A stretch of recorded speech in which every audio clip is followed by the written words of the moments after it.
Chapter 821 Double Insurance. After taking a look at the surroundings, Avis suddenly waved his hand, and a water mirror appeared in front of him. A figure shrouded in a black cloak was reflected in the mirror, and the details of the figure were hazy and unclear. But on the left chest, there was an exquisite silver-white brooch. After checking his own changes and finding no problems, Avis walked along the path and entered the castle slowly.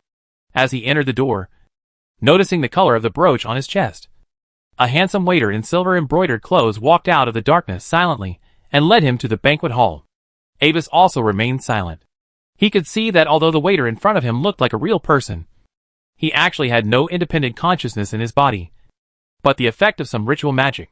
Soon, under the guidance of the waiter, Avis entered the castle's grand banquet hall. The decoration in the hall was extremely luxurious, with rows of white long tables with rare dream delicacies displayed in between, and a large number of waiters carrying silver plates came and went in the venue, providing various magical drinks for the participants. At this moment, dozens of black-cloaked figures like Avis have gathered in the venue.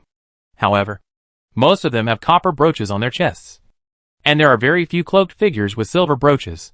Due to some concerns, or perhaps they are wary of each other, almost no one talks to each other, and the venue is silent.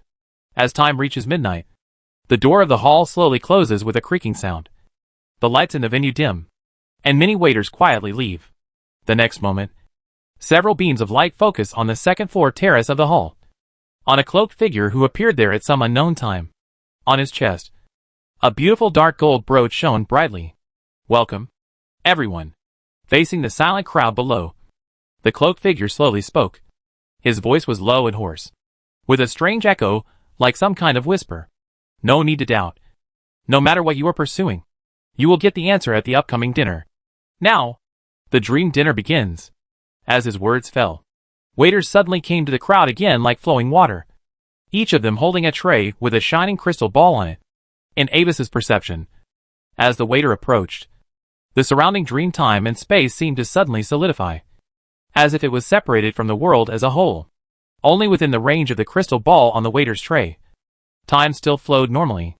Other people didn't know what the situation was, but it should be similar. "Anvis Olivendi, you are here because of the difficulties you are facing. We will give you the power to solve all this." As Anvis watched, a cold message came from the crystal ball. "So, what price do I need to pay for this?" Anvis asked rationally, and was not moved by the pie in the sky on the other side of the crystal ball. "You are lucky. Your sister was originally our target. So, what you need to do is to cooperate with our actions at the critical moment." While Anvis was talking to the crystal ball, someone was also watching this scene in the study at the top of the castle. "Is it him? Will he agree?" Seeing Anvis testing the crystal ball, a strange color flashed in the dark red eyes of Marquis Winter. The last time Fiona disappeared, he accidentally learned of Fiona's whereabouts. When he was excited to catch her, he lost his avatars in the deep dream world, and even lost his dagger. During the capture, he thought he had killed Avis by mistake, and he carefully avoided her for a long time. But in the end, he learned that Avis and Fiona were brought back from the dream world by Duke Carrot safely. Since then, he has paid more attention to this descendant of Olivendi, who seems to have not grown up yet. Anvis Olivendi, the fourth son of Duke Carlos, was born in Moon Castle in the rainy month of the glorious calendar 2442. He inherited the legendary blood of both parents. The initial concentration of both blood is suspected to have reached level 9, and his talent far exceeds that of his 3 elder brothers. According to intelligence, his learning ability and magic talent in childhood were both top-notch, which even amazed his mentor. Such a genius should have been fully cultivated by the family. But unfortunately, Fiona, who was born a year later than him, had a blood concentration and cultivation talent that was almost a higher version of his. This resulted in more resources that he should have received being tilted towards Fiona. And the family also paid more attention to Fiona, which invisibly neglected him. In addition to this incident of the head of the family being appointed internally, it is impossible to say that he has no resentment in his heart. Beside the Marquis Winter, a man with dark green long hair dressed in a dark green embroidered long-tailed dress, holding a silver-black scepter, and dressed like a gentleman slowly spoke and narrated Anvis's information. He is Palak Hague, one of the 9 marquises of the Empire. He usually acts in a low profile, but in fact, he He is secretly closely connected with the Revelation esoteric cult. Our target is Fiona. She will be the perfect body to receive the arrival of the daughter of the Red Cup. Without Fiona blocking the way, his current predicament will naturally disappear. And the secret cult will do this to the greatest extent, which will eliminate his suspicion, which is consistent with his interests. But according to my intelligence, Fiona and Avis have a special relationship. They were born only 1 year apart, which is quite rare for the offspring of high-level professionals. For this reason, they had a very good relationship when they were young. And even after entering Pamir Academy, the relationship between the two remained close. Using him as a pawn to deal with Fiona is likely to have variables. Marquis Winter frowned a little, and instinctively did not look favorably on the action of using Avis to deal with Fiona. Great relationship? TSK. However, Marquis Pollock sneered at Marquis Winter's concerns, as if he had heard the funniest joke in the world. The relationship between the descendants of the Imperial Duke family? Ha. His face twitched, and Marquis Winter finally said nothing. He also knew that his words might sound a bit absurd, but he always felt that the relationship between Avis and Fiona might be different from that of other noble descendants.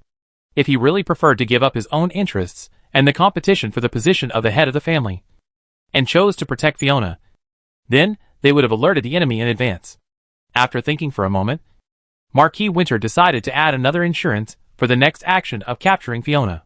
He took out a Hengjin invitation letter, imprinted a few lines of information on it with magic, and threw it into the dream world. In fact, he had previously used secret techniques to accidentally locate the location of the legendary floating city of Ring of Truth. But he had not told anyone this secret, just to be able to establish communication and cooperation with the other party when necessary. In the deep dream world, Avis looked at the invitation letter presented by the floating city tailing Bomia and fell into deep thought. Chapter 822 Test. There is no signature on the invitation letter, and the material of Hengjin prevents it from being annihilated by the turbulence of the deep dream world. As for the fact that the other party can locate the coordinates of his floating city, Avis is not too surprised. When he dealt with the speaker before, in order to deter the Holy Light Church, he made the floating city tear open the space and descend, which inevitably left some traces. These traces can only be gradually worn away by time. But fortunately, most of them have been solved at present. As for the content of the invitation letter, it is related to Fiona. The sender revealed in the letter that the Revelation Secret Church will take action against Fiona in the near future. He hopes to invite the person in charge of the Truth Ring to meet and discuss major issues. If you are interested in participating, you only need to unlock the protective magic circle at the end of the invitation letter to obtain the dream spacetime coordinates of the meeting place. Judging from the content of the invitation letter alone, Avis is not sure who the sender is, and this invitation letter seems to be sent by a different sender than the one he received at the academy before.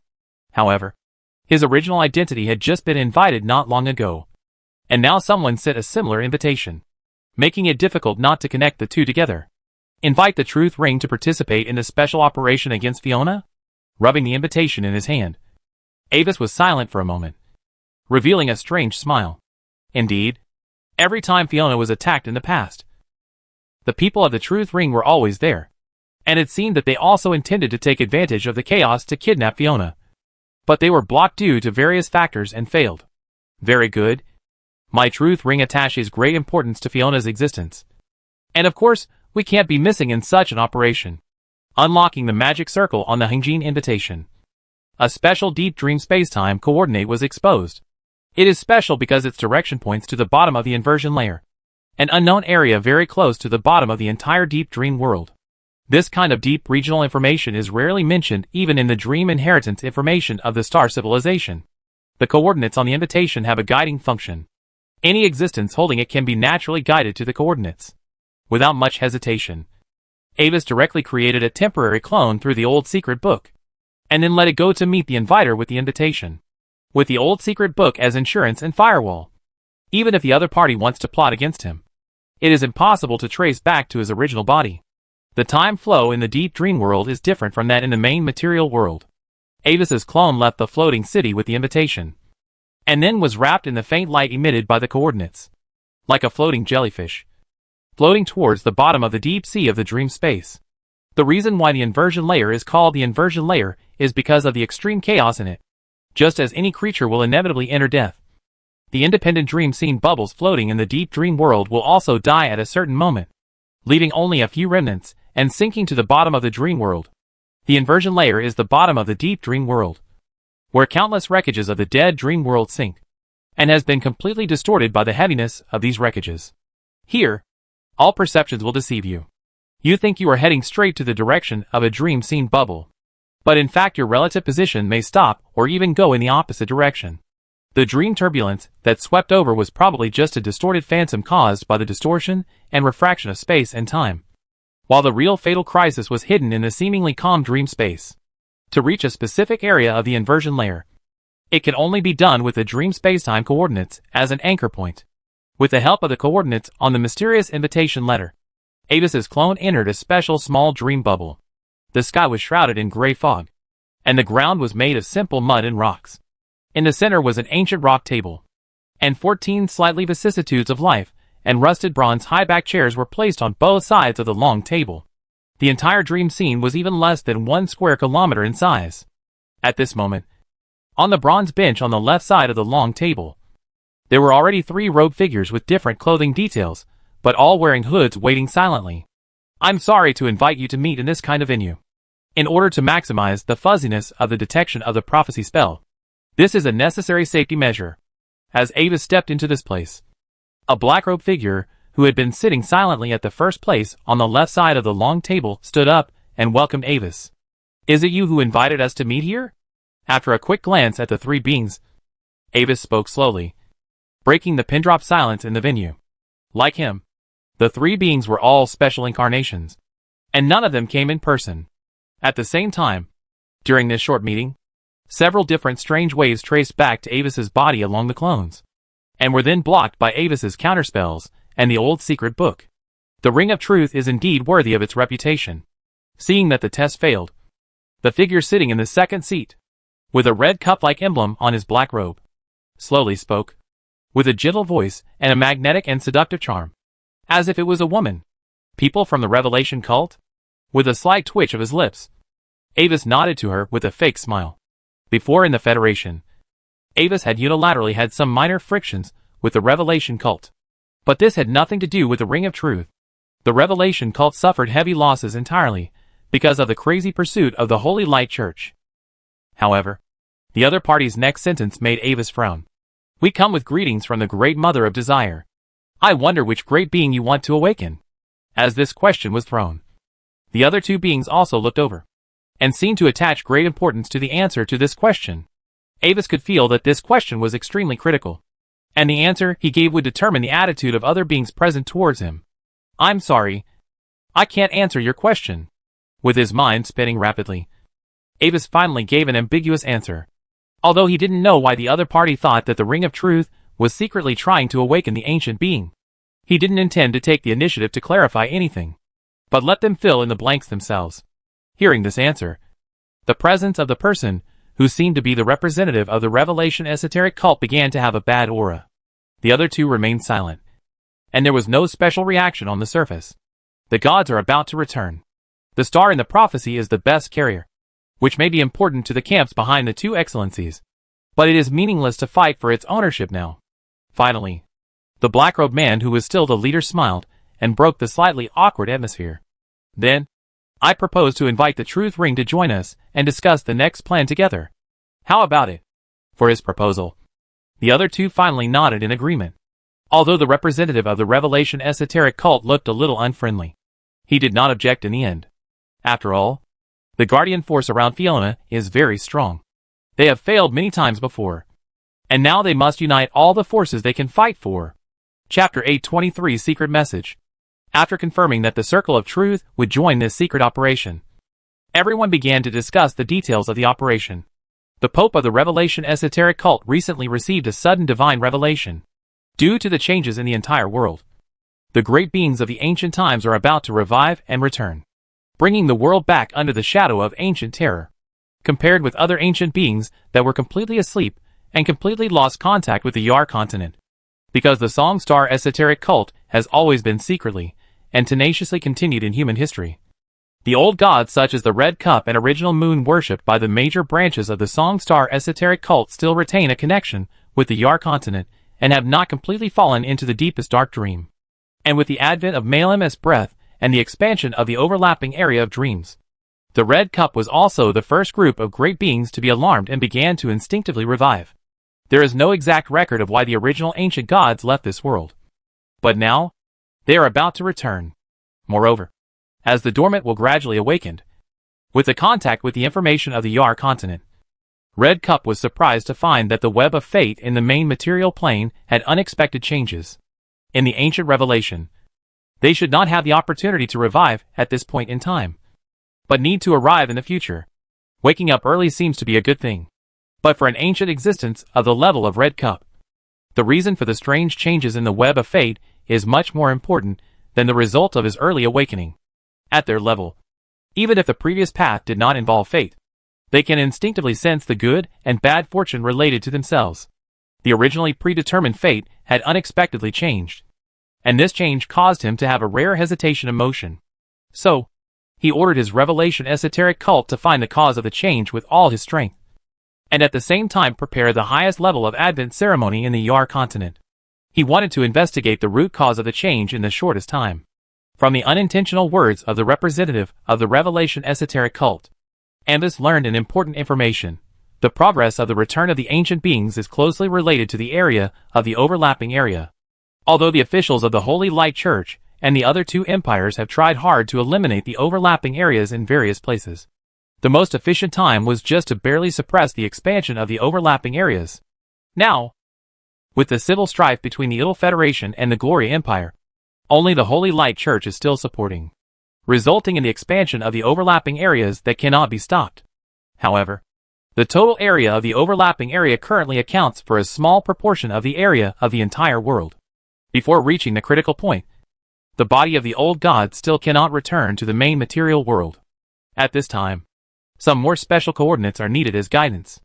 As the prophecy star, Fiona is a person of sufficient status, and she is involved in the fate of this world.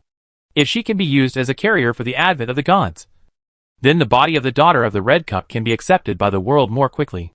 At the same time, in addition to Fiona, the people of the Songqing esoteric cult also discovered some unexpected situations. Players who break through to the intermediate level or above can also carry a certain amount of alien god power. The body of the player is very special. When necessary, it can even bear the temporary advent of the power of the gods at the cost of sudden death within a few minutes. For players, this is similar to a super self-destruct skill that will kill you after using it. But all attributes will be increased by hundreds of times during the duration. And because the body is filled with chaotic power of alien gods after the explosion, even the 9th level dare not easily let their power be contaminated without a trump card that can restrain it. At present, the Songqing esoteric cult and the Marquises have secretly gathered hundreds of players who can launch the god's descent, just waiting to use it to self-destruct at the critical moment of the plan. However, what surprised Avis a little was that the time when these people launched the plan was about the same as the time he had expected Claire to arrive at the door to the city of origin. In other words, he might need to split his mind at that time. As this brief secret meeting ended, the projections of everyone dissipated and left, and cleaned up all the clues that might be left. Can they be trusted?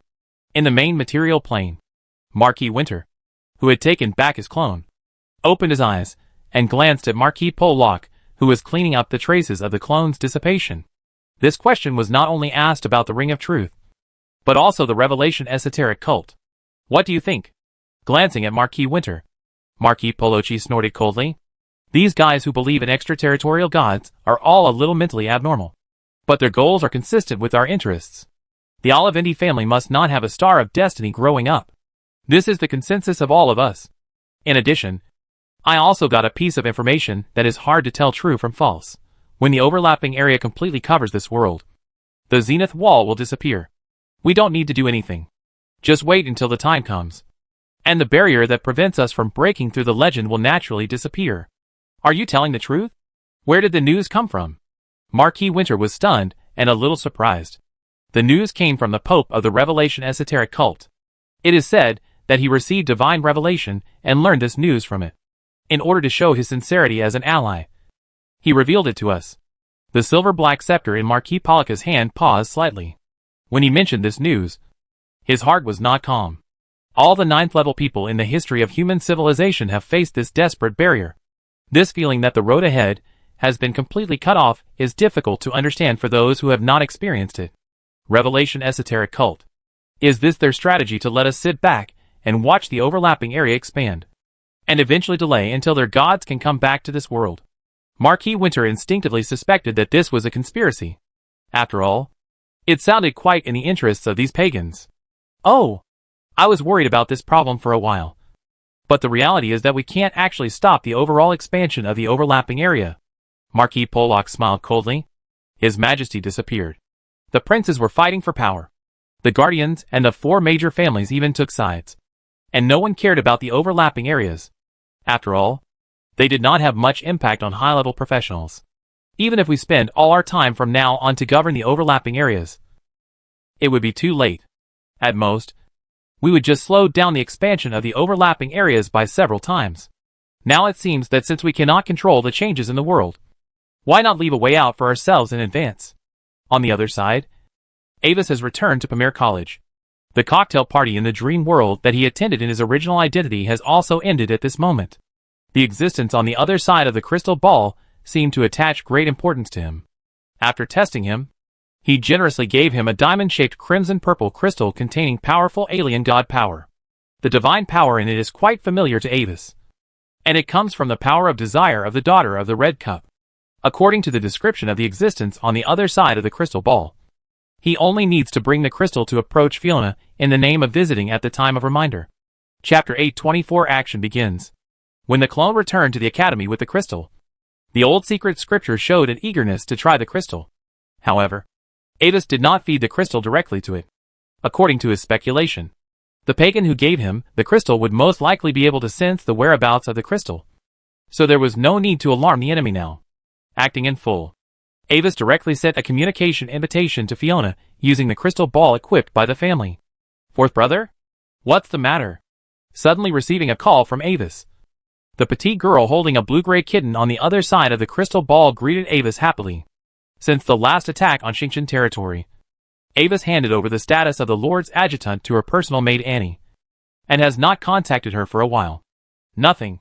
But I have nothing to do recently, so I plan to visit Xingqian territory. Avis smiled. Come visit me. Of course. When? Fiona was a little surprised to hear what Avis said. I will probably go to Xingqian territory in half a month. On the 12th day of the first sprout month, Avis told Fiona after recalling the action time provided by the other end of the crystal ball. The 12th day of the first sprout month? When Fiona heard this time, a strange look suddenly flashed across her face. Yes. Is there any problem? Although the girl's expression did not change significantly, Avis still keenly noticed this detail. Fiona did not immediately explain Avis's question. In his curious eyes, the girl glanced around vigilantly, waved her hand to cast a layer of magic protection, and then lowered her throat and spoke mysteriously. Brother, you should be careful recently, and try not to leave the protection range of Pamir Academy. The family's guardian once warned me privately that the Olivendi family may face an unknown conspiracy in the near future. The biggest crisis will come after the first sprout month, when the family will enter a defensive state. I have the 9th level personal protection of the family, and my safety is guaranteed. But brother, you are in the capital, and the family's strength will be relatively weak. If you leave Pamir Academy, you may encounter danger on the road.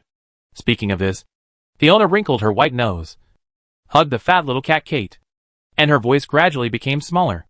Also, in order to prevent the family from leaking the news that they have prepared, the guardian asked me to keep this a secret and not tell anyone. Even if you ask.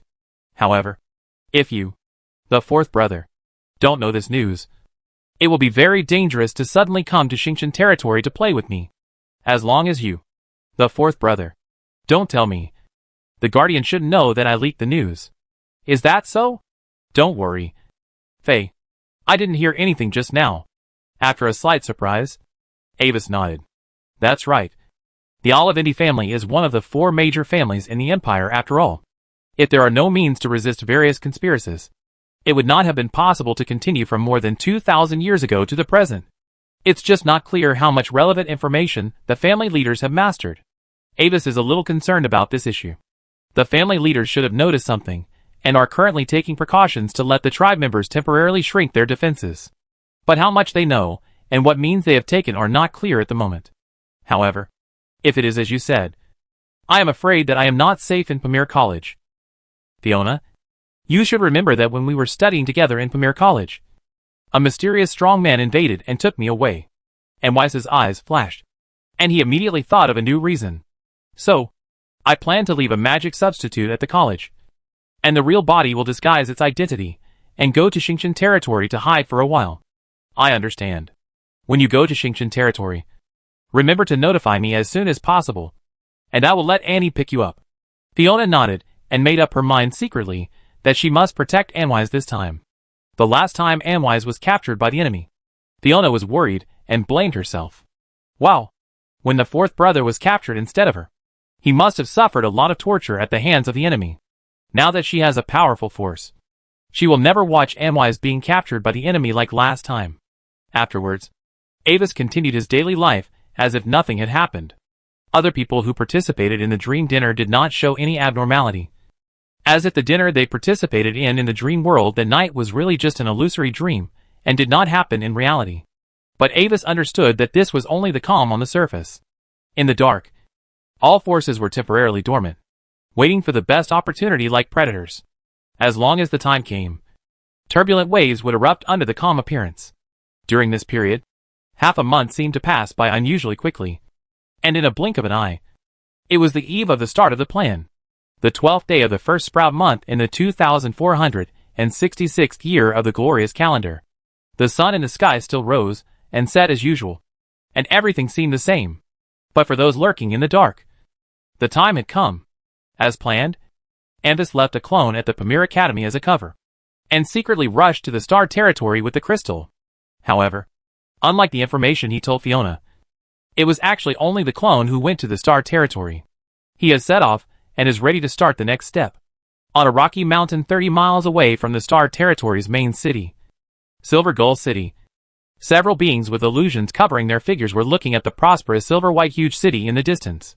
If someone could see through their hiding, they would be shocked to find that these peepers were actually all terrifying 9th-level beings. According to the data, this city was just an ordinary medium-sized main city in the province of Carlos, and its size was not even 1/3 of what it is today. But after Fiona took it over, under her drastic reforms, a large number of foreign professionals and new technologies such as magic construction gathered here, expanding it to such a level in just a few years. The most amazing thing is that under the huge cost of crazy expansion of the city, the annual fiscal revenue of Silver Gull City is still increasing, and the city's public security has always been well maintained. Even if we don't consider her own strength, she is an existence that cannot be underestimated just by relying on her talent for governing the territory. The Olivindi family is really lucky. Looking at the countless wriggling little dots of carriages and horses in front of the city gate, Marquis Barocci commented quietly. The location of the holy object is moving, and it has now arrived at the Star Territory. That little guy seems to have changed his appearance, and he is quite alert. Beside him, the Pope of the Revelation Esoteric Church chuckled, and his charming voice sounded like a silver bell. Then, I wish us to pick the star. Marquis Winter raised his hand slightly, and a majestic magic wave surged from his hand and gathered in the sky. The surging dark red thunderclouds began to gather, and a huge oppression enveloped the sky above Silver Gull City, as if the sky was about to fall. At the same time, he took out a half-broken stone tablet and input magic power to activate it. That was the contact token he left for the truth ring in the meeting before. Through this half of the stone tablet in his hand, he could ignore the space and leave a message on the other stone tablet. The action is about to begin. I hope you will not be absent. Chapter 825. Chapter 346 Incident. Facing the blatant provocation of Marquis Winter, a tall figure emerged above the Lord's mansion of Silver Gull City. He raised his hand to the sky, and his tiny figure, which was disproportionate to the power of heaven and earth, prevented the blood-red thunderclouds covering the entire sky like the end of the world from advancing an inch. The roaring blood-red lightning struck like raindrops, but was blocked by an invisible barrier. Blood Dragon Winter? Are you crazy? Or do you want to restart the war between the four major families and the Marquis? Watching Marquis Winter floating in the distant sky without any disguise, and controlling the blood-red thunderclouds, the guardian of the Olivindi family country of Silent Sidilth, who was guarding Silver Gull City, spoke sharply. I am very sober. The guardian of the Ollivendi family, Sir Sidilf, relying on the thunderstorm phenomenon to compete with Sidilf from a distance. Marquis Winter smiled and spoke. More than 2,000 years have passed since the first year of the Empire. The old forces that struggled out of history and indulged in the glory of the past and refused to let go will eventually give way to the new era. Now that His Majesty Gloria III has passed away, the four major families of the Empire no longer have any need to continue to exist. What a big tone. I want to see how long you can maintain this attitude. Looking at the Marquis Winter who was speaking out, Sidil's eyes turned cold. No one is a fool. The other party dared to appear on the stage so swaggeringly, and must have made all preparations. Without knowing what conspiracy the Marquis Winter had, Sidil decided to wait and see for the time being.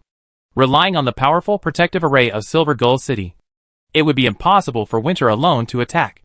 Outside the city, while Marquis Winter was attracting the attention of the Ollivendi Guardian, the Pope of the Revelation esoteric cult was holding a crystal round mirror engraved with fine runes, and was closely watching the situation. As he watched, the crystal mirror showed a topographical view of the entire Silver Gull City. A large number of light gray dots were scattered throughout the city, vaguely forming the shape of a strange magic circle. There was also a crimson bright spot moving towards the city lord's mansion in the center of the city. How is it? Has the coordinate reached the predetermined location? Watching the actions of the Pope of the Revelation esoteric cult, Marquis Barocci spoke lightly. Not yet, but it is very close to the city lord's mansion. The Pope of the Revelation esoteric cult raised his hand and flicked across the mirror, so the area near the crimson bright spot was magnified, and a cloaked figure loomed on the mirror. The bright spot was connected to the mysterious crystal in Ambus's hand. Although Ambus put it in the space ring, it still could not cut off its connection. After Mr. Winter takes action, most of the attention of the Guardians will be attracted, and the success rate of the God's Descent will be maximized. However, just as the two were talking, something strange happened. When they were about to enter the city lord's mansion, the deep red light on the crystal mirror suddenly flashed, and then instantly extinguished. This change caught the Revelation esoteric Pope off guard. He stood up suddenly, and his hands changed the seals at a speed almost like a shadow. But there was no response, as if a stone fell into the sea. This is impossible. How can the power of the gods disappear? After repeated attempts to no avail, the Pope finally knelt down holding the mirror, his expression full of madness and disbelief. As a token given by the daughter of the Red Cup, the power of the crystal is equivalent to the extension of the existence of the gods themselves, and the power of the mortal world cannot destroy it. Even if the ninth rank personally takes action, he can only shatter the crystal at most, and cannot have any impact on the power of the gods themselves. Moreover, Ambus, who carries the crystal with him, has also been contaminated with the power of the gods, and is also considered a part of the coordinates. Did the guardian of the target deal with him as well? I have reminded you long ago that the Ollivendi family is not easy to mess with. After all, it is a family that has been passed down for thousands of years, and it is possible that they have hidden any kind of trump card, Marquis Barocci said quietly. As one of the 9 marquises of the Empire, he has a particularly deep understanding of the power of the 4 major families. No, I understand. Those sinners probably use some special expulsion secret technique to expel all the carriers of the power of the gods back to the outside of the dream world. Listening to Marquis Barocci's sarcastic words, the Pope of the Revelation esoteric church suddenly came to his senses. His previous crazy look was gone, and his expression turned into an extremely pious look again. It doesn't matter. God has seen it all. Even if we humble people can't make the most perfect arrangement, his coming is unstoppable. He put down the crystal round mirror again and turned his eyes to Marquis Barocci, who was thinking about something. The gods generously gave you power. Now, it's time for you to fulfill your promise, Mr. Barocci. Humph. As you wish. With a sneer, Barocci's figure slowly disappeared on the mountain peak, and the trace of magic power left behind by him had reached the limit of the 9th level. At the same time, a dense and indissoluble darkness suddenly exploded on the plain to the west of Yunu City, and invaded Yunu City along the ground like ink. Shaking vegetation, jagged rocks, startled beasts, everything touched by this darkness, all silently melted in this extreme darkness. Noticing the changes outside the city, a figure appeared again in Yunu City, just like silent country sitters blocked the bloody thunderstorm before. and stop the spreading black tide. This is the guardian arranged by the Alfred family. And it is the same level of the 9th extreme as the guardian of the Olivindi family.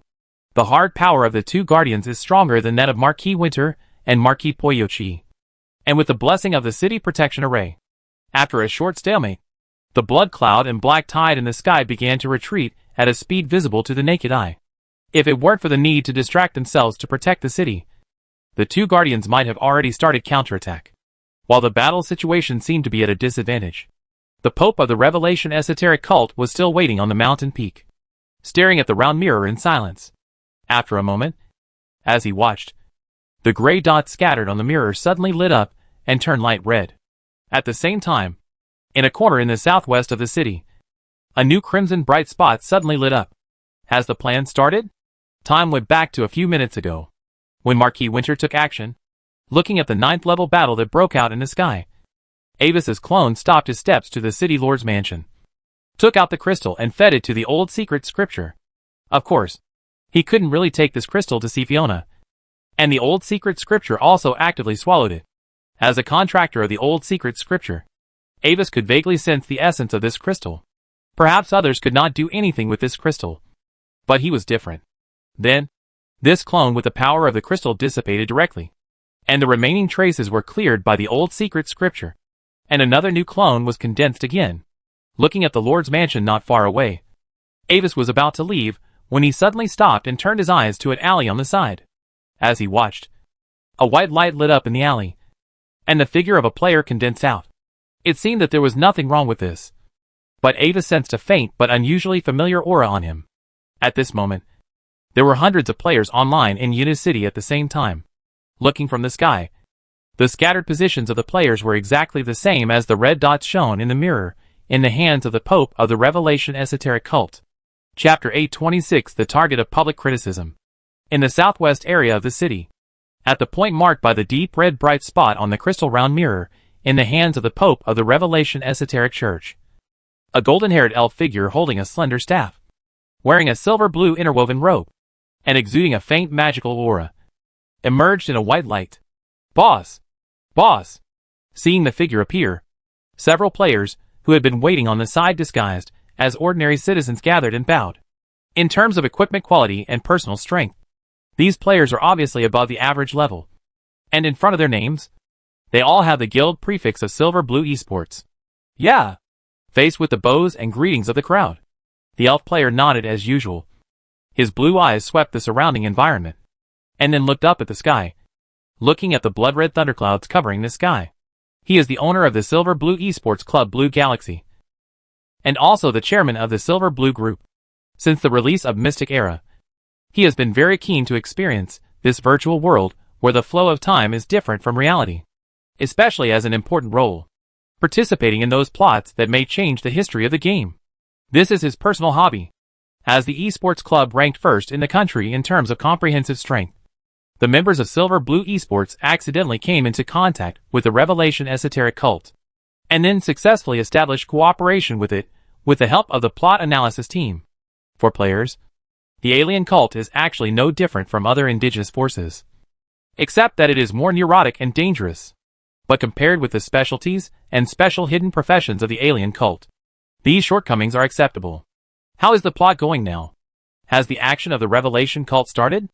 Opening the game panel, Blue Galaxy first looked at the time, and then confirmed that all the guild members who had received the task had logged in, and then turned his eyes to the players beside him.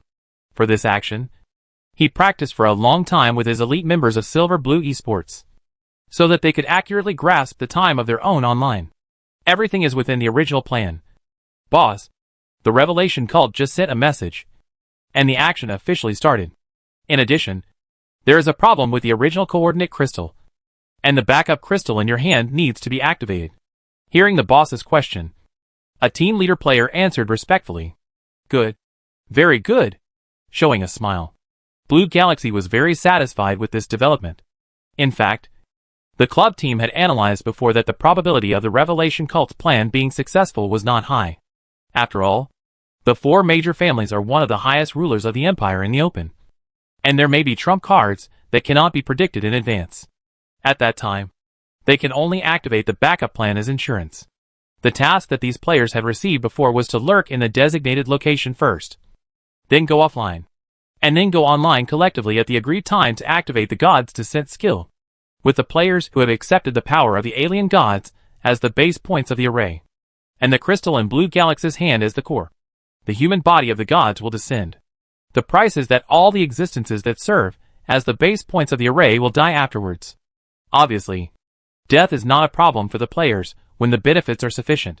In exchange, the Revelation Esoteric Cult has agreed to provide the Silver Blue Club with a number of special job transfer quotas for the alien god priests. 2 divine grace marks that can independently launch a complete divine descent. Experience the 9th level power for 1 minute. And some ancient mythological props involving the existence outside the domain. Well, let's get started. Without saying anything more, Blue Galaxy took out the divine power crystal given to him by the Revelation Esoteric Cult from the inventory, as if sensing that everything was in place. The crystal suddenly emitted a bright and strange red glow. Then, under the gaze of Blue Galaxy, scarlet magic blood vessels spread out from the surface of the crystal like roots and pierced his arm. The crystal body almost turned into light and shrank in an instant, and finally completely injected into his body. The next moment, Blue Galaxy only felt that his body was no longer under control, and the whole world turned scarlet in front of his eyes, and his own perspective was like a bystander, detached from the body and suspended above his body. Boom boom. A dull and oppressive heartbeat like thunder rang out from his body. In the sound of this heartbeat, his original body quickly turned into a ball of blood, and then reshaped into a graceful female figure. A ball of particularly red blood gathered in her hands, forming a holy grail made of blood. The blood-red light soaring into the sky even dyed half of the Silver Gull City scarlet. Praise to the daughter of the Red Cup. You are the Lord of desire and pain. May you open the door of our bodies, place our souls in the bloody feast, and experience the real world. On the top of the distant mountain, the Pope of the Revelation Esoteric Church was kneeling on the ground facing the Silver Gull City, tears in his eyes, and praying with an extremely fanatical look. At the same time, he took the initiative to cut wounds on himself, letting the scarlet blood flow out of his body like a spring, gradually overflowing the surroundings into a pool of blood. Winter! Palak! How dare you collude with the alien god group? The Royal Guardian will not let you go. Such a huge momentum. The 9th level Guardian guarding the city naturally could not fail to notice. But it was too late. Seeing the blood shadow appearing in the city, Silent Country Sitter's eyes were bloodshot, and she didn't care about continuing to entangle with Marquis Winter. After a sudden burst of power to force him back, her own pure snow-white domain emerged, and she tried her best to control the graceful blood-colored figure that had just taken shape, intending to move it out of the range of Silver Gull City. This is her strongest killer move. When she broke through the first level, her initial spell was a domain-type spell, and her research direction was also domain control. The final result is that when she breaks through the 9th level, the strength of her 9th level domain is far superior to others, and she can even completely imprison other 9th levels, making it impossible for them to break through the domain from the inside. This is also the origin of her title of the Silent Country. However, her 0-degree domain, which had been invincible before, seemed to have lost its effect when facing the blood shadow. She could only watch the other party walk towards the Lord's mansion step by step, as if strolling in the garden. Ask the Alfred family for help. Barry! The current situation is no longer something we can deal with alone. The huge mental power shook like an explosion, and Sitter decisively began to summon other 9th levels of the Olivetti family outside, and at the same time reminded the Alfred family guardians to support. We are afraid we are in trouble. Sitter. Other places of the Alfred family have also been attacked by the 9th level. The identity of the other party is unknown, but it seems that they are not members of the alien god group. A magic incarnation appeared beside Sitter, and Barry, the guardian of the Alfred family, spoke sullenly. At the same time, Sidders also received an urgent message from her family, and the Olivetti family also encountered trouble. Guess why we dare to openly join forces with the Revelation cult in our own identities? In the distant sky, as the pressure suddenly eased, Marquis Winter laughed. Chapter 827 Crisis emerges. No one will come to support you anymore.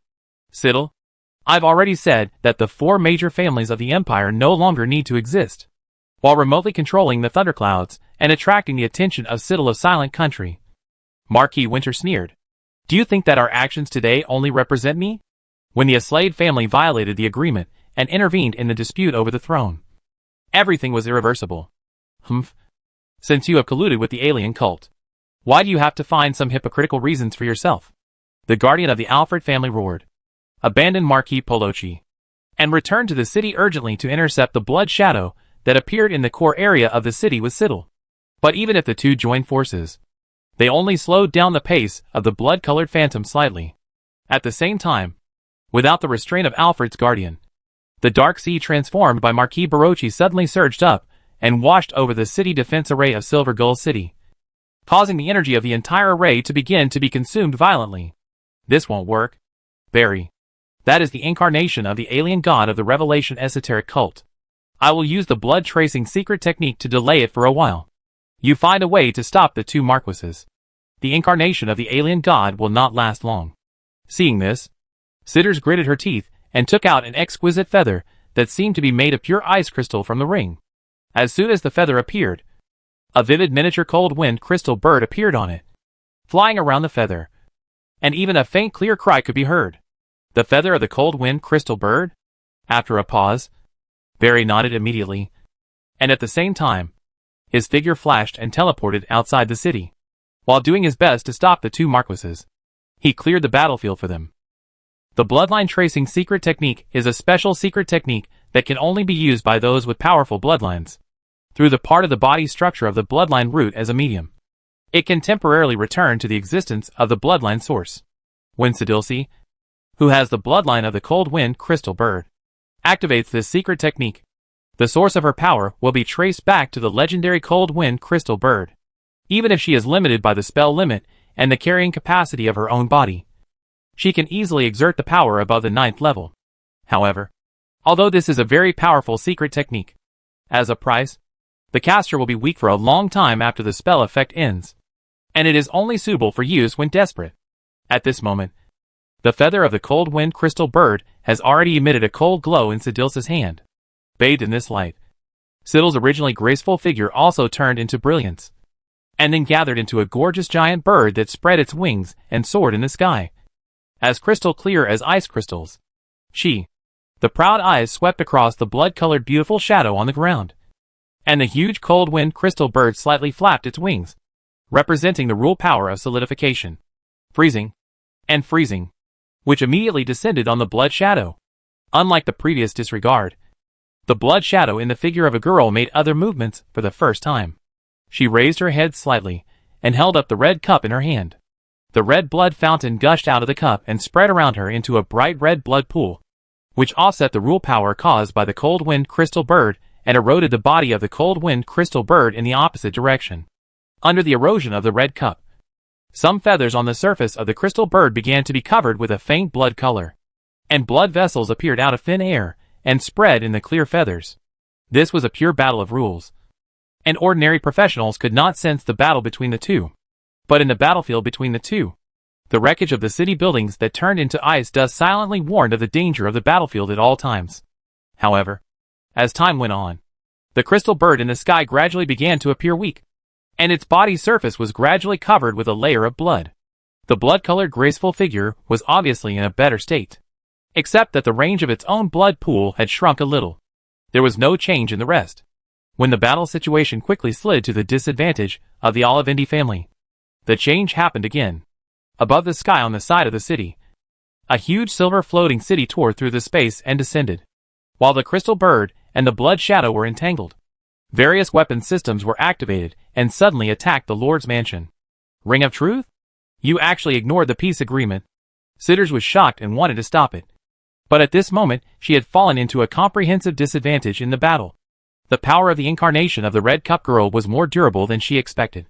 Now she couldn't even protect herself as her power gradually faded. Under the gaze of countless people, the protective magic circle of the City Lord's mansion was quickly defeated, and a hidden black-robed figure took Fiona hostage and rushed out of the Lord's mansion and rushed towards the floating city. However, before the black-robed man took Fiona to the floating city, a blood-red light suddenly flashed by. It was the incarnation of the Red Cup Girl, who split into a blood rainbow and stopped him. High Elves, Prophet. Looking up at the floating city in the sky, The blood-red girl holding the red cup spoke for the first time in the battle. The voice was a bit difficult and inconsistent with her image, mixed with a strange gurgling sound like a slime. On the mountain outside Silver Gull City, the Revelation esoteric Pope, who was kneeling on the ground, was also extremely panicked at this moment, because he sensed abnormal emotional changes from the direction of the gods. He presided over the main body of the gods' descent ceremony. But now the progress of the main material world being eroded by the overlapping area is far from enough. And the body of the gods' descent is only an alternative plan. The sub-body of the gods' descent should only have a vague will. Why is there such an obvious emotional fluctuation? Daughter of the Red Cup. Is this the power of the gods? I wonder what the other party's relationship with the High Elf Prophet is. Looking at the bloody figure of the girl, Anbis, who was wrapped in Fiona, felt a stinging pain in his eyes. All kinds of desires rose uncontrollably from his heart. The blood in his body seemed to have its own will, and it wanted to break through the wrapping of the flesh. However, he had no fear, just gently raised his hand to cover Fiona's perception. At the same time, with the help of the power of the old secret book, he fought against the power of the daughter of the Red Cup in his body. Although the little girl trembled a little in his arms, she did not struggle. Taking Fiona away was not Avis's original plan, but his intelligence forces had sent him urgent intelligence before. The 4 major families of the Empire all suffered an unprecedented attack, and Fiona's attack was actually just a microcosm of it. The eldest prince Ferdinand, the 4th princess Osvia, and the 9th prince Lano suddenly announced a joint attack against the Aslade family. On the surface, even if the 3 parties joined forces, they were no match for the Aslade family backed by Dragon Island. But the actual situation was that the Aslade family was beaten back by this wave of sudden attacks, and the Dragon of Dragon Island was also dragged down by an unknown existence. At the same time, many of the small nobles in the Paravani province of the Alfred family have been secretly corrupted by the Songqing esoteric cult. When the actions of the esoteric cult were revealed in Silver Gull City, they secretly planned to call for the projection of the power of Original Moon to descend. After learning all this, the Holy Light Church has sent the Archbishop and the Knights Templar to quickly enter the 4 provinces of the Gloria Empire through the teleportation array in the name of exterminating the alien god cult. And the Imperial family did not stop them because of lack of manpower. There is no news from the Enoch family for the time being, but a 9th-level member of the family has disappeared for no reason, and its senior officials are investigating this matter recently. According to the news conveyed to him by Lan Noa, no one is allowed to assist the 4 major families. Otherwise they will be enemies of the Imperial family. This is the common will of the 3 royal guardians. Now, facing a true descending body of an extraterritorial god, Anbis dares to intervene in the battle, and naturally has his own preparations. Ancient gods who walked out of the darkness. The world today no longer belongs to you. A figure that looked like billions of lights gathered stepped out, and his voice was cold and sacred, like a judgment. With his gestures, holy light emerged from the void, purifying the blood that touched it. According to Avis' instructions, the Holy Sun Yanel, who was hiding in the dark, took action to stop the incarnation of the daughter of the Red Cup. Due to the special situation of the Empire, Yanel was previously arranged by the Pope to secretly sneak into the Empire, and was called by Avis as a trump card at this time. Chapter 828. Don't be anxious. Compared with the descending body of the Red Cup girl, which was full of strong desires and tempting to fall like a moving abyss, Yanel, who entered the state of a saint, was almost at the other extreme. His body was composed of pure holy power. The original human nature of 7 emotions and 6 desires disappeared completely in the glory, and transformed into a lofty, indifferent and ruthless divinity, like a Holy Spirit walking in the world. After being blocked by Yanel, the bloody figure turned his head slightly, and looked at the bishop figure, who suddenly appeared in front of him, as dazzling as the sun, and frowned slightly on his expressionless face. Yanel's breath made it instinctively think of those light and sound beings wandering in the glory of the Sea of Origin, who were neither alive nor dead, cold and ruthless. Some people with high enough inspiration can occasionally reach the realm of glory in dreams, and the ignorant humans who sense them call them angels. They are a complex natural phenomenon spirit born in the Sea of Origin, similar to the tornadoes and pyroclastic flows in the main material world that have their own spiritual intelligence. However, angels will not destroy the environment, but will assimilate all those who are lower than them into holy light creatures, while eliminating their desires and emotions. In its heyday, The daughter of the Red Cup was not afraid of a lone angel. But now it is just a descended body with insignificant will compared to the main body. And it has no way to face an angel who is suspected of extending its tentacles into the main material world. If possible, it does not want to fight with Yanel. But unfortunately, the control of the battlefield is no longer in its hands. Although Blood Shadow didn't want to face this tough opponent, Yanel was not going to let it go. God said, "I do this to let the world know that the sin born in desire will eventually return to dust in that glory." A holy sword made of cold glory appeared in Yanel's hand. He held the long sword and pointed it at the bloody shadow that was facing a great enemy. His eyes were like a sharp blade, as if he wanted to pierce its soul, purifying the incarnation of the will of the daughter of the Red Cup, who entered the main material world is Yanel's only goal now. As for the existence of Fiona in the back, who is suspected to be a member of the Circle of Truth, what does that have to do with him? After eliminating the pressure of the daughter of the Red Cup, the guardians of the two families, who were no longer constrained, also sensed the situation of the mysterious person of the Circle of Truth taking Fiona away, and their minds couldn't help but buzz.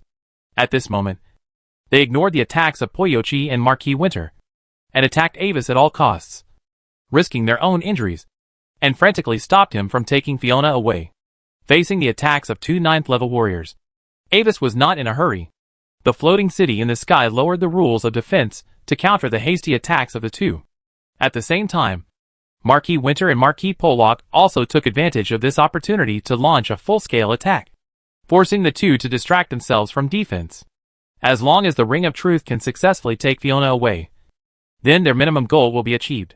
With the cooperation of many parties, Avis, who was free of obstacles, easily took Fiona to the floating city and then left.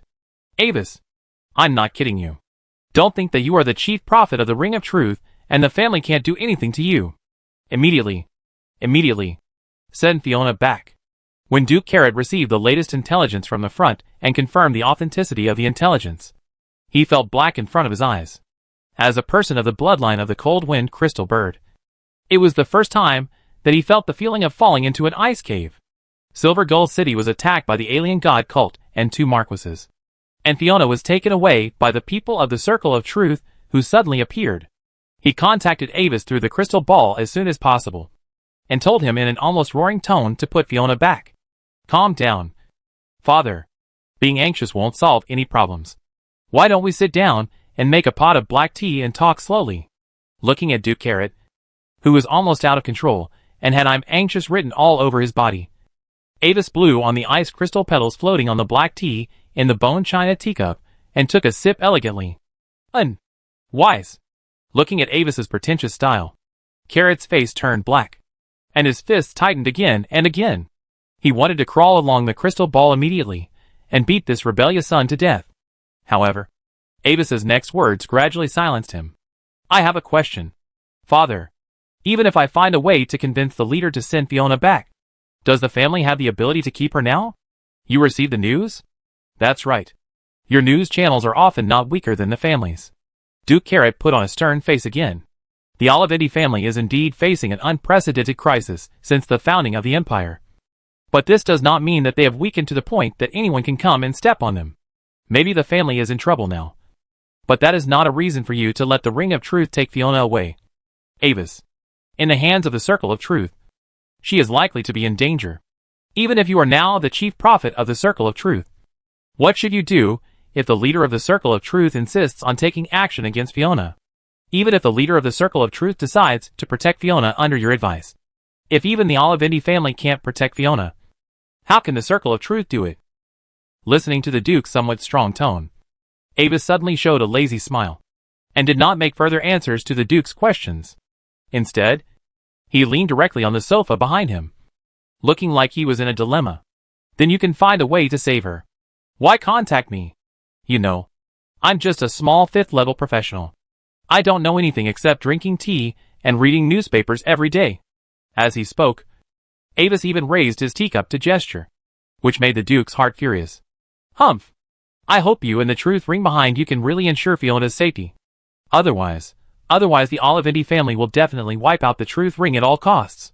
Finally, Duke Carrot snorted angrily to express his strong dissatisfaction with the Truth Ring's actions, and then disconnected.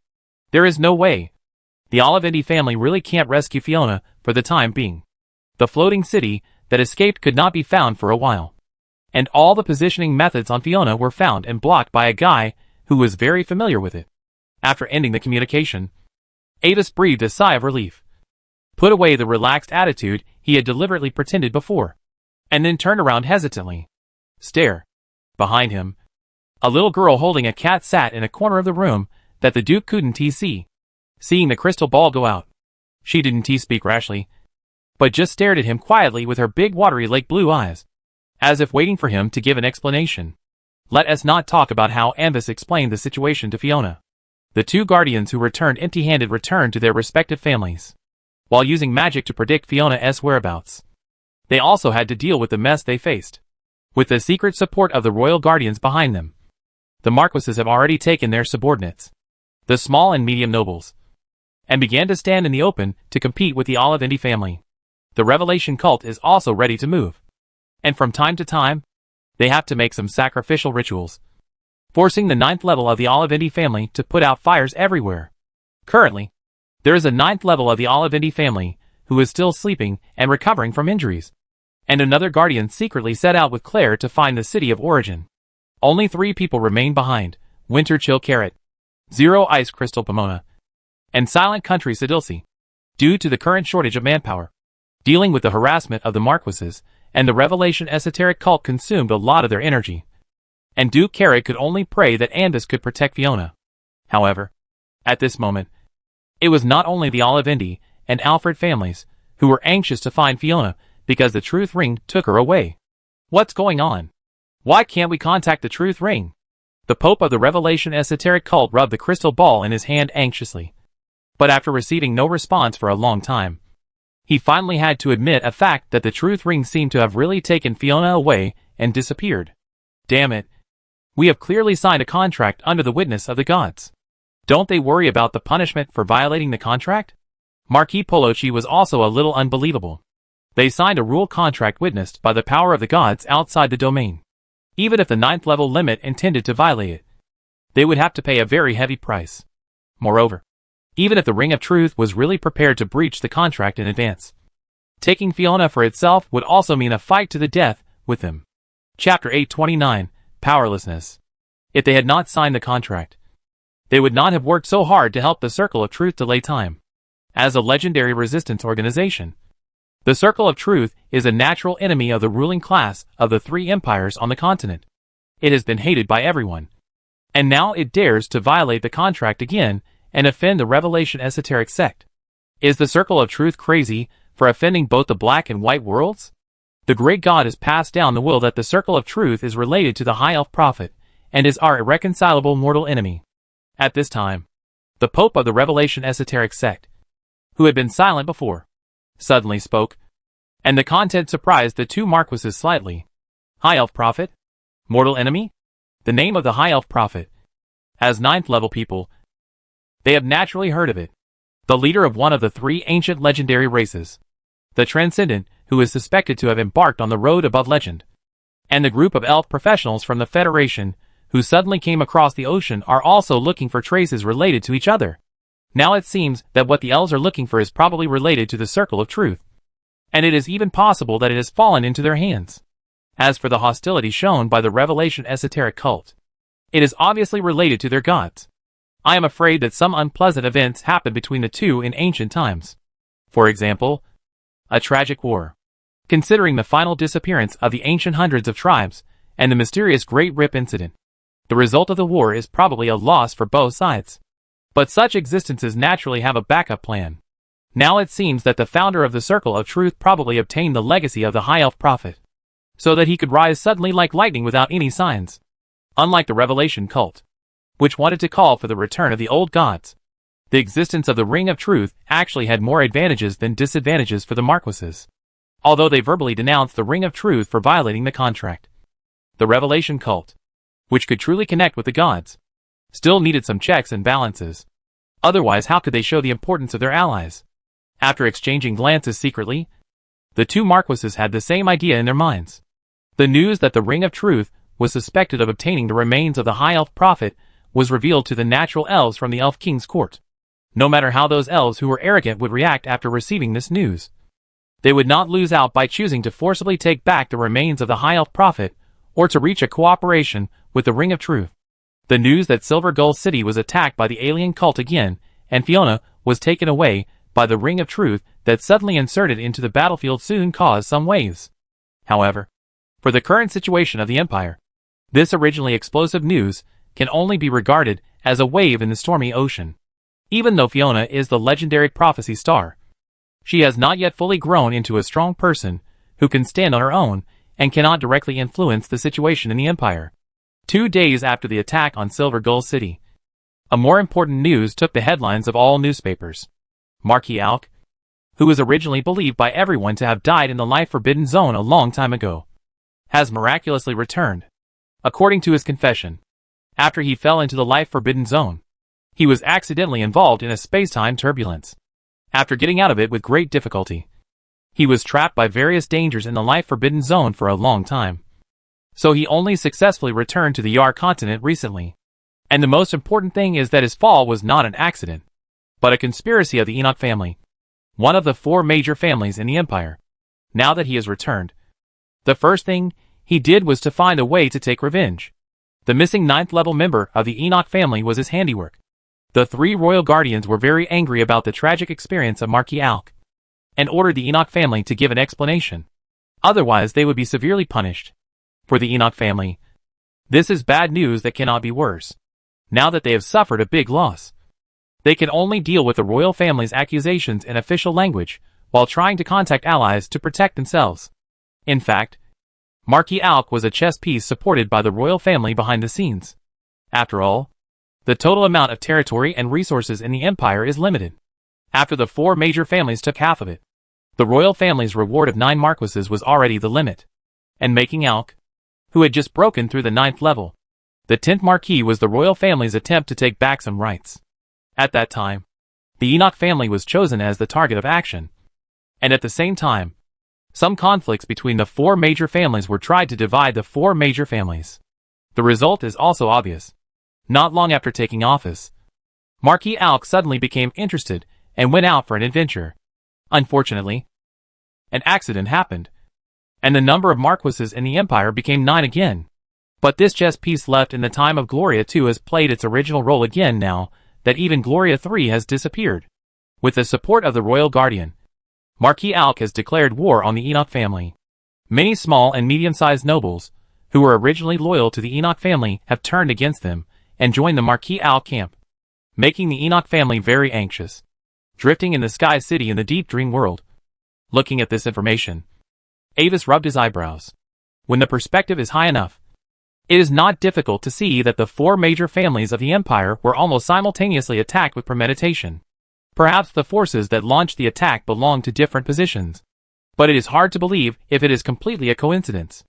At the same time, the reason why the dragon reinforcements invited by the Aslade family from Dragon Island were delayed has also been found out. According to a magical image record sent with the information, the Titan giants who are fighting against the dragons are the 3 ancient legendary races. Avis has actually heard of the name of Marquis Alk. The female knight Alyssa he knew before is the direct descendant of the Marquis. Taking advantage of the power of the Marquis' return, Alyssa has recently returned to the country to recognize her relatives, and at the same time brought Lanton and Roche and other friends of the Light of Hope organization to join the Marquis Alk. At present, their identities have become the Light of Hope Legion directly under the Marquis. With Alyssa as the Legion commander, Landon is even more amazing. With the help of his grandfather Dark Crow, who can cheat at any time, and the Yellow Book, he has become a special guest under the Marquis, and has a record of fighting against the 9th level without losing for a short time. And Landon's sister Leah, after solving the troubles of crystallization disease, and fully releasing her powerful magic talent, also shines on the battlefield, and won the title of Crystal Witch. Looking at these messages, Avis only feels that the 4 major families are now like a ship that is rapidly drifting towards the cliff waterfall. The advantage in paper combat power is mine, but the actual combat is a mess. As the strongest prophet in the Yar continent, from Avis's perspective, the fate of the 4 major families has been clearly shrouded in a thick shadow. Even if it is just a simple peak, Avis can feel an unprecedented strong sense of crisis and powerlessness from the shadow. As the Stargazer said, The fate has developed to the present, and it is no longer possible to reverse it by relying on his own strength. The Empire needs to change, and the new professionals need territory and resources. When all conflicts can no longer be covered up, someone must withdraw.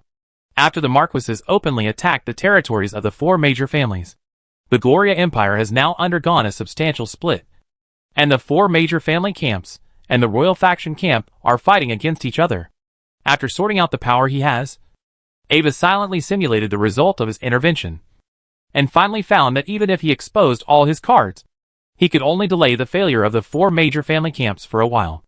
Although his goal is only to protect himself and the people he cherishes, the nest is overturned and the eggs are broken. He cannot be immune to the four major families. After the simulation, Ava sighed. In the final analysis, he was still too weak. If he was a legend now, then even if he did nothing, all the problems would be solved by themselves. If he was a 9th level prophet, then he could at least save the Olivendi family. The Continental Magic Council was able to maintain its independence from the three empires, largely thanks to the Stargazer, who was a 9th level peak prophet. And there was only one solution to all this. Thinking of this, Avis turned his attention to a special clone who had been traveling for a long time. After a long journey, Senior Sister Claire's exploration team finally saw the ancient door leading to the city of origin. Chapter 830 Pilgrimage. How long will it take to reach that door? Deep in the Forgotten Sea, on the lead black beach of a lost land, the honorable guardian of the Olivendi family, the 9th level extreme strongman Silver Eye Einstein, looked quite annoyed. Ever since he took on this mission and carried the key to follow the people of the Ring of Truth on the journey to explore the mysterious door, he felt as if the whole world was against him. Along the way, all kinds of natural disasters emerged from all kinds of unexpected places, almost like the picture had eyes. Even though he had expected this to be a difficult journey, when he really went deep into the endless sea, he realized that he was too optimistic before. However, in a few years, he suffered 3 injuries of varying severity and escaped from danger many times, and has not yet fully recovered. If it weren't for the fact that the representative of the Circle of Truth was also in danger, and even fell into more dangerous crises than him several times, he almost suspected that the people of the Circle of Truth wanted to use the dangers in the environment to plot against him. However, the little girl who first explored here was very skilled. Although the journey was also thrilling, she was able to avoid the real danger by a hair's breadth, because the contact between the group and the Yar continent had been cut off due to the disturbance of time and space when they went deep into the Sea of Oblivion. The powerful Lord Einstein is still unclear about the information that the Ring of Truth has captured Fiona. It's almost there, Your Majesty Einstein. We have set foot on this forgotten land. As long as we pass through the cold wasteland ahead, through the silent stone forest, and follow the pilgrim's road to the top of the mountains, we can see the door. The person who answered him was Claire. The blonde girl was leaning on a travel stick, with a gorgeous lady's rapier hanging from her waist. Her blue eyes, as clear as the eyes see, looked into the distance, as if she saw the magnificent door again. Strictly speaking, the land under the feet of the people did not belong to the main material world. The existence of this land, which was originally split from the ancient continent, had been forgotten by the main material world. The external form was that this place could not be reached by ordinary means, nor could it communicate with the main material world in almost any way. Anything that wanted to touch this place had to pass through a specific sea current containing mysterious power characteristics, through the gap between the real world and the illusory space. This forgotten land was shrouded in a faint mist of unknown origin, and the environment looked gray. The clouds in the sky had an indescribable color, as if there were multiple light sources shining down from several opposite directions. When they stepped onto the cold plain mentioned by Claire, the group learned the meaning of the cold mentioned by the girl. It was not the coldness of ordinary temperature, but a chill that seemed to emanate from the depths of the soul. Even Silver Eye Einstein, who has the blood of the wind crystal bird and treats the cold as nothing, has experienced the bone-chilling coldness that he has not felt for many years. This kind of coldness seems to be a certain rule of this strange plane. Correspondingly, the 9th level professional can resist it with his own rule power and eliminate most of the effects. Unlike the previous thrilling journey, this plane has no other dangers except the strange cold. As everyone went deeper into the plane, a large area of huge rocks with strange shapes appeared in front of everyone. Their surfaces are covered with textures that are difficult to tell whether they are artificial or natural. Their arrangement seems to be chaotic at first glance, but if you look at it for a long time, you will find that there seems to be some strange geometric rules in their distribution. This stone forest is the only way to the gate. In a strange and solemn atmosphere of silence, they passed through the cold and dry stone forest. As everyone moved forward, the thin gray mist around them gradually began to thicken, and then gradually faded after reaching a certain critical point. Finally, as the last boulder that made up the stone forest was left behind by everyone, a towering mountain range appeared in front of everyone. Before they entered the stone forest, they had never seen this huge mountain range. This is the Pilgrim's Road. There will be no danger from here to the gate. Between the two rows of huge stone pedestals arranged in an arc, Claire exhaled lightly and explained to the two people following her. The Pilgrim's Way? Looking up at the stairs that went up all the way and even sank into the clouds, Avis, who had been silent until then, suddenly asked a question out of nowhere. Yes, that is a miracle, Claire nodded, without explaining anything more, just leaning on the travel stick, leading the two to climb up the mountain step by step. As the group continued to rise in altitude, traces of ice and snow began to spread around, and when they reached the top of the mountain, the snow and ice had become the main theme of the environment. Avis looked far away, and at the other end of the mountains was a vast ice basin surrounded by mountains. The mountain top where Avis and others were located was just an inconspicuous part of it. However, what attracted more attention than the mountains was the huge gate surrounded by mountains, which was as majestic as the surrounding mountains. It was made of gray-white rocks, with white snow and icicles on the top. Simple and gorgeous patterns climbed on its surface. Indescribable power was surging from behind the stone gate, but was firmly locked inside by the closed door. The sharp broken glaciers spread out from the giant gate. They were winding and undulating, and they were wantonly flaunting. Countless dark space-time cracks flickered in the cracks of the glaciers, making the whole basin glow with a cold glow. Facing the magnificent view in front of them, everyone's breathing slowed down a bit. As Claire said, as long as you see its existence, you can instinctively understand that it is a true miracle. This is it. With the key as a medium, you can activate the ritual here and open the door.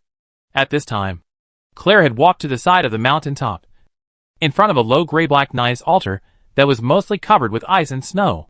The pure golden hair danced in the cold wind on the mountain top. The half-elf girl leaned down slightly and swept away the thick snow scattered on the altar, revealing the ancient divine symbols on it. Those who come with a silver key can open the door to the kingdom of God. Unfortunately, this is the end. However, after seeing this altar, Silver Einstein seemed to finally breathe a sigh of relief. I have tolerated you for a long time. The key is the top secret of the Olivendi family, so please stay here forever. At the same time, the surrounding world was like a sketch line drawing that had faded in color, quietly and silently turning into a pure white. That was one of the treasures of the Olivendi family. A special limit-breaking domain-type wonder, the Winter of Indulge, which contained the power to freeze and solidify even time, space, and rules. Even a ninth-order extreme powerhouse would be frozen for a short time if caught off guard. Only those with the blood of the wind crystal bird could move freely in the domain and mobilize its power to amplify their own attacks. Einstein brought it out as his trump card for this trip. Chapter 831 Core. However, just after activating the Winter of Indulgence, Einstein suddenly found something wrong. The feedback from the treasure showed that there were two people with the blood of the cold wind crystal bird in the field. Two?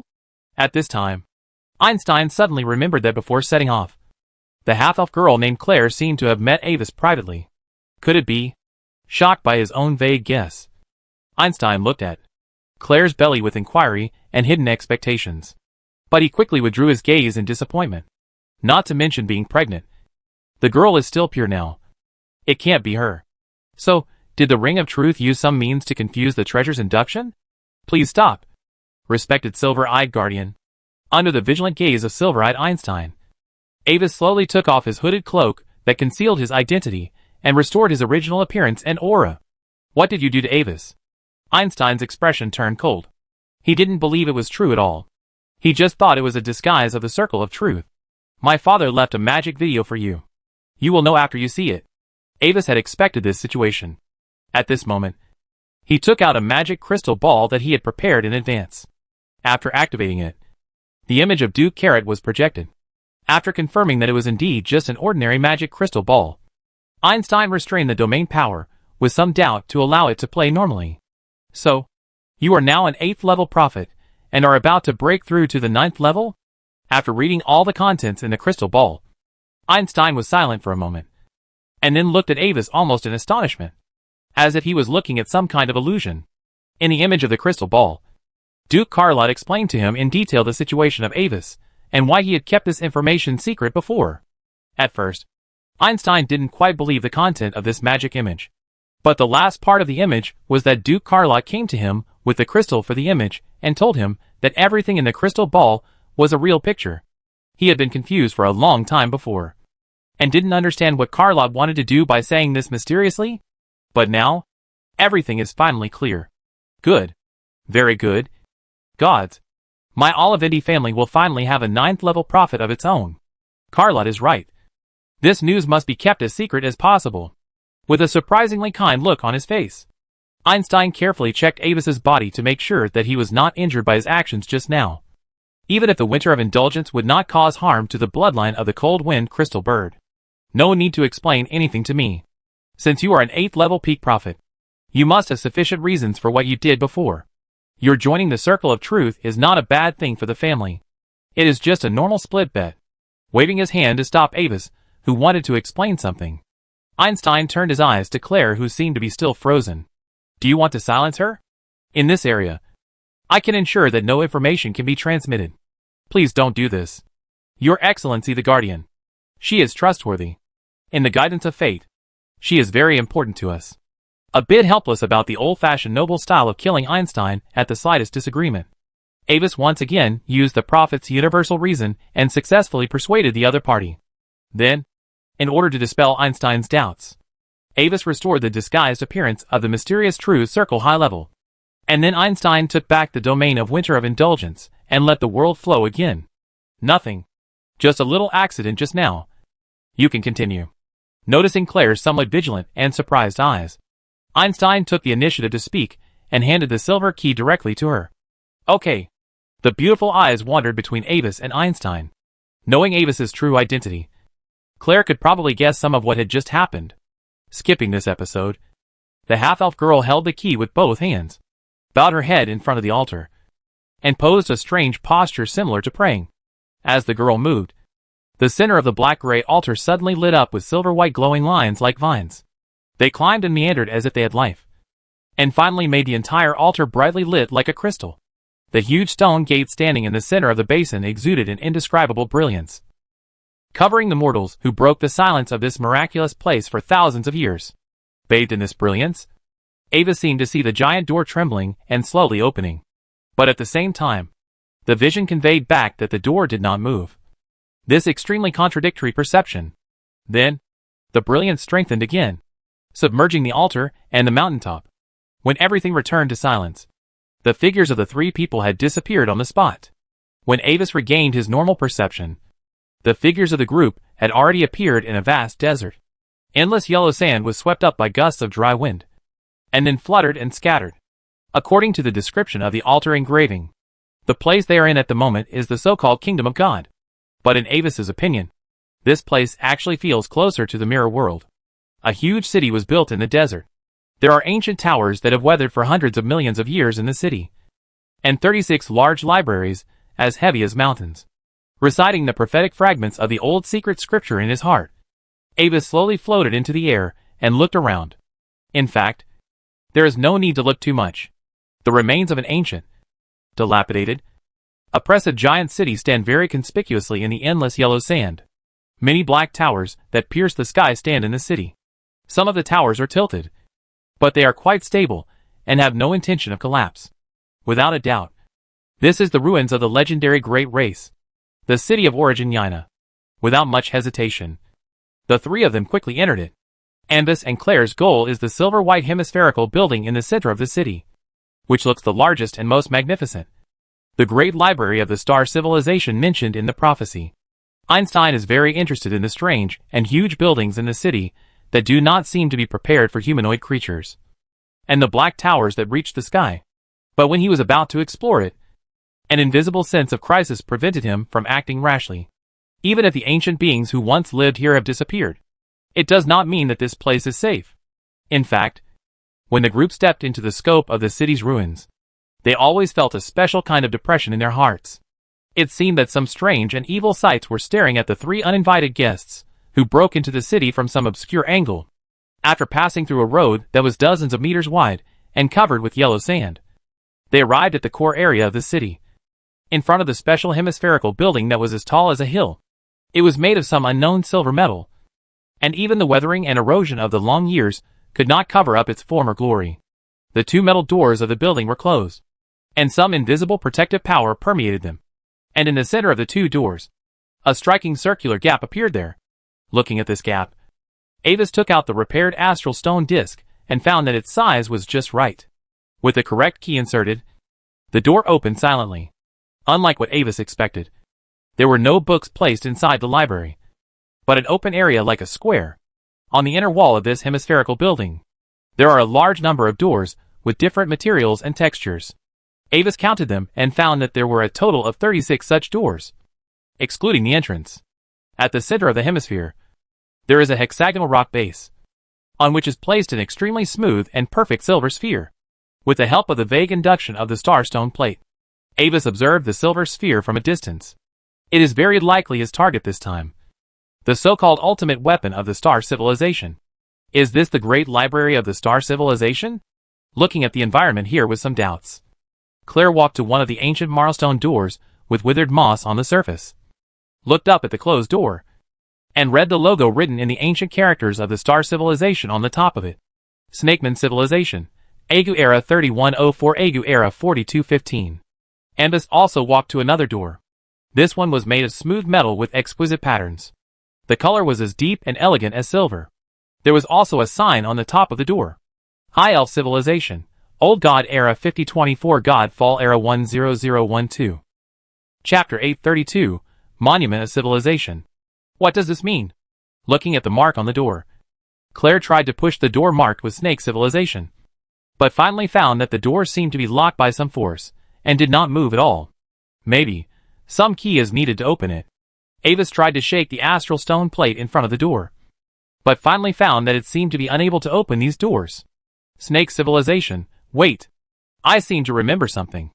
Raising his hand to touch the rough rock texture of the door, Claire suddenly closed his eyes slightly, keeping one hand on the marl door, and the whole person exuded a strange temperament. Some ancient language that had long been lost in the current era came from Claire's mouth, with obscure friction and ominous hissing. It was almost hard to imagine that this sound was made by human vocal cords. Rumble, rumble, rumble. As Claire's voice fell, the door trembled for a moment, and then burst open. Just now. What was that? Looking at Claire with a little curiosity, Avis asked directly. The language of the ancient snake civilization, meaning open. The blonde half-elf girl withdrew her hand, looking a little confused. I don't know why I know this word, but I just have a feeling that this door opens like this. Is that so? Looking at the open door, Avis stroked his chin, looked at the gorgeous metal door in front of him marked with High Elf Civilization, and tried to read out open in the High Elf language. Buzz. The silver-white door surface, densely covered with beautiful patterns, suddenly lit up, and the blue magic light flowed in the patterns. In the low hum of magic resonance, the two doors slid open quietly. If he hadn't seen it with his own eyes, it would be hard for Avis to imagine that the great library of the star civilization would be opened in this unique way. After all, the signs on these doors are all in the text of the star civilization. On the inside of the open door, a silver-white obelisk first caught Avis's eyes. On it, the introduction of the High Elves was recorded in fine flowery star civilization text. The High Elf civilization, a race created by God, was born in the Old God Era 5024, and left Unival in the God Fall Era 10012 and entered deep space. And behind this obelisk is an endless illusory starry sky, with only a straight silver road leading to the center of this starry sky. A magnificent High Elf-style floating city suspended in nothingness. From a distance, Avis could already see a large number of giant bookshelves standing on the floating city. In order to guard against possible dangers, Avis did not set foot on the floating city immediately, but instead sent out several fourth-level clones to explore along the road, while he himself returned to the hall to meet Claire. Snakeman Civilization. the oldest civilization of Unival, evolved from the marine creatures lily snake worms at the end of the Dark Ages, and officially established civilization in the Aquila 3104. Later, due to the predators coming out of the deep sea, the last Snakeman city-state was destroyed in the Aquila 4215. On the other side, Claire also saw the introduction of the Snakeman civilization on the marlstone slab standing in front of the door. Snake people. Looking at this simple yet cruel description, some images suddenly flashed before the eyes of the half-elf girl. Above the ancient steaming swamp, an unusually huge and scorching sun hung high in the sky, and a wild city built of large pieces of marl stood in the center of the swamp. Some giant snakes that were more upright than humanoid creatures lived in this city, leading an extremely monotonous and poor life. Until one day, a blonde half-elf girl came to the city and talked with the snake people's priests, bringing a warning that the ancient predators were about to revive. However, the snake people's priests did not believe this strange alien race. They wanted to capture the girl and sacrifice her to their terrifying gods. In the end, after a thrilling chase and hiding, the girl successfully escaped. And when she returned here again a long time later, the original city was only left with broken walls and ruins. Claire was already accustomed to this kind of ancient memory fragments that occasionally appeared. At this time, she was only slightly surprised, and then temporarily put it behind her mind. The last and most crucial part of her was hidden in this city. But when she actually arrived here, she lost that vague feeling. Did you find anything? And Wazy came to her side and looked at the introduction stone tablet in front of her, which was somewhat similar, but with different fonts and construction styles. Well, I remembered something. That city should be built in the style of the capital of the snake civilization, Quetzalcoatl City Cardassian, pointing to the gate in the distance. The strange city built of rough marl standing deep in the ancient swamp. Claire spoke in a low voice. I saw those ancient statues of blue marl, and saw the priests wielding snake-shaped daggers and offering the blood of the sacrifices to God. But all this ended in the darkness of the deep sea. The Star Civilization recorded all the texts and knowledge in their history, and created a building that matched the most glorious period of the snake civilization to preserve them. This may be the last trace of the snake civilization. All the texts and knowledge? Are all the libraries here? After a slight start, Ava suddenly sensed something. A large amount of high-value information was transmitted back from his clone.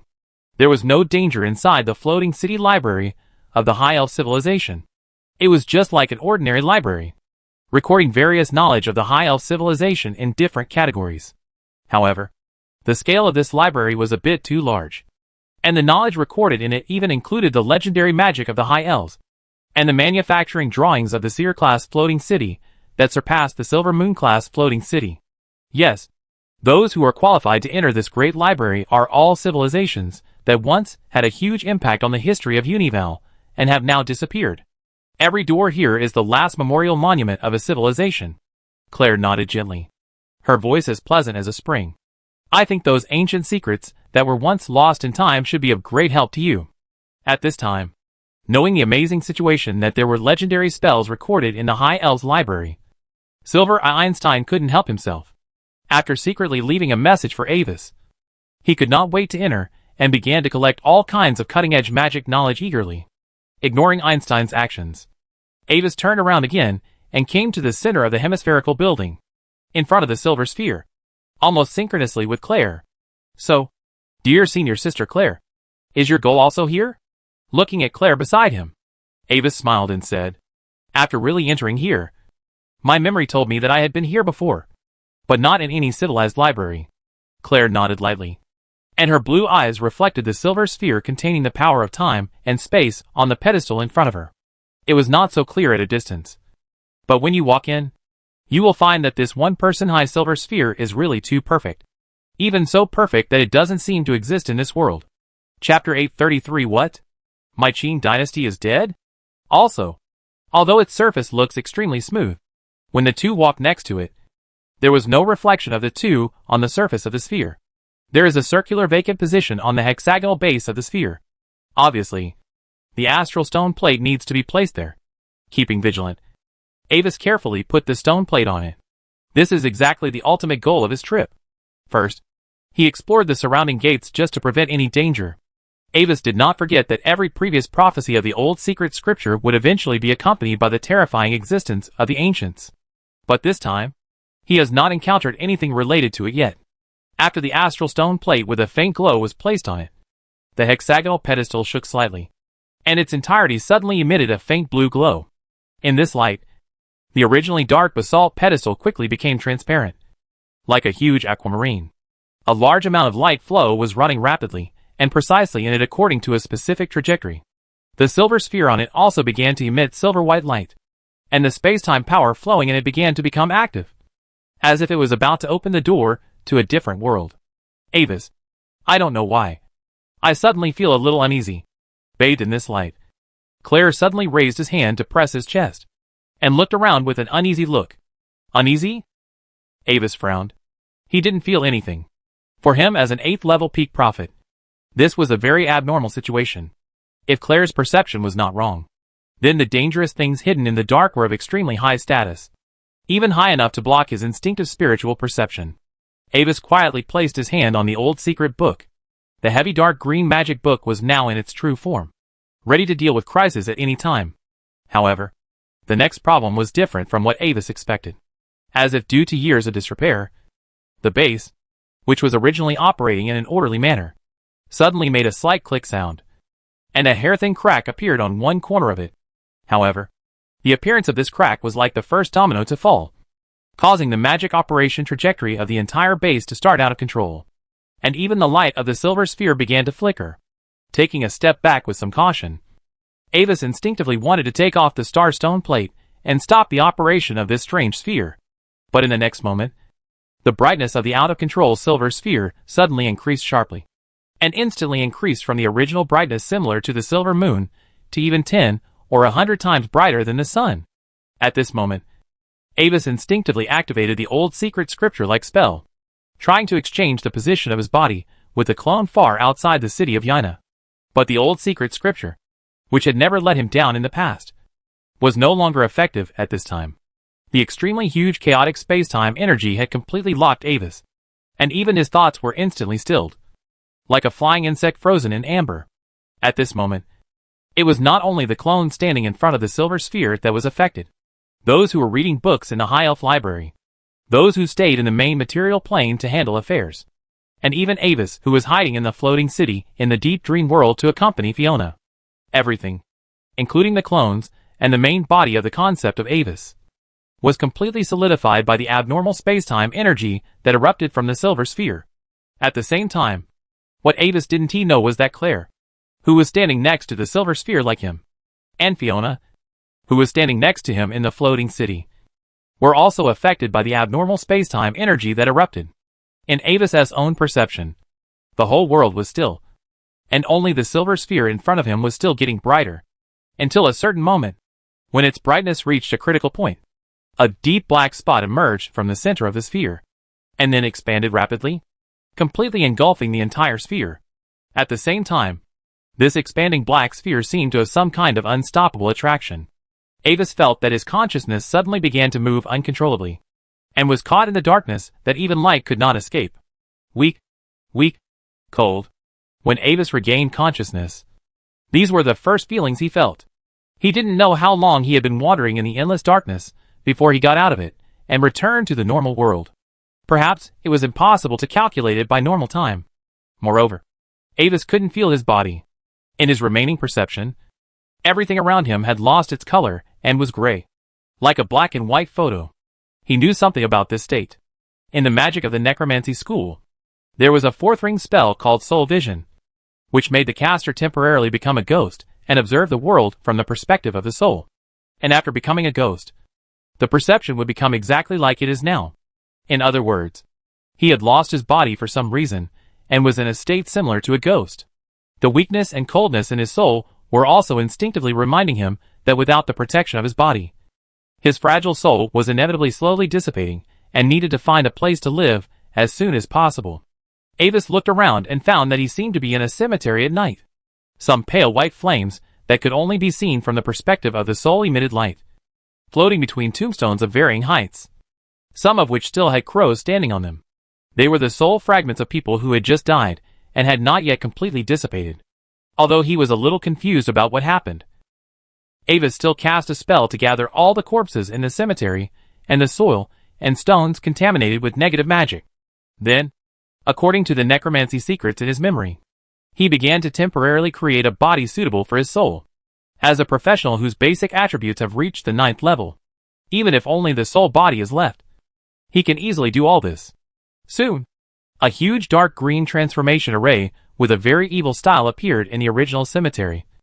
And in the center of the array, a large number of corpses melted and condensed like plasticine, and finally formed a body of a young man without a trace of stain. Under the dim silver moonlight, the young man in the center of the array slowly opened his eyes. Interestingly, for some reason, the facial features of this temporary body were very similar to those of Xia Yuan in his previous life. The lights were still on in the Gravekeeper's hut in the distance. But although Ambus made a lot of noise here, the Gravekeeper did not come to check. Or, it was because of this noise that the Gravekeeper did not dare to come over. Without paying attention to these details, Ava soared into the sky and quickly found the nearest city. He first had to determine where he was, and what year in history it was. A huge spiritual power quickly swept through the small town, and Avis quickly determined that he was currently in the Gloria Empire, and roughly in the period of Gloria III. At the same time, Avis found the local newspaper, and obtained the latest issue of the Empire Morning Post from it. However, the front page headline of this newspaper made Avis look confused for the first time. The death of the crystal bird. The last position of Olivendi was breached, and His Majesty, the Winter Cold, was confirmed to have fallen. What? My Olivendi is dead? Chapter 834 Different Angles. According to the exclusive information obtained by this newspaper, a 9th level peak who wishes to remain anonymous, Winter Chill Carlot Luo Olivendi's soul aura and destiny have completely dissipated. Even if the other party really has some hidden life-saving trump card, it is impossible for him to return in hundreds of years. However, many members of the Olivendi family of Carlot's line have escaped and are currently hiding in various parts of the Empire with changed identities. The entire report is extremely alarmist. But there is no doubt that the Olivendi family has suffered a heavy blow again and can no longer hide its decline. Many 9th levels who had been on the sidelines have secretly taken action and began to try to capture the fleeing bloodline of the Olivendi family. In the eyes of many people, these members of the Olivendi family are like mobile treasure houses, because when they flee, they will inevitably carry the most precious treasures with them. As for the specific battle process, this newspaper does not have detailed information, but only puts a magical shadow photo of the ruined Olivendi family residence. In fact, the Olivendi family's base was attacked by a powerful enemy several days ago, but it was not until recently that the confirmed news was published in the newspaper. After reading this newspaper, Ava suddenly felt a strange and familiar feeling. According to the date of this newspaper, the chaotic time and space transmission seemed to have sent him to the future more than 10 years later than his original timeline. However, some of the details revealed in this newspaper did not match his memory. The most discordant point is that the previous federal speaker, who was sealed into the old secret scripture by the Lord of Dreams Malem, because of trying to call him to the main material world, is still serving as the speaker, as if nothing happened. In order to confirm a vague guess in his heart, Avis returned to the street and found a player who was doing errands. From his panel, Avis saw the current game version number. Version 1.4, the setting sun of the Empire. Ambitious new nobles. The rebels who resist oppression. The ambiguous attitude of the Ill Federation and the wholly messy Empire. The Gloria Empire, which is caught in civil strife, is already shaky, and the building is about to collapse. Is it to support the rebels and overthrow the tyranny of the Empire? Or cooperate with the new nobles to occupy a place in the coming new era? Or be loyal to the royal family and turn the tide? This is an era of shining stars. A glorious stage built for you. To be honest, this is the version that Avis played the most in his previous life. But it was not until now that he reread the version introduction that he finally noticed a detail. The introduction did not mention the 4 major families of the Empire in the old aristocratic camp at all. The version sewer is like this. Sighing, Avis lay on the tilted red tile roof of a 3-story stone building on the side of the road, staring at the pale white dawn emerging from the sky. Based on the information obtained, it can be basically determined that he seems to have come to a special node, the eve of Avis's wish in his previous life. If we look at it purely from the perspective of the glorious calendar, he has traveled to the future. But if we look at the order of events, he has undoubtedly returned to the past, compared to his time. This is another timeline, and perhaps the power of the wishing spell also played a guiding role in it. However, the biggest problem now is that there are also stargazers in this era, and the other party's state should be intact. He wants to travel back to the past. The purpose is to get rid of the existence of stargazers, so as to break through the 9th level prophet. But now, due to the failure of the time and space instrument, there are still stargazers when he travels back. Then he traveled in vain, didn't he? Thinking, Avis closed his eyes and opened them again, switching to the vision of destiny.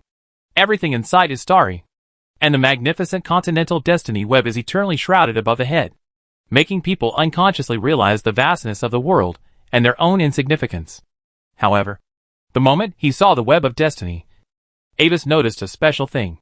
It seems that because he came through time and space, his own destiny trajectory has not yet intertwined with the continental destiny web. Only a little trace of destiny left by his previous spying on the newspaper. Pigeon? Are you there? After thinking for a while, Avis tried to call this mysterious existence. As a superdimensional creature, if the essence of the pigeon is really as it is said, then even if he leaves the original timeline, he should still be able to hear his call. The next moment, a white bird head poked out from the void. Unlike the giant white pigeon seen before, a normal-sized pigeon emerged from the void little by little. If it weren't for the picture of it appearing, it would be difficult for Avis to tell what the difference was between it and other ordinary pigeons. Are you calling me? Goo? After twisting its head and looking around like an ordinary bird, the pigeon flapped its wings and landed on Avis's shoulder skillfully. Goo, you came here, and you have doubts about the current situation in your heart, and you want to seek Gugu's answer. Yes, I want to ask if I really left the original timeline and entered a parallel world. Staring at the pigeon's round red and black eyes that showed no emotion, Avis nodded. Without a doubt, the white pigeon nodded. When you observe the world from different angles, the world will also show different sides. Among countless possibilities, you have come to another one. Is that so? After savoring the pigeon's words carefully, Avis asked again. So, what I do here will have any impact on my world? In addition, how should I return to the original world? You make a wish. You respond. You invite yourself to arrive in this world, and you come to end your fate at the invitation. The pigeon tilted its head and stared at him. The world is like a gem. Carving one side will not affect the other side. Only light can be refracted from one side of a gem to the other side. Gugu can see that there is a light source in your soul. Light source? Avis was slightly startled. And then he understood what the pigeon meant by light source. After crossing over as a spiritual body, the only thing that exists on him now is the mysterious silver obelisk obtained from the glorious secret realm, which originated from the high elf prophet Hill.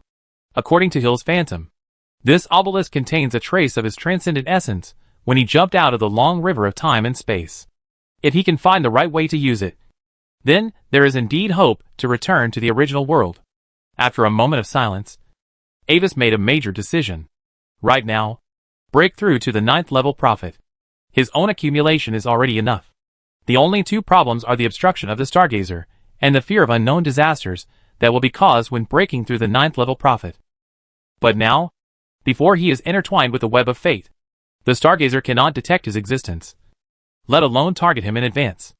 At the same time, since everything that happens in the parallel world will not affect the original fate line, Avis is very curious about what will happen if two 9th level prophets appear in the same era at the same time.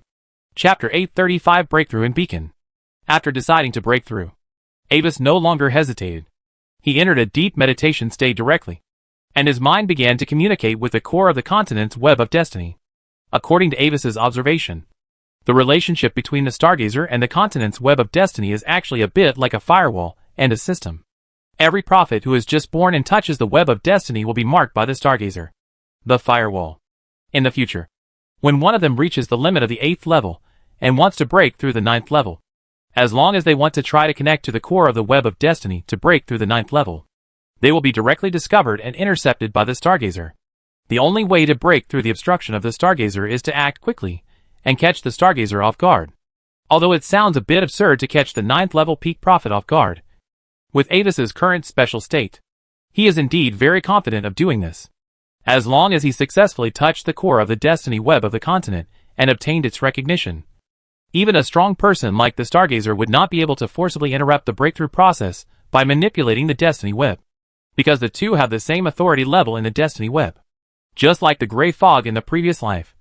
Since his breakthrough process has completed this step, even if the Stargazer finally returns urgently, there is no way to interrupt his breakthrough process, and he can only choose to exile him to other timelines. But now Avis is not afraid of exile. After all, his current state is actually no different from exile, and being exiled again is completely painless, as Avis's will penetrated into the destiny web. The entire destiny web of the continent began to become restless. The illusory starry sky of destiny was shining brightly in the early morning sky. Even ordinary people could see it clearly. The wonderful ripples of destiny spread out, and an invisible sense of expectation seemed to come from the whole world. What happened? The moment he felt the ripples, above the silver sand sea, on the floating city of the Continental Magic Council, Olysien, Stargazer Brunts, who was sitting quietly in the tower, suddenly opened his gray eyes. Who is it? He knew this feeling very well. This was the resonance of the web of destiny, when a prophet was promoted to the 9th level, and left his own mark in the core of the web of destiny. What puzzled the Stargazer the most was that the fate lines of all the prophets in the world were in a calm state. So who was this 8th level peak prophet, who broke through without any signs? No! Stop! Not daring to wait any longer, the Stargazer urgently activated the fate protection he had arranged for a long time, preparing to temporarily block the feedback of the fate net, delay the breakthrough process of this prophet, who appeared without any signs for a moment, and then proceed with further processing. Just like when the gray fog broke through, the translucent fate gauze now emerged from the fate net in an all-round way and quickly spread out, trying to block the fate of the unknown prophet. However, something happened that surprised the Stargazer again. The defense layer he laid in the core of the fate net, which could temporarily cut off the core area from the external fate net, actually sent feedback that it could not find the target at this time. And it did not play a blocking role at all. It's too late. Sensing the changes in the web of fate, a rare trace of pain and sorrow appeared on the wrinkled face of the Stargazer. The next moment, the web of fate suddenly trembled, and all the prophets on the continent suddenly sensed it. And a feeling like joy came from the web of fate. What? Someone broke through the 9th level prophet, deep in the body of a snowy mountain in the Federation. Grey Mist, who was still at the 8th level at the moment, looked up in astonishment, and a strong sense of confusion emerged in his expression. The ritual materials in his hand rolled to the ground unconsciously, and even the mist of fate around him faded a little. In the eternal night icefield in the northern border of the St. Messia Empire, the Destiny Stone Tower suddenly rang by itself. And unlike any previous time, this time, the bell of the stone tower rang continuously, like a siren echoing among the gorgeous aurora in the night sky of the icefield. Archbishop Gormor, who has been guarding the stone tower for many years, felt like he was facing a great enemy and urgently contacted Pope St. Messia III. In the perception of many powerful people and prophets on the continent, a figure with black hair and black eyes, and a breath like an ordinary person, appeared in the sky. The light silver light enveloped him. If you look at it for a long time, you will have a strange feeling as if you are looking at the reflection in the mirror. At the same time, all the prophets learned the title of this newly appeared mysterious 9th level prophet through the web of fate. Man in the mirror. At this time, Avis, who successfully broke through the interception of the Stargazer and left his own mark in the core of the web of fate, immediately hit his fate line, connecting himself with the web of fate in the web of fate to avoid being traced by the Stargazer. There were no accidents during the breakthrough process, as he was a man without luck. Even the fate feedback and fate influence required for the breakthrough were obtained in another world. This resulted in Avis not appearing in the Stargazer's fate vision from beginning to end during the entire breakthrough process. Although this operation sounds a bit like using the sword of the previous dynasty to kill the officials of the current dynasty, these powers are not fake after all. They are things like the power imprint left on him by the web of fate. Under this kind of promotion that seems like a bug, the arrangements made by the Stargazer against the current prophet are equivalent to using a fishing net to block the flow of water. Blocking loneliness. After successfully hiding himself, Avis began to silently wait for the power feedback of the web of fate to come. At the same time, he was also waiting for the former Stargazer to tell him in the form of magic shadow records that when the prophet breaks through the 9th level, he will face the unknown taboo.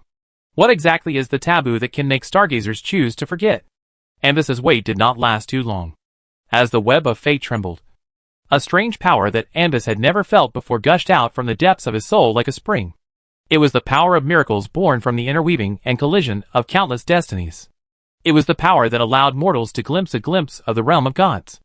Avis only felt that he seemed to be able to create something out of nothing at this moment, making things with a probability so small that they were close to impossible become inevitable. And sparks of infinite wisdom burst out from his mind. Under this power, everything in the world seemed to move according to his will, and all the mysteries of the world were clearly visible before his eyes.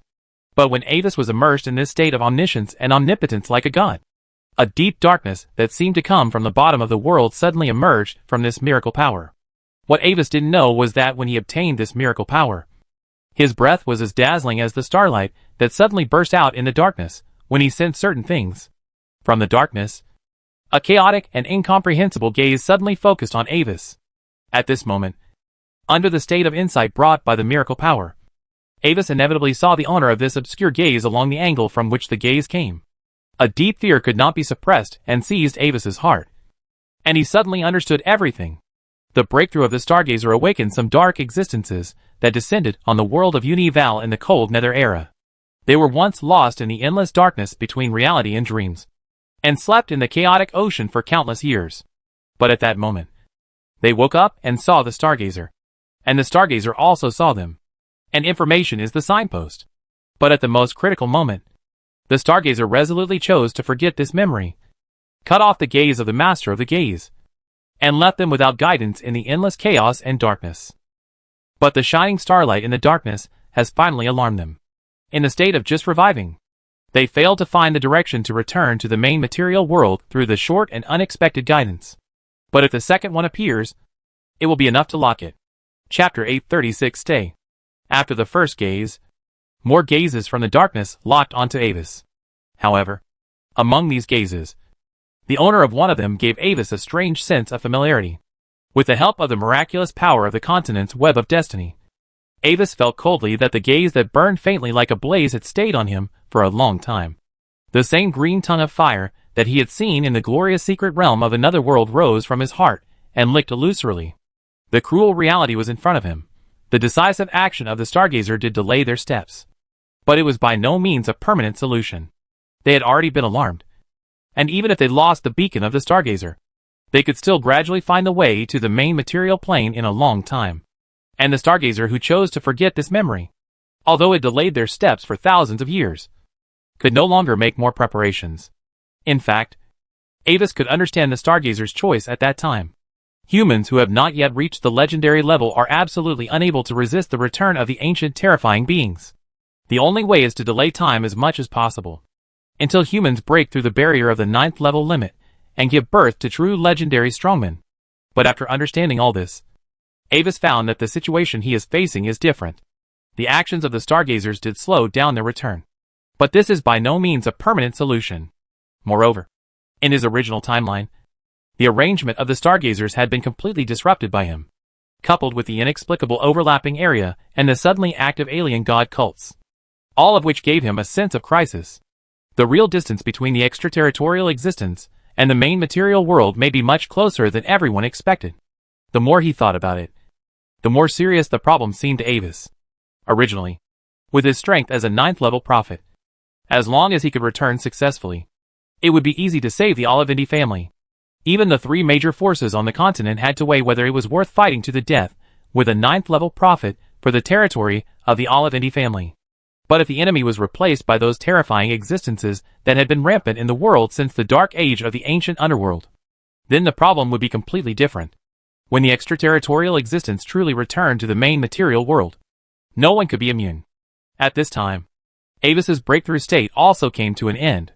With the departure of the blessing of the web of fate, Avis immediately broke away from the state of being like a god, and the obscure eyes before disappeared one after another, as if it was just an illusion.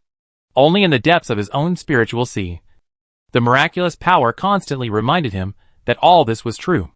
Although he failed to go to the past as planned, he still succeeded in breaking through the 9th level prophet by accident. And the fundamental purpose of this trip has been achieved. Thinking of the message the pigeon told him before, Avis tried to sense the strange silver obelisk left to him by the high elf prophet in his spiritual space. as if stimulated by his behavior of traveling through time and space.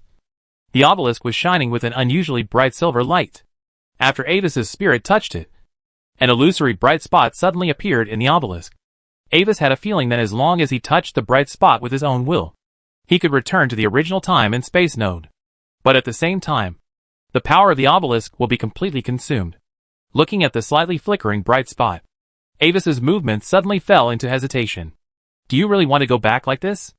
After hesitating for a moment, Avis, who was suspended in the air, lowered his head and looked down at the city under his feet, which was shrouded in the hazy mist and light golden light of the morning. Although the sky has not yet brightened, there are already people coming and going on the streets and alleys. Many ordinary people who got up early are rushing for their livelihood today. And there are many players who open the system panel. The stream of people is like the breath of the city. In Avis's eyes, this sleepy city is slowly waking up. Although a few top continental strongmen were alarmed by his breakthrough, for the vast majority of low-level professionals and ordinary people, the changes in the web of fate are actually very far away from them. Watching all this, Avis's eyes gradually became firm. He can't go back like this. If the return of the ancient beings is inevitable, then he must find a way to deal with it. The existence of this timeline is a precious opportunity for him to rehearse in advance. He wants to see how the human beings will respond to the return of the beasts in this life. And Avis is actually very curious about some of the secrets in this timeline. What happened to the imperial family in this life? How much of the saint plan of the Holy Light Church has been completed? Who took Fiona away in this life? What kind of adventure did she rely on to become a 9th level existence and turn the tide? Also, the object of his wishing spell is the Olivendi family in another timeline, which is full of dangers. Or the Olivendi family in this life, which is almost falling apart. Now that he has enough power, it is time to explore the real secrets of this continent. After making a decision, Avis restrained his own breath and blended into the crowd of the city like an ordinary person. He planned to first investigate the whereabouts of Fiona in this life, and then look at himself in this life. As for the possible threat of the Stargazer to him, Avis was not very worried. When he became a 9th level prophet, the Stargazer could no longer use his own 9th level fate net authority to forcibly lock his fate line as before. He could only use normal prophecy means to narrow the scope of suspicion little by little, and finally lock him. But the time for this kind of prophecy attack and defense is often decades.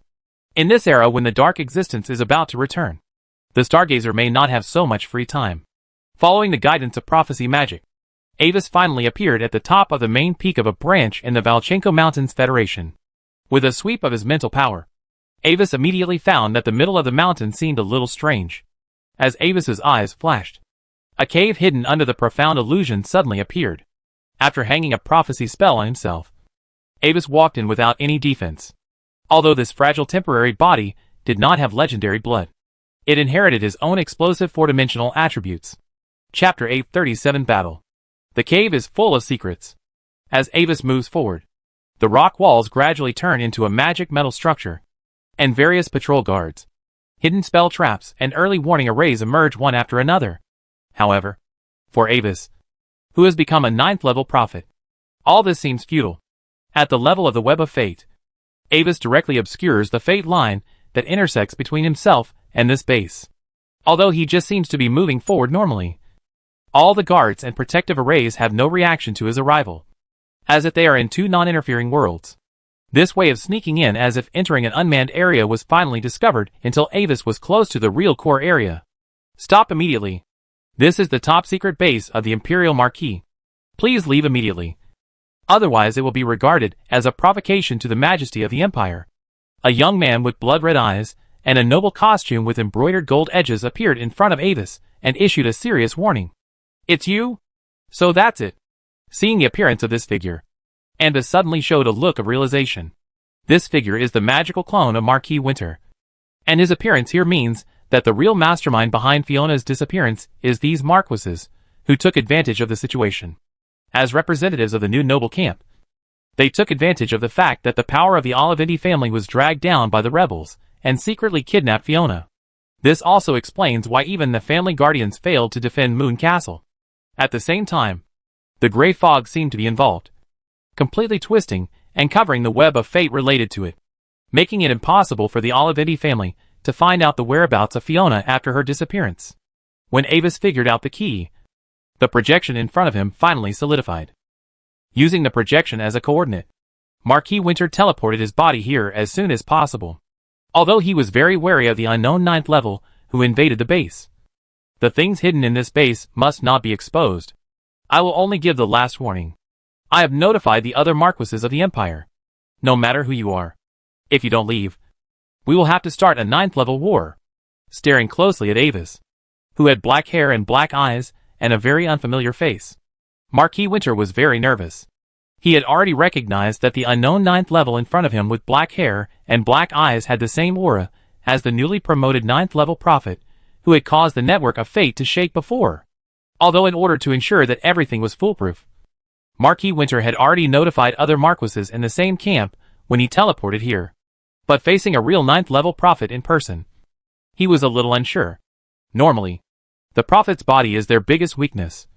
But when he broke through to the 9th level, Marquis Winter did not dare to deal with Avis directly with the idea of dealing with ordinary prophet, but only hoped to make the other party understand that if he continued to explore, he would face more than one 9th level, so that he would retreat. Notify the other Marquises of the Empire? You should have known my identity, right? Faced with Marquis Winter's somewhat timid threats, Avis laughed instead. Then, you should know that under the cover of the web of fate, an unprepared and hasty siege cannot deal with a prophet. We don't have to be enemies, Mirror Man, even if you are a 9th level prophet. But our Glory Alliance is not weak, and the fight between the two will only lead to a lose-lose situation. Having said that, Marquis Winter simply stopped hiding anything. We can cooperate. You found this place because you must have predicted something. I can promise you that as long as you sign a contract with us and do not disclose any information about this place, all the research results of this base, since its establishment, can be shared with you. Share all the research results? Haha. What an attractive proposal.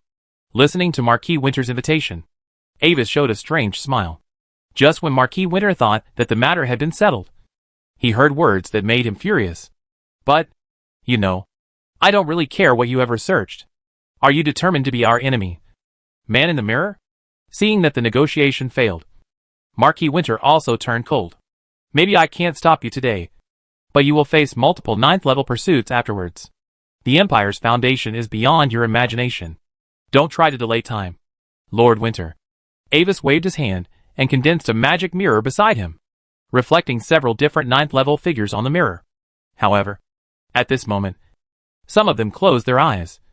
Their breath was disordered, and they looked struggling. Some were inexplicably involved in the different space and were facing difficult and terrifying existences. Your reinforcements may have encountered some small accidents. Before the matter here is over, they can't come for the time being. Calmly watching the livid Marquis Winter, a huge silver moon-like mirror appeared behind Avis, and the power of the destiny domain that belonged to Avis bloomed for the first time in this world. Then, let's solve the problem between us two. As Avis's domain opened, everything covered by the domain changed into completely opposite mirror images. Just like the reflection in a mirror, countless broken mirrors drifted in the domain, but each fragment seemed to contain a different world. Arrogant people, you will regret it. With a low roar, Marquis Winter no longer suppressed his killing intent, and scales surrounded by tiny dark blue lighting emerged from his body. And he also opened his own Songhai domain. With the blood of the blood-eyed Sunlong, Marquis Winter actually has bloodthirstiness and belligerence from the depths of his blood. He had previously only deliberately tolerated it in order to avoid provoking Avis, a powerful enemy. But now that the negotiations have broken down, he no longer suppresses himself. And the domain roaring with endless thunderstorms and ocean vortex power collides with Avis's illusory domain that looks like a world in a mirror. Considering that he was in an underground base, Marquis Winter's domain power was mainly for confinement and isolation, intending to drag the battlefield into the space rift. As the battle continued, Marquis Winter became more and more frightened. Originally, he thought that the man in the mirror had just broken through the 9th level, and his strength must be unstable. As a veteran 9th level, he should have an advantage in this head-on domain collision. But what he didn't expect was that the strength of Anvis's domain power was no less than his. And there were even signs of reverse encirclement and erosion of his domain. With a fierce light flashing in his scarlet eyes, Marquis Winter simply gave up the collision and consumption of this domain, and instead shrunk his own domain. surrounding his body like armor for protection. Then, relying on his physical fitness after the liberation of his blood, he forcefully rushed into Avis's mirror field. As an ancient deep-sea overlord, the blood-eyed mosasaur's close-range fighting ability is very amazing, and its innate ability swallowing stars is enough to distort and break the 9th level rule field. With the power of blood running, the head of Marquis Winter suddenly twisted and expanded, turning into a huge mosasaur mouth full of sharp teeth. The sharp teeth, with a dark magic power that was enough to distort the nothingness, suddenly bit down at Avis. Facing the aggressive Marquis Winter, Avis just calmly watched the giant mouth that bit him. And then as the giant mouth closed, it instantly turned into countless broken mirror fragments flying away. At the same time, a huge twisted wound appeared on Marquis Winter without any warning. That weird biting and swallowing power is no different from the innate ability attack that Marquis Winter just launched. In the mirror world, Avis looked at Marquis Winter, who was injured by his own 9th level ability, thinking, unlike ordinary 9th level professionals, the core power of the 9th level prophet comes from the web of fate on the continent. In the previous domain collision, Avis used the power of the web of fate to directly suppress the resistance of Marquis Winter. And the ability he just used was that he understood the existence of the mirror world through the ancient secret spell Mirror World Travel. And with its characteristics, he formed his unique 9th level ability, Mirror Reflection.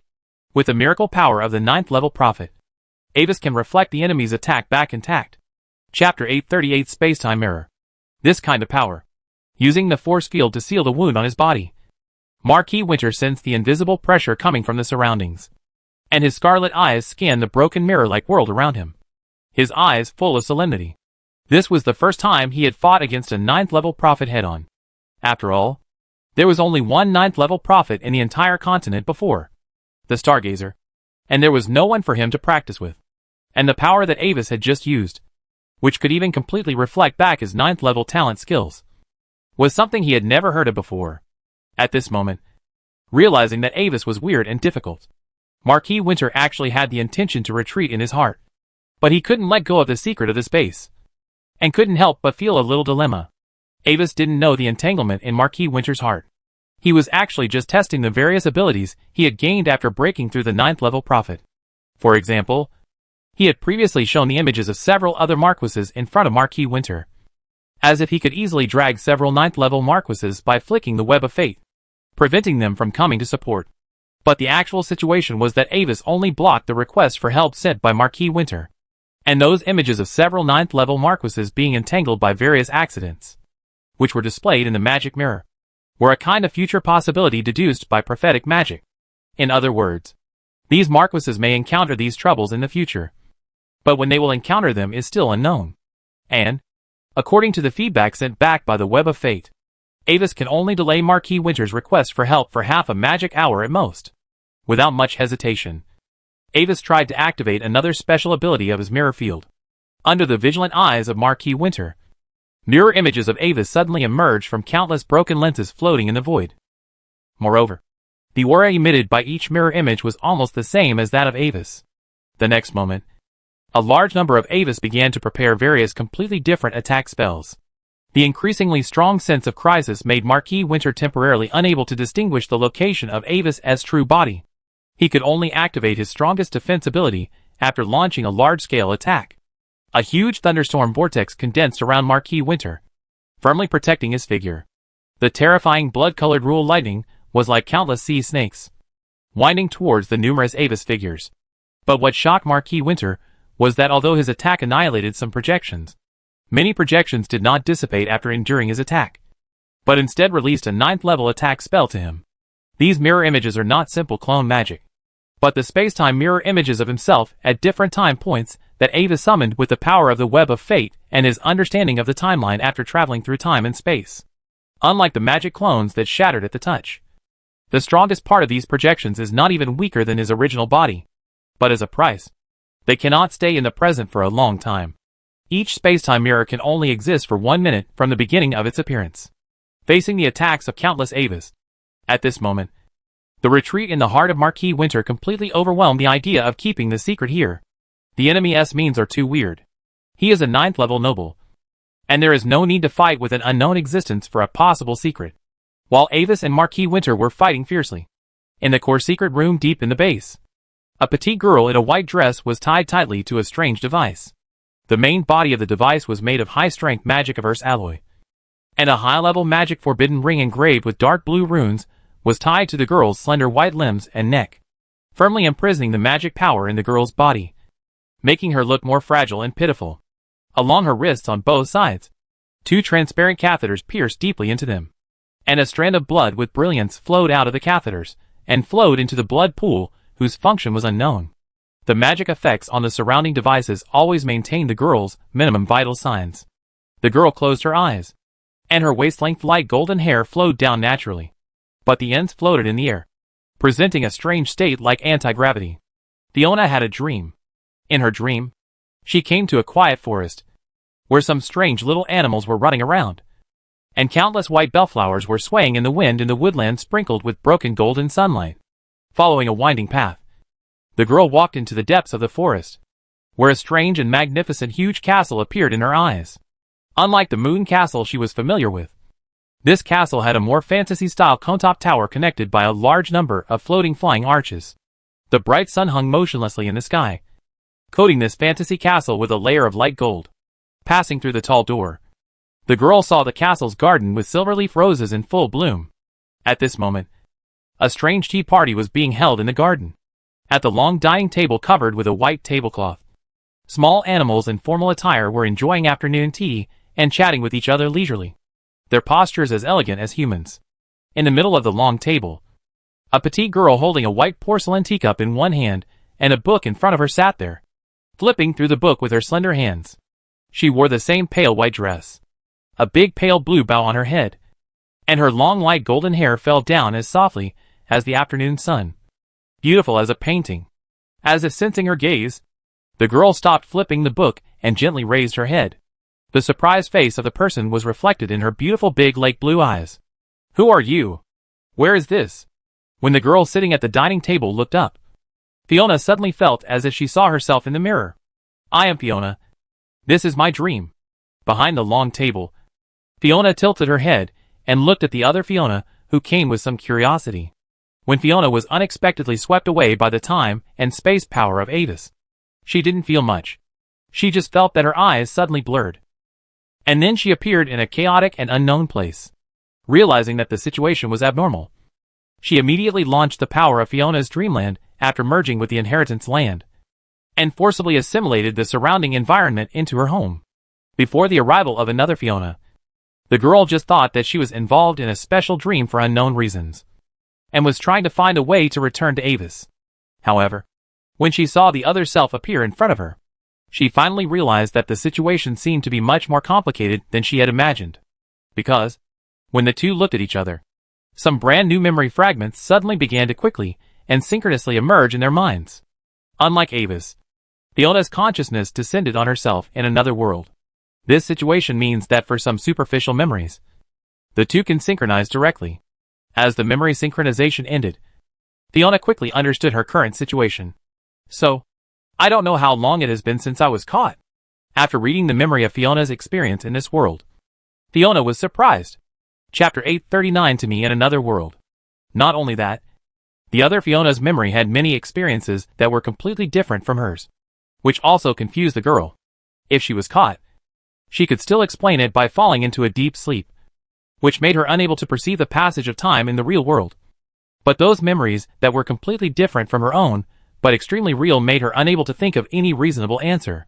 She even suspected that she had a somewhat absurd dream. But as the queen of the dream world, she knew very well that such a thing was impossible. After thinking hard for a long time, Fiona finally recalled some unpopular knowledge she had learned from books, or some kind of conjecture. Isotopes in different time and space. In short, this theory believes that the main material world is not unique, but there are countless different mirror images. In countless world lines, the same creature will also have countless mirror images. These mirror images that exist in other world lines are isotopes in different time and space. Time is extremely precise, and a very small change may be infinitely magnified, as powerful spellcasters study the various dangers of time and space. This disturbance will almost certainly have indelible consequences on the timeline of the main material world. Under this premise, The existence of different time and space may accidentally arrive in the current world. Looking at the other self, with a different temperament in front of her, Fiona was a little embarrassed. If the one in front of her is really her own different time and space isotope, then the current situation may be much more complicated than she thought. Because the reason why she couldn't leave the dream world before was because she suddenly couldn't perceive her own existence in the real world. But now that she has synchronized the memory of another self, Fiona suddenly has a guess that she is not willing to believe. Could it be that she has become her own isotope in another world in another world? If this is the case, then she is likely to be in danger in reality. When the little girl sat behind the long table and pondered, Fiona, who was standing in front of the table, did not move, but quietly watched her, as if peeping into a mirror. The synchronization of memories is mutual. When Fiona in the dream obtained her memories, she also obtained her own memories from another world. To be honest, it was a memory full of warmth and fantasy that she could not help but envy. A childhood with warm care and storytelling by her brother. The daily company of the cute kitten Kate and the little dragon Fia. The fantasy and beauty of the dream world full of fairy tales. The prosperity of the territory. The pride and satisfaction of watching people live and work in peace and contentment. Everything is so bright and dazzling, like a morning star illuminating the night sky. But she is different. If Fiona in the dream is the bright side of the mirror, then her life is like the dark side of the mirror. In her childhood, she also showed unparalleled talent. But she never had a real friend. Her fourth brother, and Wazy, who is about the same age as her, doesn't like her very much. And her parents are very strict with her. In such an environment, she is surrounded by loneliness and fatigue at the end of each day. Even after entering Pamir College, her situation has not improved much, because of her noble status. Although there is no shortage of people around her who come to please her, the smart girl can actually feel that everyone who approaches her has their own thoughts. She was well aware of the rules of the game between nobles, and she should choose those who are in her interests to win over according to her needs. The girl didn't like it, but she was powerless to change the environment. Later, the situation in the empire changed dramatically. The new nobles and the rebels gained power, and the fate of the Olivendi family took a sharp turn for the worse in a series of conspiracies. And even her brother died in battle. When Llewellyn Castle was breached, she was taken away by an unknown strongman and imprisoned in this base to study the legendary bloodline. The girl once hoped that her father and the ninth-level strongman of the family could come to rescue her. But as time went by, the girl gradually fell into despair. The rescue was delayed, and according to the situation faced by the family before, it was not difficult to guess the reason. The existence of the four major families blocked the way for too many people. Whether it was her own fate or the fate of the Olivendi family, it was already doomed. After figuring everything out, the girl was ashen, letting her consciousness sink into the darkness, quietly waiting for the arrival of the goddess of death, until she saw herself from another world, recalling the interaction between Fiona and Avis in her dream when they were young. The pure and warm feeling made the girl almost cry with envy. Let's leave here first. I'll try to find a way to rescue us. Behind the long table, Fiona also figured out her current situation. No matter how she appeared here, it's better to rescue her body in this world now. Otherwise Fiona in this world may be in danger of death at any time. Where are you from? There should be an exit to the dream. I remember that the place where I first appeared was in a forest outside the castle. Listening to Fiona's question, the girl thought for a while. Okay, let's go now. Without hesitation, under the leadership of Fiona in another world, Fiona closed the book in her hand, said goodbye to the little animals who held the tea party together, and headed to the forest with full momentum. At the edge of the forest was sunshine and birds singing. A thick gray fog appeared at some point. They surged slightly, exuding a dark atmosphere. Stepping into this fog, you will truly arrive at another world where Fiona is. However, standing at the border between the forest and the fog, the leading girl suddenly stopped, her tone a little hesitant. Sorry. Can I stay here for a while? Well, why should I stay? Fiona tilted her head and looked at herself in another world, a little puzzled. If you stay here, your real body will be controlled by me. I don't know if it will have a bad impact on you. It's okay. Looking at Fiona with doubts in her lake blue eyes, the girl smiled a little sadly. Myself in another world. Do you know? People say that I am a genius that only appears once in 1,000 years. But I actually can't do anything well. And I can't meet the expectations of my father and mother. Even if I work hard to practice, I am still unable to resist the enemies of the family. Faced with the bad news from the family, I can't do anything, and can only watch everything happen. Maybe it was God who made me meet you, and let me see the sunshine in your world. Compared with you, my life seems so dark and dull. I know that I should go back to reality with you, but I am really tired of everything there. In that world, I have nothing. But in your dream world, I see another possibility. There are laughter, sunshine, and friendship, as dreamy as a fairy tale. I know that these beautiful things do not belong to me, but at least let me rest here. As she said this, tears flashed in the girl's eyes. Even if they are illusory, I want to see the light again before returning to the darkness. Don't worry. Please rest here with peace of mind. Me in another world.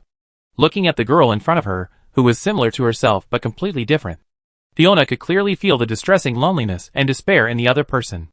If she grew up surrounded by warmth and happiness, then Fiona in this world undoubtedly spent her childhood in loneliness and indifference. She tried to recall the details of Fiona's memory in this world. The deserted castle, the strict parents, the fourth brother who hated her, the hypocritical friends, everything lacked sincerity and warmth. This may be the source of the coldness in Fiona's temperament in this world. Growing up in such an environment, she had to learn to protect herself. When you muster up the courage and are ready to face reality again, please bravely walk into the fog. By then, we will definitely find a way to solve the problem. Standing in front of the surging fog, Fiona gently took the girl's hand and showed her a clean and warm smile. I who walk in the dark, my light can be shared with you. Hearing this, the girl's tears finally burst out, and she hugged Fiona tightly, as if holding the last glimmer of hope. Chapter 840 Leaving and Finding Subordinates. After bidding farewell to herself in another world, Fiona stepped into the mist and regained her sense of the real world. Because she had already known the situation of her body in this world, the girl did not choose to return to her body, but used the body in the main material world as the coordinates and descended directly in the form of a dream incarnation. After arriving in this world as a consciousness body, the girl lost the Fiona's dreamland that integrated the core of the inheritance land, and could not show the strongest dream queen form that could compete with the 9th level strongman's clone. But she still had the 8th level spiritual power, and could still use the secret techniques in the dream inheritance. Soon, the girl's translucent dream descending body appeared in the secret room. Because she didn't know what dangers were around her body, this body was just a projection condensed by Fiona with a little bit of power, and even the size was a mini version, only half the size of a fist, similar to a flower fairy. However, as soon as she descended, Fiona immediately noticed something was wrong. The magic in the environment gave off a violent and oppressive feeling, and it was trembling like a tremor, as if some extremely powerful existence was fighting nearby. The girl immediately understood that this might be her chance. She didn't know who was fighting, but judging from her memory, the probability of the family's reinforcements coming to rescue her was very slim. It was probably an invader who had a different stance from the owner of this base, and was fighting the base's protective force. In other words, the other party might have come for her, and no matter which side of the battle won, it would probably not be a good thing for her. Without further hesitation, taking advantage of this once-in-a-lifetime opportunity, the girl decisively projected her true power, and quickly began to dismantle the magic forbidden ring that imprisoned her power. The two sides of the battle might notice her movements at any time, so she had to be fast and escape through the dream world before the 9th level strongman could spare the energy to stop her. The dismantling process was very smooth. Although she inevitably triggered the warning array, there was no guard force to stop her. After all, there was a 9th level clone sitting in the core area of the base, which was safer than any guard. And if even the 9th level marquee clone could not stop the intruder, then it would be meaningless to deploy more low-level guards here. As all the magic forbidden rings were dismantled, the magic power in the girl's body suddenly became agitated, and the transparent catheter connecting her body instantly shattered under the violent magic power, and the alarm sounded even louder. Not daring to delay too much, Fiona quickly attached the dream incarnation to herself. In an instant, an extremely strong feeling of hunger, weakness and tingling came from her body, making the girl's face, which was almost bloodless, pale again. Resisting the severe discomfort, Fiona used magic to temporarily maintain her physical condition while quickly leaping into the dream world, and at the same time did not forget to use magic to roll up the glowing blood in the blood pool and take it away. After all, it was the same blood. After taking back part of the blood power in the blood pool, the girl instantly felt that her body, which was almost exhausted, had recovered a lot. The alarm in the core secret room also attracted the attention of Marquis Winter. But because he was entangled by Avis, he didn't dare to distract himself to pay attention to the situation in the secret room.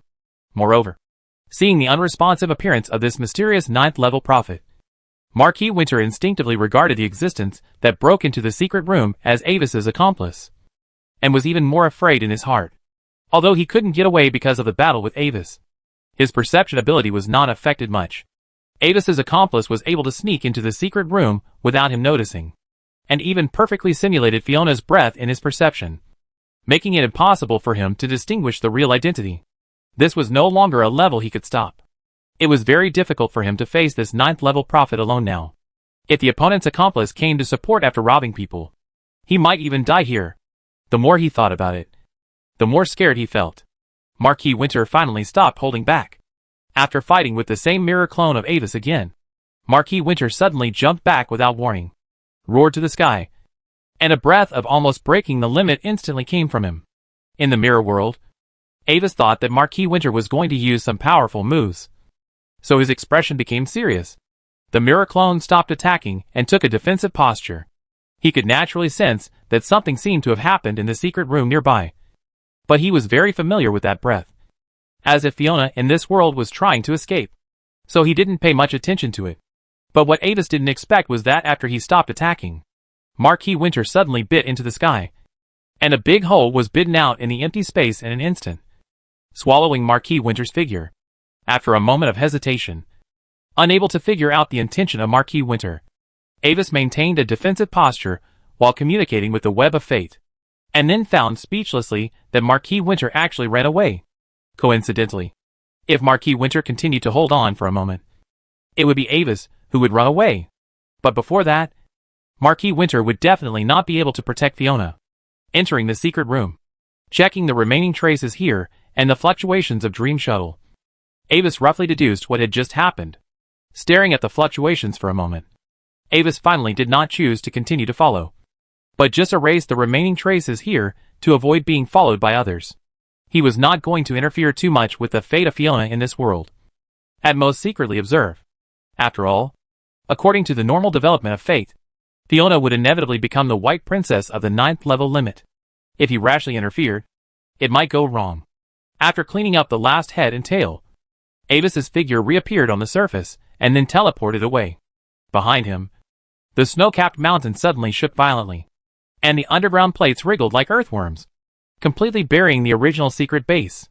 After investigating Fiona's situation, Avis teleported to the city of Carlos. He planned to test his second conjecture. If he revitalized the Olivendi family in this world, would it be considered as completing the wishing spell? Of course, revitalizing the Olivendi family, which is now in turmoil, requires many aspects. The first thing he needs is some special people who can help him deal with various chores. In Avis's view, players are the most suitable candidates for him now, as his 9th order spiritual power swept across the city. The base of a player guild Flower Falls to the World in the central city immediately attracted his attention. Flower Falls to the World is one of the largest player guilds in the current Olivendi family camp. Due to the current poor condition of the Olivendi family, many presidents feel like they are on a pirate ship. But if the Olivendi family can reverse the decline, then they, as a player force that helps in times of trouble, will definitely receive unimaginable rich rewards. Therefore, although the war situation has been unfavorable for a long time, many guilds are still gritting their teeth and persisting.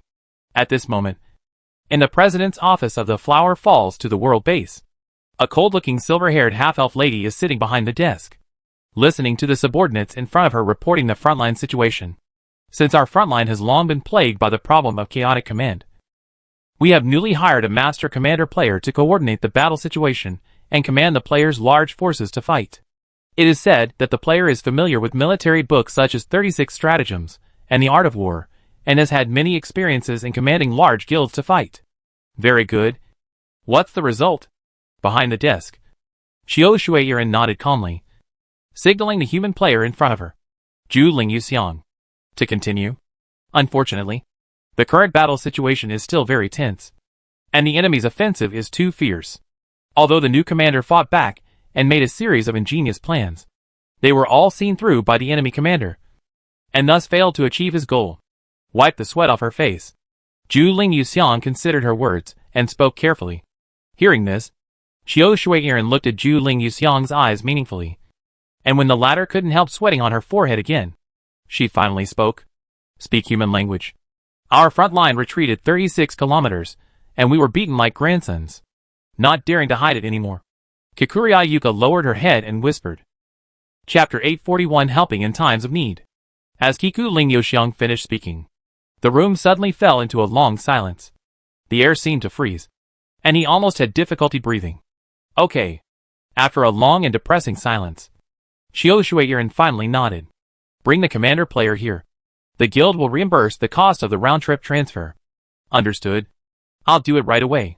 As if she had been pardoned, Kiku Ling Yuxiang performed the salute, and then almost ran away from Xiao Shuiyiren's office. After a short while, Kiku Ling Yuxiang returned with a half-elf bard player.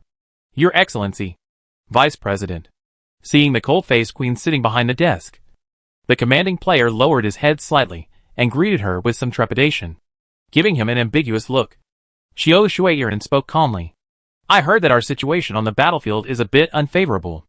Oh, from a tactical point of view, we are indeed facing some setbacks. But from a strategic point of view, our tactical retreat has bought us precious breathing time and seriously consumed the enemy's spirit. The commanding player tried hard to explain, trying to convince Xiao Shuiyiren that the unfavorable situation on the front line was not his responsibility. I can assure you that the next step will be a good opportunity for us to counterattack. After continuously taking a large number of territories, the enemy has fallen into fatigue and has to divide its troops to guard the temporarily occupied land. At this time, we only need to send a high-level player team to constantly harass the enemy's rear. And at the same time, when the enemy can no longer support and retreat, send a large force to accurately strike the enemy's weak points. And we can get brilliant results. This explanation made some sense. Xiao Shuiyiren nodded without showing any emotion, and raised another key question. So, how much have we lost in the battle? Where has the front line retreated to? Faced with this unavoidable question, the commanding player carefully looked at Xiao Shuiyiren's face, hesitated for a moment, and slightly beautified the battle report. Due to our poor equipment, the average number of deaths for players below level 40 is 1.8, and the average number of deaths for players above level 40 is 1.2. We lost 1 medium-sized teleportation array, 3 small teleportation arrays, and 17 magic crystal cannons. For mid and high-level NPCs, there is currently a 6th-level demonized knight captain, 2 5th-level demonized knights, and dozens of 4th-level mercenaries killed in battle. Currently, our front line has retreated to the Icefield City. Relying on the protective magic array of the Ice Dragon City, we have successfully dragged the enemy's 10,000 troops here with only 2,000 people. However, listening to the report of the commanding player, Xiao Shuiyiren's eyes gradually became cold. This number may not seem like much, but you have to know that players can only revive 5 times in total. Even with a resurrection stone of 888, there are only 6 times. In the process of upgrading, players often inevitably die more than once. In this context, the higher the level of the player, the more they cherish their lives. Normally, in this long-term faction war similar to the National War, the average number of deaths of players on both sides is slowly increasing.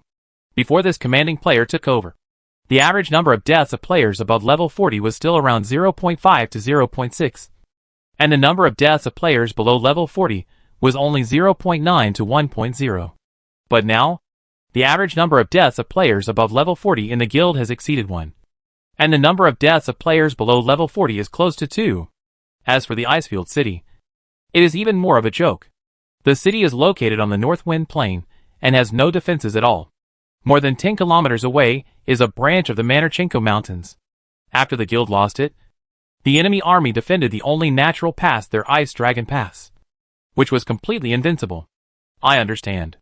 After a moment of silence, Xiao Shuiyiren nodded again and sighed. The guild will remember your contribution. As she said, she turned around and looked at Zhu Ling Yuxiang, who was waiting at the door. Drag him out. Kill until the character is deleted. Hearing this, 2 high-level demonized knights walked in from outside the door. One of them grabbed the arm of the half-elf bard player, ignored his struggle, and forcibly dragged him out of the door. No! Let me go! I've lost blood for the guild. I've made contributions to the guild. You can't do this. I want to see the president. I want to see the president. The commanding player was horrified, struggling violently, shouting at the top of his lungs. But he still couldn't avoid being dragged away, rubbing his forehead with a headache. Xiao Shuiren dismissed his subordinates, looking at the confidential battle report in his hand. He felt that the future of the guild was bleak. Not only was the Spark Resistance Army's offensive unstoppable, but the people in the Glory Alliance camp also took the opportunity to take advantage of them. When they retreated, they took the opportunity to occupy a city and plundered a lot of their logistics convoys. And, for the time being, they could only swallow their anger, because fighting on two fronts at this time would only make the situation worse. Anyone with a discerning eye can see that they are inferior to the other side in terms of equipment, NPC camp strength, and player quality. The only advantage on their side is that the Olivendi family is generous enough. Compared with other camps, the four major family camps pay almost more than double for foreign aid. Those who are willing to fight for the province of Carlos and the Olivendi family can receive extremely generous rewards every day, including but not limited to gold coins, legendary equipment, precious magic materials, alchemy potions, and rare props that permanently enhance attributes. Therefore, many players who join the Olivendi family camp actually aim to save a sufficiently rich legacy for themselves, prepare to account for all the deaths of the current character here, and then open a new account with training resources and gold coins. It's a pity. If we could get a batch of Black Knight 3, we should be able to last another month. Can't these stubborn and stupid NPCs expand the exchange list of magic constructs? In a place where no one is. Xiao Shuiren finally took off the mask of an iceberg beauty temporarily, and couldn't help but swear. There is no way. When fighting with the enemy equipped with magic constructs that are obviously one level more advanced, the losses will increase obviously. But those old-fashioned indigenous nobles are very resistant to magic constructs, and basically only provide low-end mass models that are everywhere on the market. It sounds like you have some troubles? However, when Xiao Shuiren just finished complaining, she suddenly heard a faint voice coming from behind her. Who is it? Guards. Like a frightened rabbit, Xiao Shuiren suddenly jumped forward and turned around to take a fighting stance the moment she landed, while shouting a warning. But what made her feel heavy in her heart was that even though she made such a big noise, the guards standing at the door did not rush in to protect her, as if they were in two non-interfering worlds. And the uninvited guest who appeared behind her seat, with a figure shrouded in a dark cloak, had all attributes of, and was obviously much higher than her level. Don't be nervous. I'm not your enemy. In Xiao Shuiren's nervous sight, Avis slowly spread his hands to indicate that he had no ill intentions. I accidentally heard that you are troubled by the magic guide construction. Coincidentally, I can provide you with some new options here. As the voice fell, a hideous magic guide construction mecha with a height of nearly 3 meters and a pitch-black body fell in front of Xiao Shuiren out of thin air. What is a bit strange is that the gaps in the body of this construct are vaguely covered with a dark red flesh-like tissue. This thing was made by Avis using the magic construction technology and the perfect blood modulation technology of another world. For him, who is at the 9th level, this is just a thought. This is a 5th level balanced magic construction Blackthorn, with a strength close to that of an ordinary 6th level magic construction. I can provide you with unlimited exchange. He casually named the magic construction he had just rubbed out with his hands. Avis looked at Xiao Shuiren with interest as her expression gradually changed from vigilance and suspicion to shock and excitement. My lord, I wonder what price we need to pay to exchange this kind of magic construction from you in large quantities. After carefully inspecting this magical construct, Xiao Shuiren had to admit that the properties of this strange construct were the best of all the constructs she had seen. Almost all of its properties were much better than the Black Knight Type 3 that she had always coveted. And it even had a self-recovery trait that she had only seen on some magical beasts. However, such powerful equipment would probably have an equally terrifying price. Price? Under the dark cloak, Avis smiled, and a blood-red eyeball appeared in his palm. It's simple. The province of Carlos cannot fall so quickly. In addition, I need you to do something for me. In this era of war and turmoil, when the Empire was in turmoil, it was time for the Angel of Original Sin to really show up. Chapter 842 The Orthodoxy of the Olivendi Family. The Walyuo Shangxia Guild has become famous. Under the command of the wise and powerful Vice President Qiu Shuiran, Walyuo Shangxia swept away the previous decline and directly launched a major counterattack. It took only half a month to advance the front line by 40 kilometers and successfully regain the previously lost territory. On the battlefield, Walyuo Shangxia showed a new type of constructed mecha team that had never appeared in the Empire, and its combat effectiveness was extremely amazing.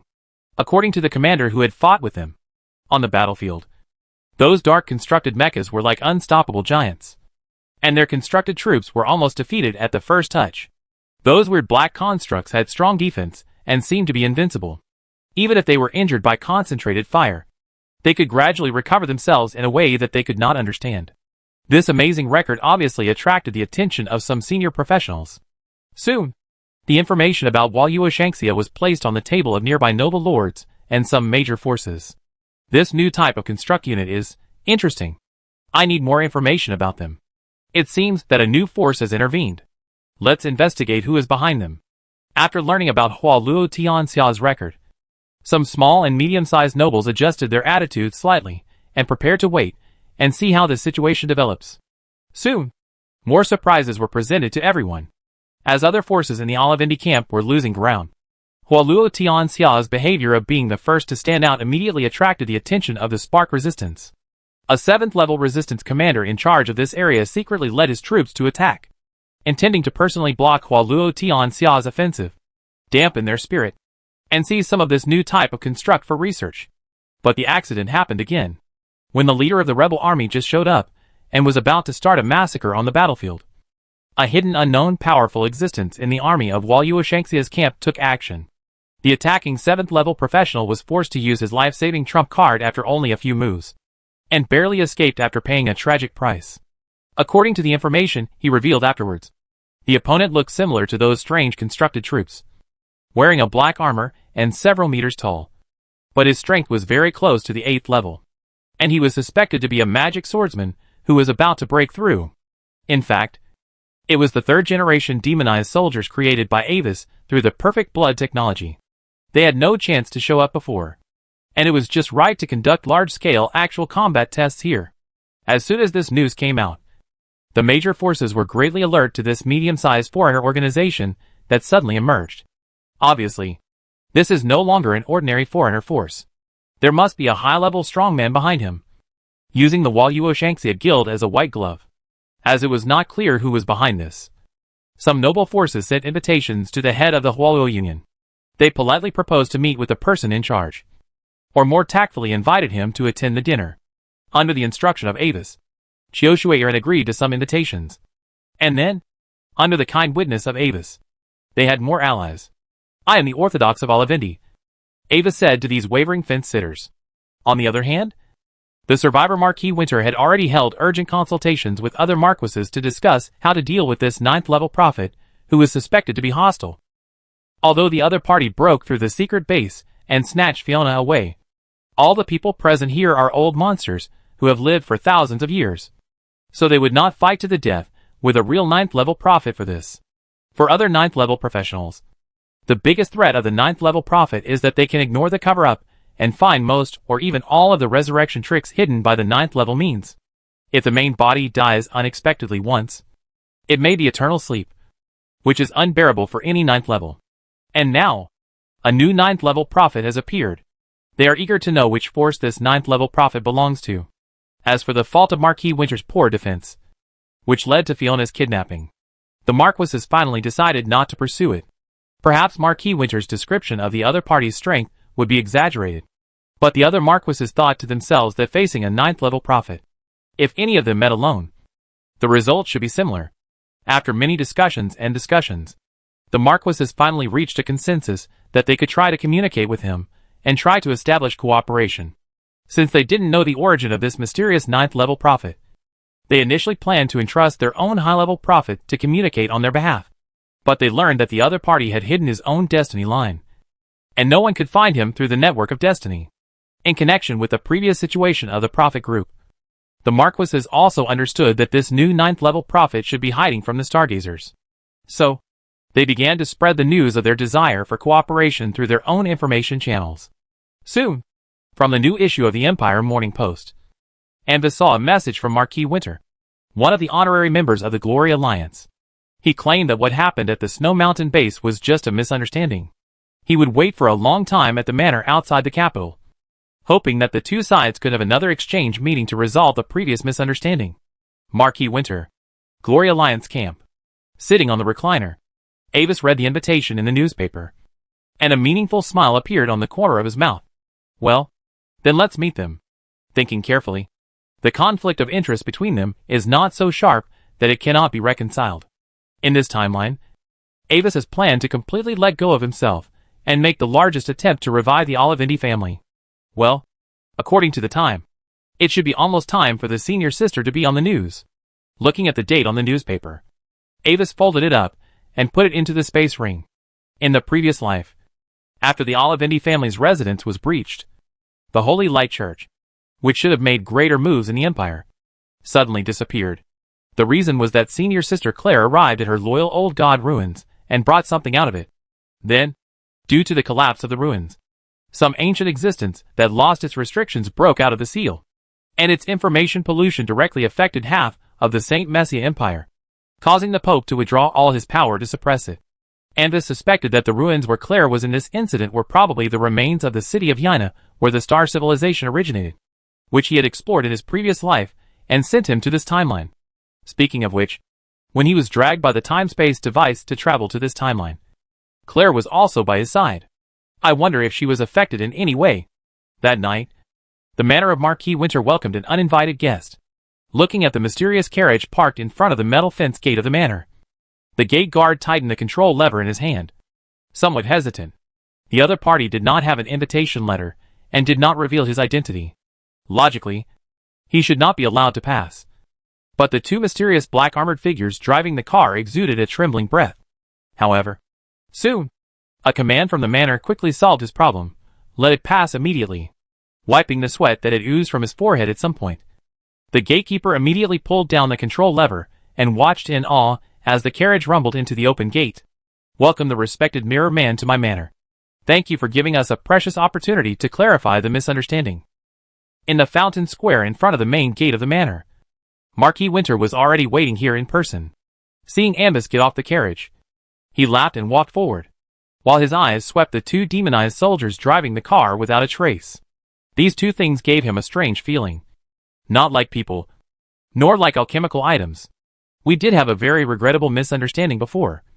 Lord Winter, I hope this misunderstanding will not happen again in the future. Anvis also smiled politely and shook hands with Marquis Winter gently. It was obvious that both parties were only clones. I understand the intention of Lord Winter to propose a meeting. I can tell you clearly that I do not represent the position of any force at present, and there is no fundamental contradiction between us. In this case, I wonder if you are willing to cooperate with us. Hearing this, Marquis Winter looked relaxed, and seemed to be very satisfied with Anvis's statement. Since you are willing to come to the meeting, you should have something you want. I wonder what your purpose is. Indeed, there is an unwelcome request. Under the inquiring eyes of Marquis Winter, Anvis's smile suddenly widened, and it looked a bit dark under the moonlight. I want everything from the Olivindi family. Chapter 843 Eliminate Dissidents. Everything of the Olivindi family. Hearing this, a hint of coldness appeared on the face of the Marquis Winter, and his original smile suddenly deepened a little, and his scarlet eyes stared at the face of Avis shrouded in the shadow of the hood. Interesting. Man in the mirror, your goal is really big, and you are not afraid of not being able to swallow it, or swallowing it and resulting in indigestion. Don't worry about this, Mr. Winter. Fate will guide my way forward. Everything has been predetermined. Death to the threat implied in the words of the Marquis Winter. Avis looked back at the Marquis Winter's eyes without caring. Just using everything of the Olivindi family can exchange for our peaceful coexistence with you. Isn't this condition very suitable? Peaceful coexistence. Hee. A ray of cold light mixed with ridicule and tyranny flashed in the blood-colored eyes, and a faint black shadow danced behind the Marquis Winter, and the terrifying aura of the ancient ocean overlord, the blood-eyed mosasaur, slowly began to dissipate. The wind with a faint fishy and salty smell surged in the environment, blowing the plants and fountains in the courtyard. But Anvis just stared at Marquis Winter like a sculpture, unmoved by the power he exuded. Okay. Very good. As you wish. I hope you can always maintain this good appetite. After the two sides confronted each other for a long time, Marquis Winter finally relaxed with a gloomy face and made a statement that was almost submissive. Anvis wanted the Olivendi family, so they gave it to them. After all, there are 3 other families in the Empire. Using 1/4 of the original expected goal to stabilize a 9th level prophet at this critical period is acceptable to them. Besides, the Olivendi family is not a cake that has been prepared and placed on the table, and can be distributed at will with words. It is a beast hidden in the jungle, silently licking its wounds. Although after the attack of the mysterious strongest and the death of Duke Carrot, the Olivendi family seems to have been seriously injured and close to the edge of disintegration. But the real high-level forces of the Empire know that the Olivendi family is far from being at the end of its rope. And at least it has the ability to deal with 1 or 2 marquises. It is precisely because of this that the marquises have not yet shown their fangs directly, but are slowly eroding the Olivendi family's industry and territory. Just like a hunter chasing a wounded beast, they keep harassing, consuming the last bit of the beast's strength, and patiently waiting for the prey to weaken and fall down. The most important thing is that the forces that are eyeing the 4 major families of the Empire are not just their Glory Alliance. Those so-called civilian rebels were actually secretly supported by the other 2 empires. They even sent saints to attack the Olivendi clan. They didn't even bother to act. Since the man in the mirror has such a big appetite, the Olivendi family might as well give up temporarily, and let the man in the mirror fight with the other 2 empires. I will deal with you slowly after the fate of the other 3 families is settled. I'm sorry. I suddenly have some urgent matters to deal with. Please take care of yourself, Mr. Man in the Mirror. After achieving the goal of this meeting, the clone of Marquis Winter immediately dissipated and left. He didn't want to see Avis's annoying posture for a second. You left really fast. In this case, it should be the time for the prophet next.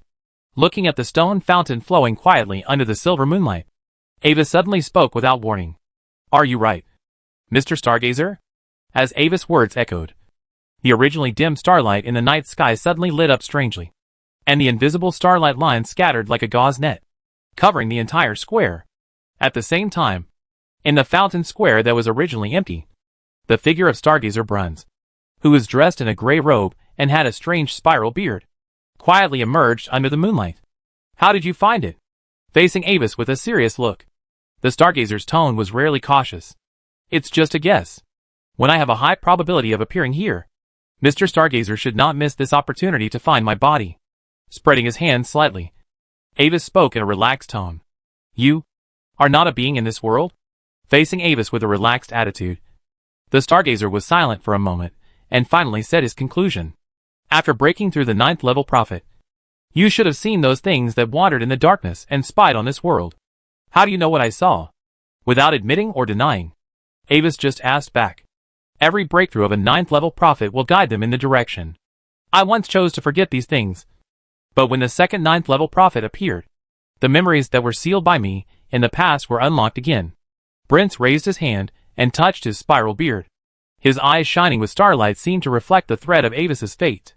You should know that this is why I have always prevented other prophets from breaking through the 9th level. Besides, your fate was not within my control before, so there is no need for us to be hostile. Now, you and I are facing common enemies, and we are also very clear about what will happen if they arrive in the world. I hope we can reach a consensus and jointly prevent the upcoming extraterritorial existence. Mr. Stargazer must have heard my conversation with Mr. Winter. Staring at the Stargazer, Avis just repeated his previous words. My request is very simple. I want the Olivendi family. The fate of the 4 major families in the Empire has long been determined, and I personally have not made any special arrangements for them. With a slight smile, the figure of the Stargazer gradually dissipated. We will meet again. The Man in the Mirror. After the meeting with Marquis Winter and the Stargazer that night, the situation in the province of Carlis gradually began to calm down. I don't know what Marquis Winter discussed with other marquises after returning, but the Glory Alliance temporarily stopped the encroachment on the Olivendi family. As for the Spark Resistance, the frequency of its activities in the Carlis province area has also decreased a lot. The forces under the Olivendi family camp have all noticed that the enemy's strength seems to have decreased recently. The Hualulatianxia Guild has also expanded greatly with the support of Anvis, annexing many indigenous forces and other small and medium-sized player guilds in the same camp, forming a large guild that dominates the Carlis province and is in the limelight for a while. This movement even alarmed the president, who was originally doing a mission in the secret realm, and temporarily interrupted the mission and returned. Some local small and medium nobles were proud to be able to make friends with the Walyuo Shangxia Guild. In this situation of flowers blooming and oil boiling in the fire, Walyuo Shangxia even began to gradually recover the lost territory of the province with a great victory. Wherever the army went, the nobles from all over the country bowed down, and some real folk wild resistance forces were even more frightened. Finally, the strange reversal of the situation in the province of Carlis reached the ears of the current head of the Olivindi family. The detailed information of Walyuo Shangxia was also presented to the current head of the Olivindi family, Anbis's 9th level uncle, Zero Ice Crystal Pomona. The foreign force Walyuo Shangxia aggressively wiped out the resistance forces? The Glory Alliance retreated? The current leader is a 6th level strong man? After reading the absurd and ridiculous intelligence presented by his subordinates, Pomona's mouth twitched. To be honest, he had just fought with Leo, the leader of the Spark Resistance Army, and escaped with great momentum. But his injuries have not healed yet. Now with this information, he seems like a joke. It is obvious that there is an extremely powerful external force secretly helping the Olivindi family, but the other party has not contacted him so far, and the reason behind this cannot help but make people suspicious. The one who can interfere with the situation in the Carlis province and make the Glory Alliance choose to retreat must be at least the same level as the 4 major families. There are only a handful of forces of this level in the entire Yar continent, and it is impossible for them to emerge out of thin air. And in the intelligence, the other party had acted under the banner of the orthodoxy of the Olivindi family, which made Pomona instinctively feel that there was something wrong. After thinking about it, Pomona finally decided to take the initiative to test it. In the name of the Olivindi family, he sent people to the headquarters of Walyuo Shangxia, and asked by name to meet with the supporters behind Walyuo Shangxia at Yuelin Castle. Pomona invited me? In the name of the Olivindi family? After receiving the invitation letter from Walyuo Shangxia, Anbis was amused. According to his understanding, after Pomona took office, he purged dissidents in the Olivindi family. Many people who were different from his faction in the family were exiled to the border of the territory by Pomona. For example, the housekeeper Leonard, who had used the water bomb spell to wake him up a long time ago, is now in the mountains north of Carlis, responsible for the breeding of the leopard beast. It's good. There will be less noise in my province. That night, Yuelin Castle was attacked by a mysterious man, the current head of the Olivindi family Zero Ice Crystal Pomona, who was still injured, resisted bravely, but was eventually defeated and opened the space gate to escape. However, the landing point of the spell was disturbed by the turbulence of space, resulting in a fatal error, causing Lord Pomona to accidentally fall into the forbidden zone of life, unable to escape, and the blood crystal ball shattered. Chapter 844 Start to Brush.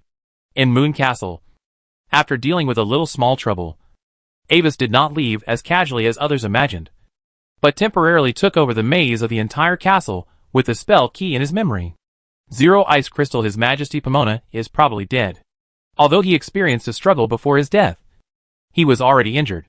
Avis's strength is not comparable to that of an ordinary 9th level professional, so the result is doomed. Originally, Pomona planned to use the home advantage of Moon Castle to compete with Avis, but what he could not have imagined was that Avis's understanding of the castle's protective magic array far exceeded his expectations. And when Pomona was solved, there was no one in Moon Castle who could restrain Avis, which is one of the reasons why Avis dared to act so high profile. After Duke Carrot was attacked, Pomona is the only 9th level person in the Olivindi family who can stand up. Among the other 3 9th level members of the Olivindi family, Silverstorm Esvel had previously fallen into the trap of the Gate of the Eye and is currently in the resurrection period. The 9th level Extreme Guardian Silver Einstein was besieged and severely injured when he went to rescue, and is still on the run. In this timeline without Avis's interference, the power of the Gate of the Eye has now grown into a terrifying behemoth, and its tentacles are intertwined throughout the entire Idle Kingdom Federation, and their shadows are also behind the forces that invaded the Gloria Empire.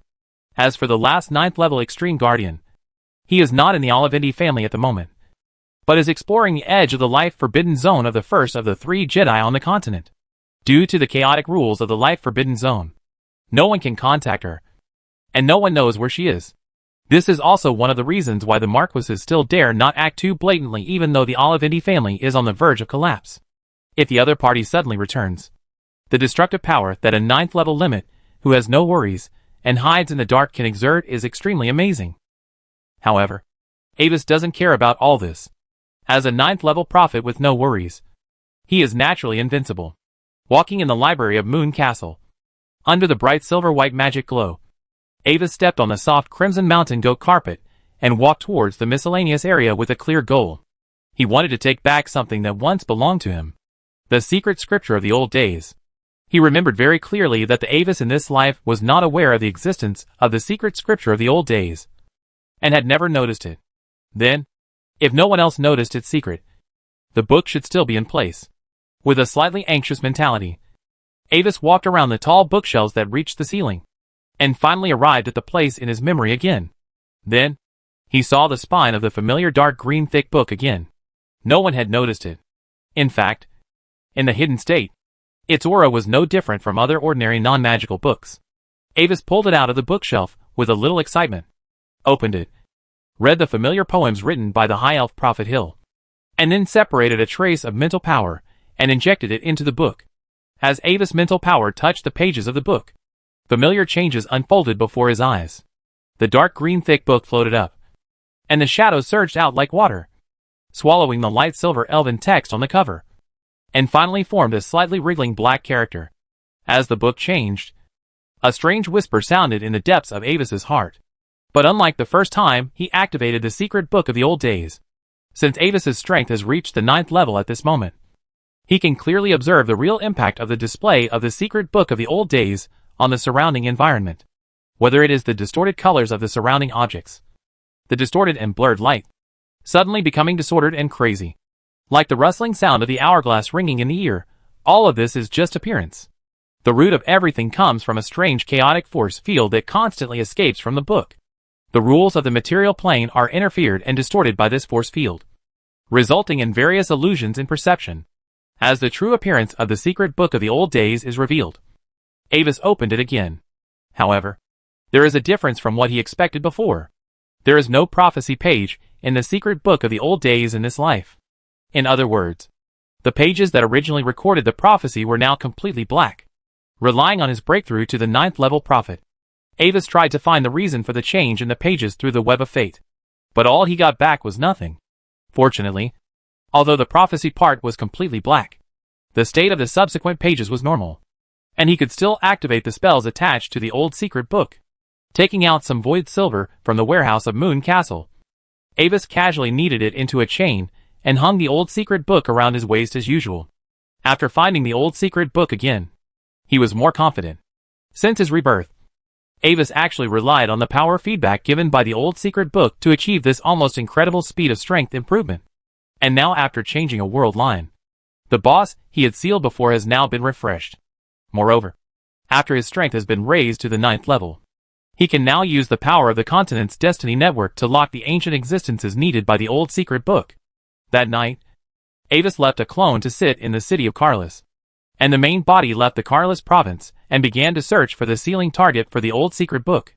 When Avis took back the old secret book and began to brush experience all over the world, an aboriginal girl who had hidden her identity returned to the Carlis province. The girl was Fiona, who escaped from the base. After recuperating in the deep dream world for a while and recovering her body, she returned to the main material world and prepared to observe the current situation of the empire she was about to face. Relying on the special secrets of the Dreamland Heritage Land, Fiona put on a layer of dreamy outer garments, completely changing her appearance and aura, and even covering up her own blood power. The girl's thoughts were very clear. Although she didn't know why she came here, the most important thing for her now was to ensure her own safety. And on this basis, find a way back. And by the way, see if she could do anything for the Olivendi family in this world. But the embarrassing thing was that with the current situation of the Olivendi family, she didn't dare to reveal her identity now, for fear of being ambushed and captured by the 9th level attackers again. At that time, the attackers came too fast and the timing was too accurate, as if they were very familiar with the Olivendi station. When she was not sure whether there was a traitor in the family, she did not dare to go back for the time being. As for the idea of seeking help from the Imperial family or other major families, it was also rejected by Fiona. She could see the current situation clearly. The other three major families were also in trouble. As for seeking help from the imperial family, in a sense, it was no different from throwing herself into a trap. For a while, the girl who regained her freedom was even a little confused, and didn't know what to do. Her first reaction was to go to Avis for some advice. But in her memory, Avis in this world was completely different from the fourth brother she knew well. He had a bad attitude towards her, and didn't have any outstanding performance.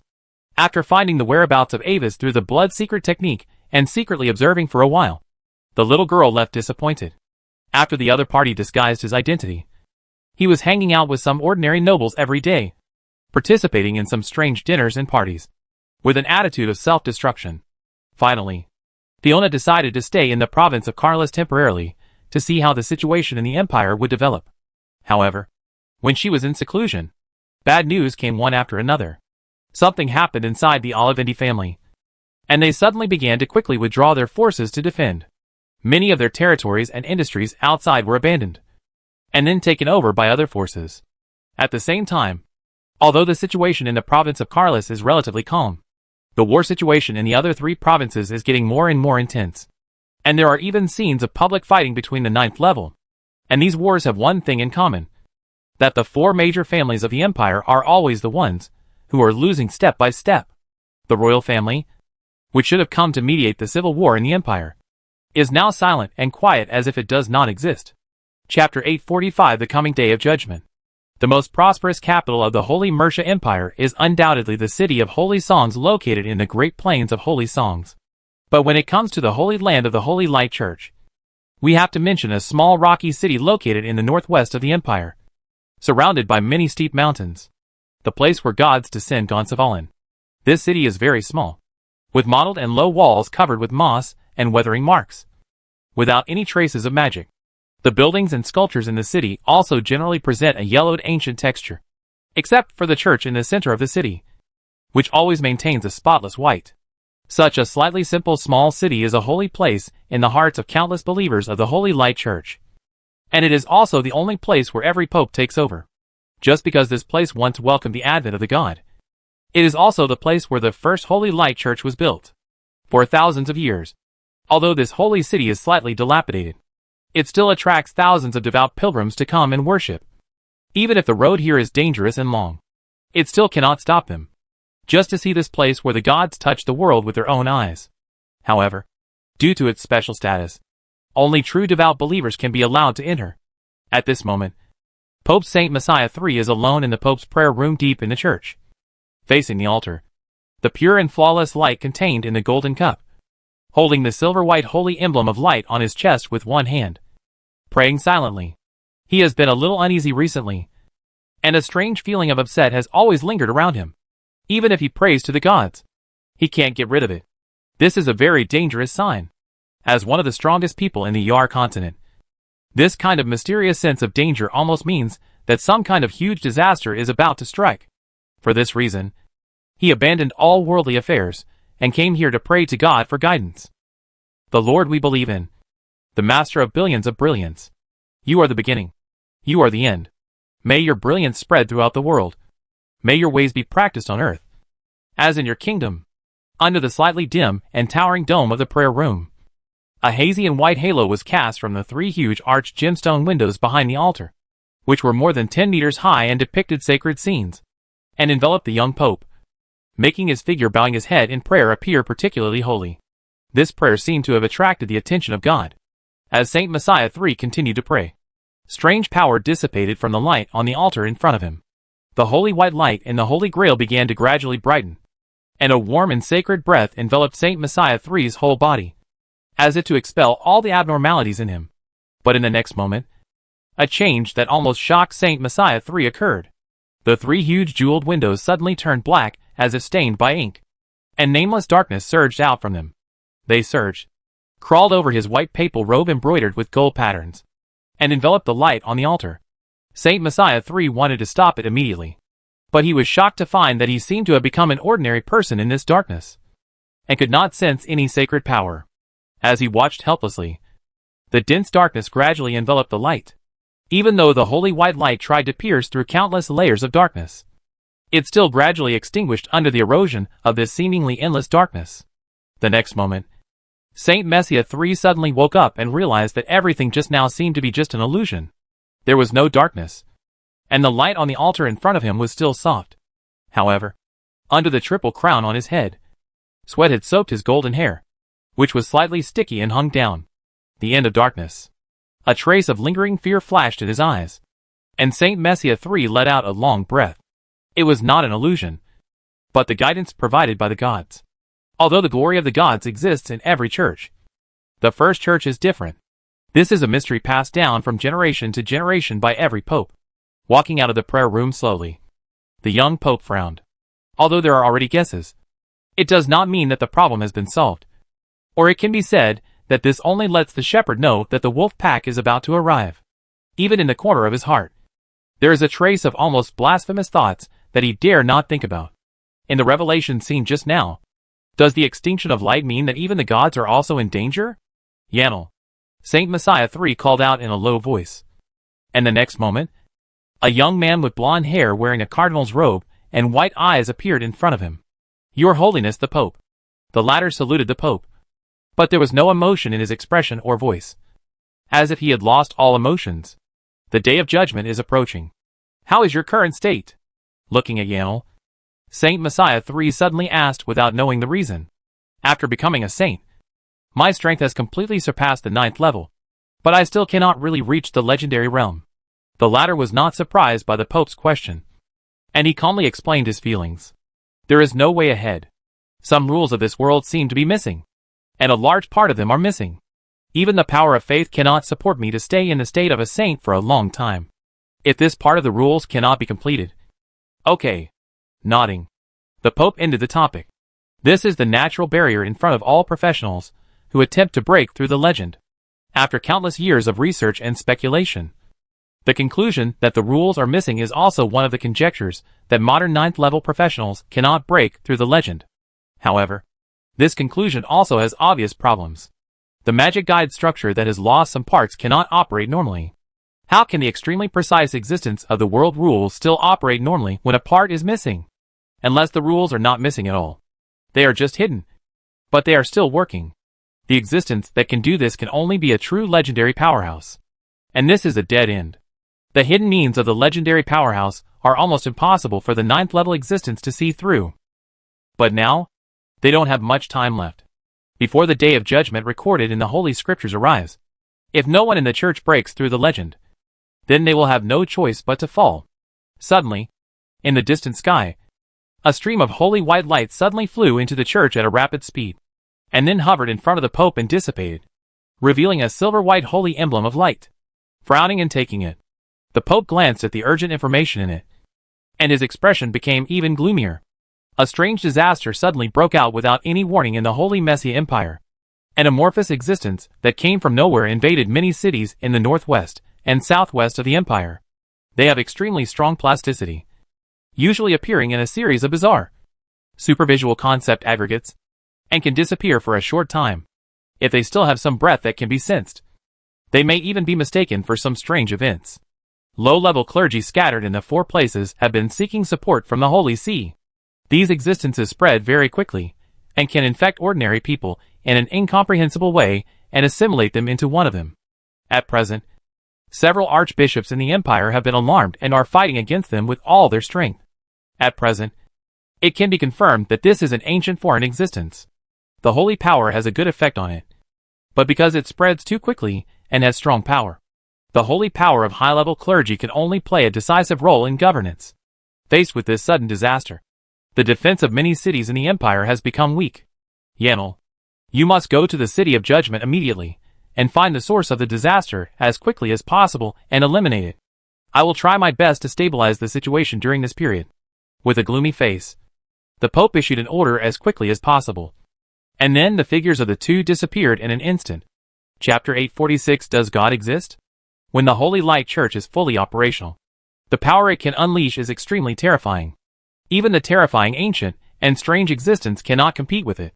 When several archbishops were in a stalemate with the expanding disaster, Yanel had arrived at the city of judgment according to the will of Pope Saint Messiah III, and with the help of the artifact Eye of Divine Punishment in the mountain church, he saw the essential source of the disaster.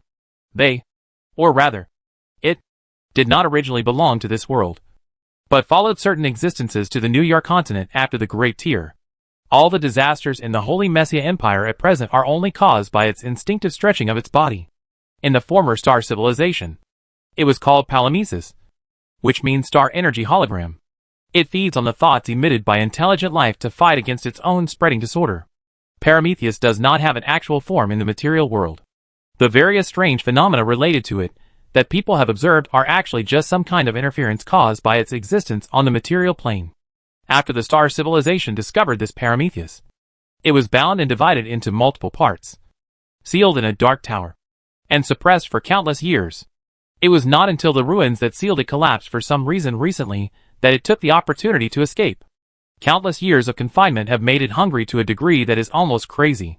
After escaping from the trap, it immediately set its sights on humans, a weak but lively intelligent population active on the main material plane continent. In the past, these strange and weak consciousnesses did not exist in the main material world, which made it feel very fresh and eager to taste them. Those whose consciousness was covered and assimilated by Prometheus would become like zombies. All thoughts would be devoured by it, and their own bodies would become part of it, which could be controlled by Prometheus to a certain extent. However, with the inside of the eye of God's punishment, Yanel had locked the location of the core of Prometheus's body in the northwest of the Holy Messiah Empire, in a desolate desert near the Wobble Plain. The next moment, a dazzling human figure appeared above this desolate desert, like a second sun rising suddenly in the sky. God said, "When light comes, darkness must not remain in the world." As the field of pure holy light unfolded, Yanel's power was like a big sun, and began to collide violently with Prometheus's body, like a hot knife cutting into butter. The divine power quickly annihilated its body, and at the same time spread along the influence to those people in the main material world who were assimilated by it, liberating and purifying their consciousness again. Suddenly attacked, the invisible body of Prometheus let out a roar that humans in the world could not hear, trying to fight back.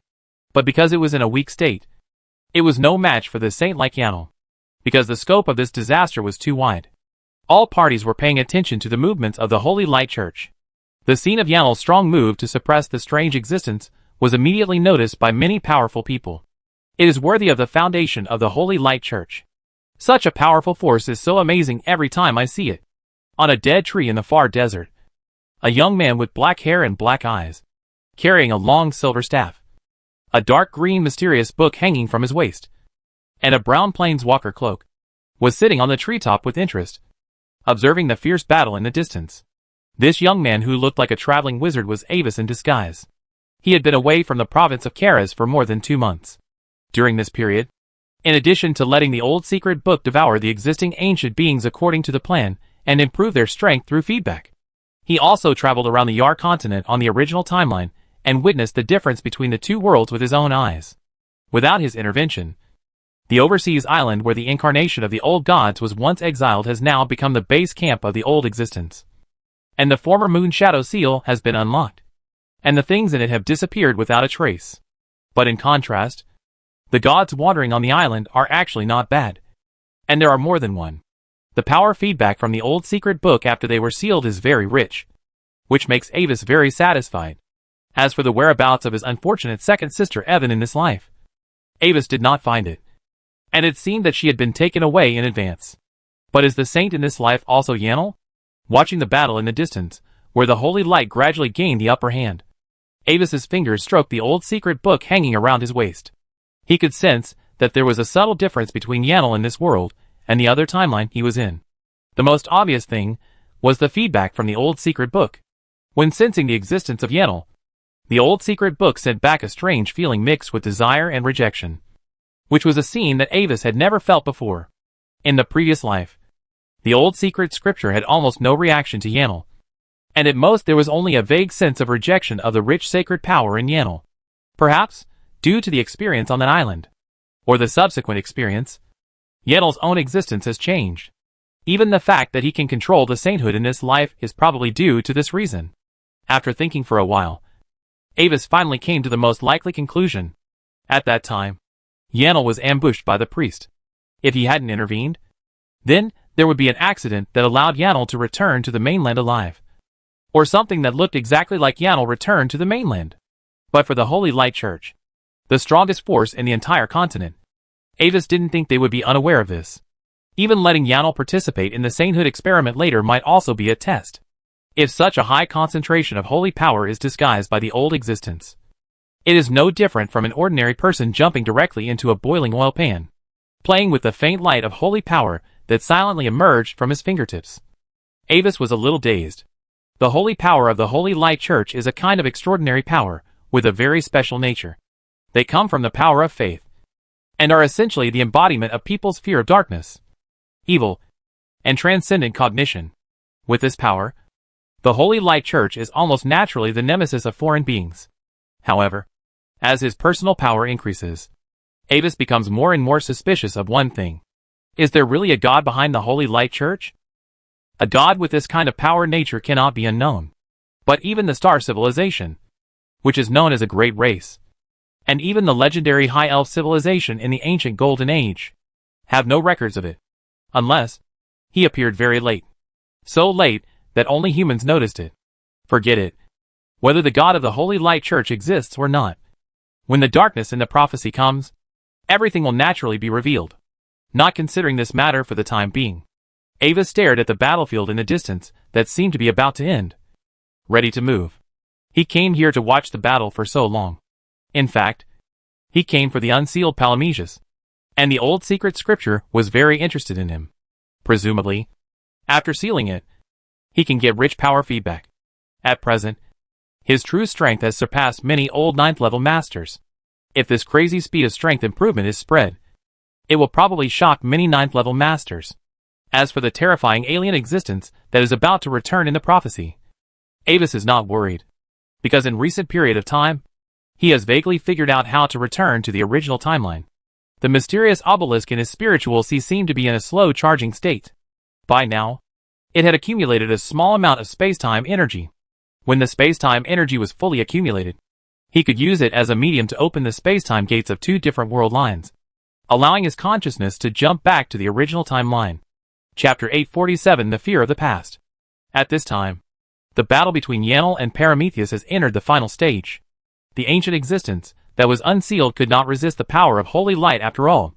Under the attack of the Saint Yanel, it retreated step by step. Its body was divided again, compressed into pieces, and gradually dissipated in the light. However, Yanel was also uncomfortable in this process. The battle with Prometheus was different from the normal battle between professionals. Instead, it was closer to controlling the spread of natural disasters.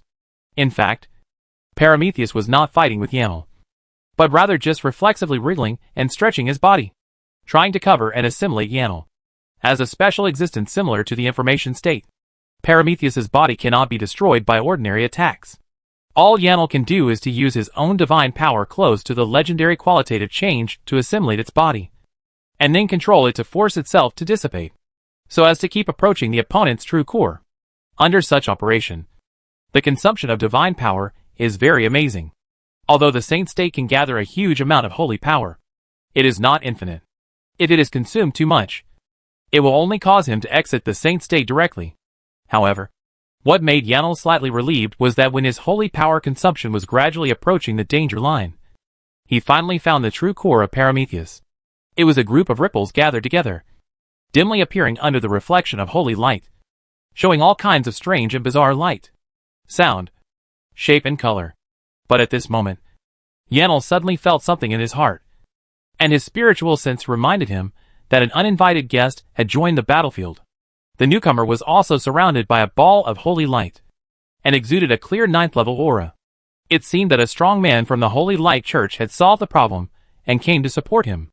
But what puzzled Yanel was that among the 9th level strong men of the church that he had known before, none of them had the same aura as him. But the next moment, Yanel's expression changed slightly, and he found something wrong with this figure. Although the appearance was very similar, it was not the real holy power, but some kind of illusory appearance. When Yanel was slightly stunned, he saw that the mysterious figure shrouded in holy light had taken out a strange dark green book and pointed it at the battlefield in the air, as if sensing the existence of the Promethean core. The dark green book opened with a clatter, and an invisible suction force suddenly acted on the core area surrounded by holy light in the air, pulling it towards a pale page with nothing in it. Although the visitor's behavior seemed to be helping him deal with Prometheus, Yenal's breath instantly turned cold. According to the Pope's secret instructions, the core of Prometheus was something he had to strive to contain. He had worked so hard for so long, and this mysterious existence dared to come out and pick peaches at this critical moment? Blasphemer. Repent to the Lord. Giving up suppressing Prometheus's body temporarily, Yenal instantly mobilized the holy power to form a shining rule chain, blocking the mysterious visitor, intending to control him and the book that exuded a cold and strange aura.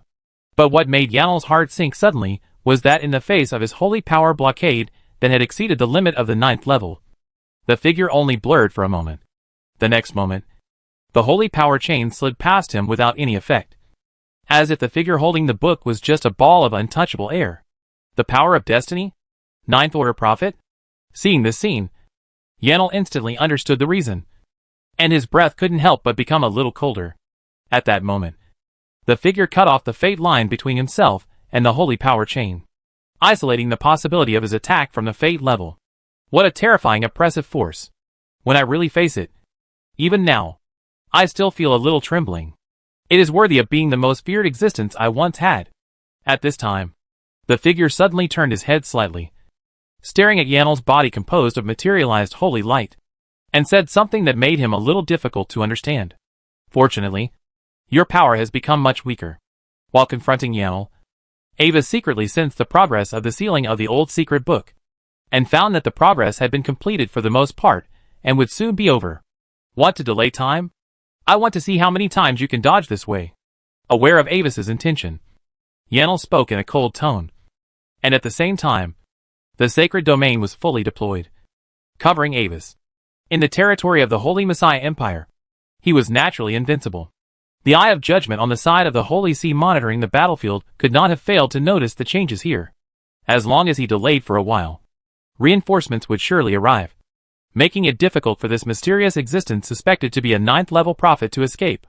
Facing the sacred domain of Yenal, Avis had no particularly good way to deal with it.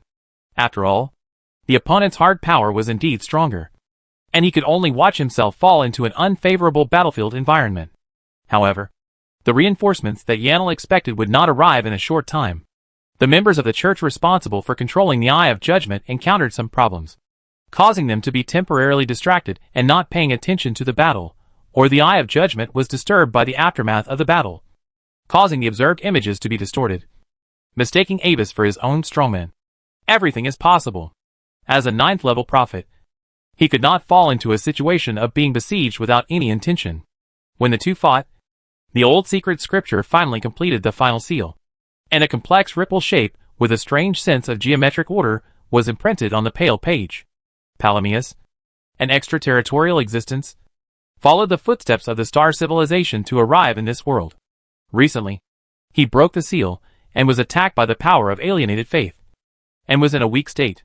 As the core of Prometheus was sealed by the old secret scripture, its remaining body in the outside world suddenly lost its source of regeneration and fell into a state of aimless chaos.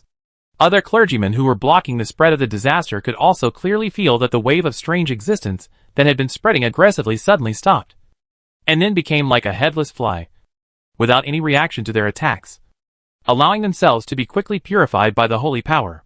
Alienated faith power invasion? Aware of a key point in the feedback from the old secret scripture, Ava silently memorized this new term, and at the same time focused his mind, dealing with Yenal's attack while preparing to retreat. Noticing that the core of Prometheus had been sealed by the old secret scripture, Yenal completely let go and no longer cared about the remaining body of Prometheus, but focused on preventing Avis from escaping and seizing the old secret scripture. Under the Lord's gaze, this place is the kingdom of God. Realizing that Avis was planning to escape, Yenal used the word spirit without regard for consumption. The invisible power of rules spread out, trying to turn the entire sacred realm into a cage of the kingdom of God, and take down Avis while he was still in the state of sainthood. But something happened that surprised Yenal again. As the kingdom of God enveloped him, the dark green thick book in Avis's hand suddenly sent a huge resistance force. This was completely different from Yenal's original expectations. In his perception, The consumption required to put the thick book into the kingdom of God was almost the same as using the word spirit to control a super 9-level powerful existence equal to him. Under the serious deviation in the estimated power consumption, the brilliance on Yanel's body in the saint form flashed unsteadily, and finally dimmed under Avis's gaze, restoring his original human appearance.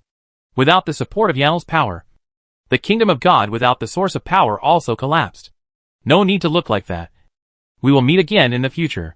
Looking at the cold-looking Anil calmly, Avis casually mobilized the power of fate to tear open the remaining domain of Anil, and his figure calmly stepped into the void and disappeared under the angry gaze of an archbishop who came to support the Holy See. Then, see you next time. Chapter 848 The Secret of the Church. Watching Avis disappear unwillingly, Archbishop Holy Judge Jorgsen, who arrived first but was still a step late, tried to tear open the space to track him, but ultimately found nothing. The space traces where Avis left were swept by a void turbulence that just happened to pass by here, and at this moment, it was directly wiped out like a beach swept by waves. Don't worry about him. We have more important things to do now. At this time, the voice of Pope Saint Messia III suddenly came. In an open holy white space door, the young blonde Pope holding the holy scepter and wearing a brilliant triple crown stepped out, looking at the direction of Yanel with a solemn expression. Although he noticed Avis's sudden attack afterwards, it was too late. In fact, if preparations were made in advance, the Holy Light Church was not unable to deal with a 9th-level prophet. But the key point is that the Church did not expect that someone would be interested in Prometheus, and dare to face the saintly figure of Yanel, who surpassed the 9th level, and even have a way to take away his core seal in a very short time. Especially the latter point. Even the Holy Light Church, which specializes in fighting and containing those ancient beings, may not be as efficient as Avis. Saint Messia III knew that it was almost impossible to track down a 9th-level prophet who wanted to hide. Moreover, he now had a bigger mess to clean up. In the field, although Avis had left, Yanel did not leave the fighting state, but lowered his head with a distorted face, and began to tremble violently.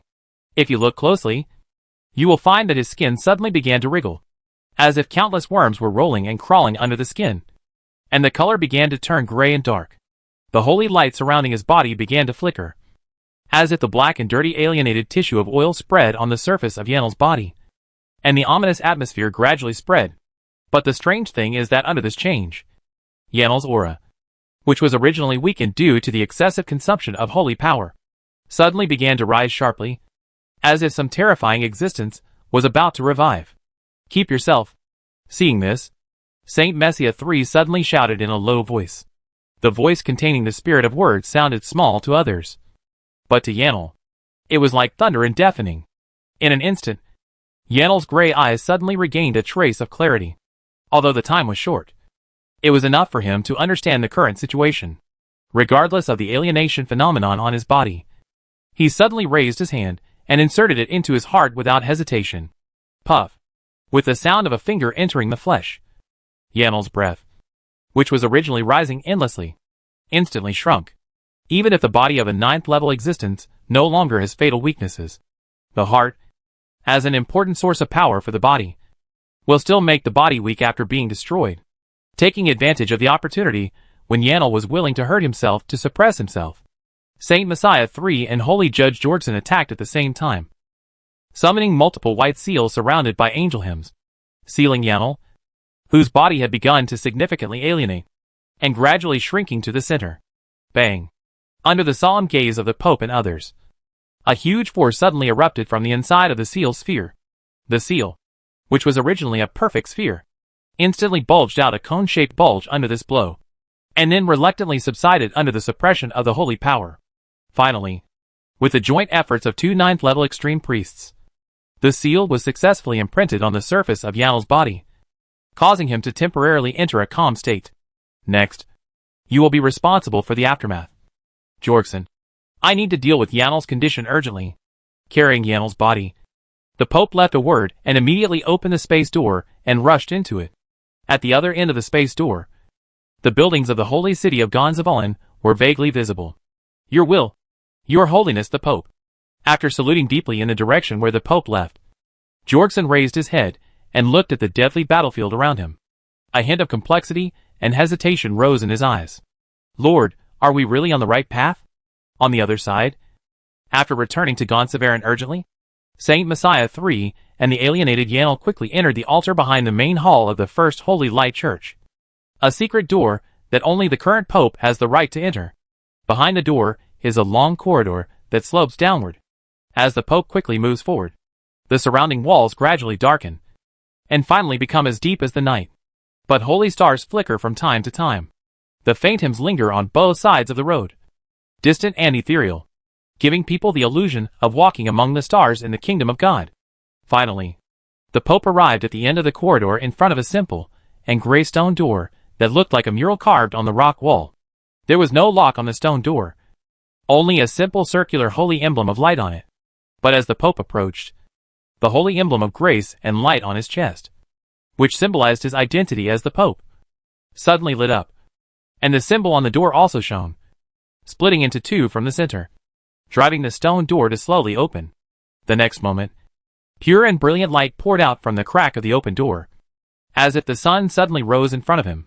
Behind the stone door, a vast underground cave appeared in the Pope's eyes, and in the center of the cave stood a huge holy white light crystal stone like a hill. An almost incredible amount of faith power flowed in it, transformed into a pure and extreme sacred power. And in the center of this light crystal stone, a group of extremely bright, but strangely soft and non-glaring glow was shining like breathing. Whether it was the Ninth Order Extreme Pope or Yanel in the Saint state, they were as dazzling as the sun in the eyes of outsiders. But when facing the great existence in this huge light crystal stone, their aura was like a firefly compared to the bright moon. When Yanel's dark and twisted body approached the light crystal stone, a beam of pure and holy light emanated from the light crystal stone, shining on Yanel's body, linking the two together. Under the illumination of this light, a small piece of light crystal stone that was somewhat illusory suddenly appeared from Yanel's spiritual sea. At this moment, the dark alienation power was trying to infect and assimilate it, but that little light always stood firm, and was able to transform part of the eroding darkness into sacred power to offset more darkness. Due to its own weak power, this tug-of-war had always been in a stalemate. Chapter 849 Gods have no pity on the world. But as the power from the giant light crystal poured in an instant, the small crystal in Yanel's body shone brightly, like a miniature round sun. The twisted body tissues that had previously engulfed Yanel's body suddenly disappeared like snow in the sun, and were transformed into pure holy power again. But in this process, the small light crystal was also gradually growing, and it gradually assimilated Yanel's spiritual space into a crystal-like structure. Watching this change silently, the blonde young Pope looked deep. This miraculous scene was not without cost, and the cost was Yanel's independent will. The mission failed. Yanel opened his eyes, and his gray eyes regained their holy white color. After waking up, he spoke directly, without any emotion in his tone. I failed to bring back the target core. The attacker was a 9th-level prophet, more likely a newly promoted 9th-level prophet man in the mirror. But the suspicion of a stargazer cannot be ruled out. Report your status. The holy body is stable, and the degree of spiritual sanctification has increased by 17%. Currently 81%. It is expected that after 2 encounters with God, it will be completely sanctified into an angel and return to the embrace of God. After a moment of silence, Saint Messiah III nodded. Leave here. Don't disturb the Lord too much. Watching Anil's departure, the Pope stood alone in front of the huge light crystal, looking a little lonely. The core of Prometheus was taken away by a mysterious existence, which was a big loss. But the appearance of Prometheus was originally just an accident, and this was not what he really cared about.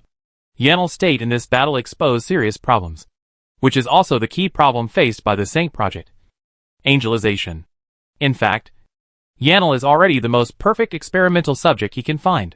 When he was rescued from the cursed island, Yanel himself was already in a completely alienated state, but he still stubbornly retained part of his will, perfectly meeting the standard of carrying divine power. So, after the transformation, Yanel as a saint was born. The alienated body perfectly carried the arrival of the subwill of the gods, and transformed into a continuous stream of holy power like fuel. However, the part of Yanel that was once a human could not bear the pressure from the gods. When Yanel's former will was completely assimilated by God, it was angelized, closer to God, but also transformed from an independent individual into a part of God. Lord, the day of judgment is approaching. How can your lambs be saved? Turning back to the giant light crystal stone, Saint Messiah III's will try to communicate with the existence in the light crystal stone. But unfortunately, after he finished speaking, there was only a long silence in the room. Although the amount of faith power in the light crystal stone has increased to an unimaginable level under the prayers of countless devout believers day and night, it has never been able to undergo a qualitative change due to some obstacles, and has not been able to reach the realm of true gods. Now it is just an extremely large group of pan-willed aggregates. Perhaps it has power comparable to that of a true god. And it also has the power that is like a true god to ordinary professionals, and can even give corresponding feedback based on the input information. But in this mortal world, it can't become a god after all.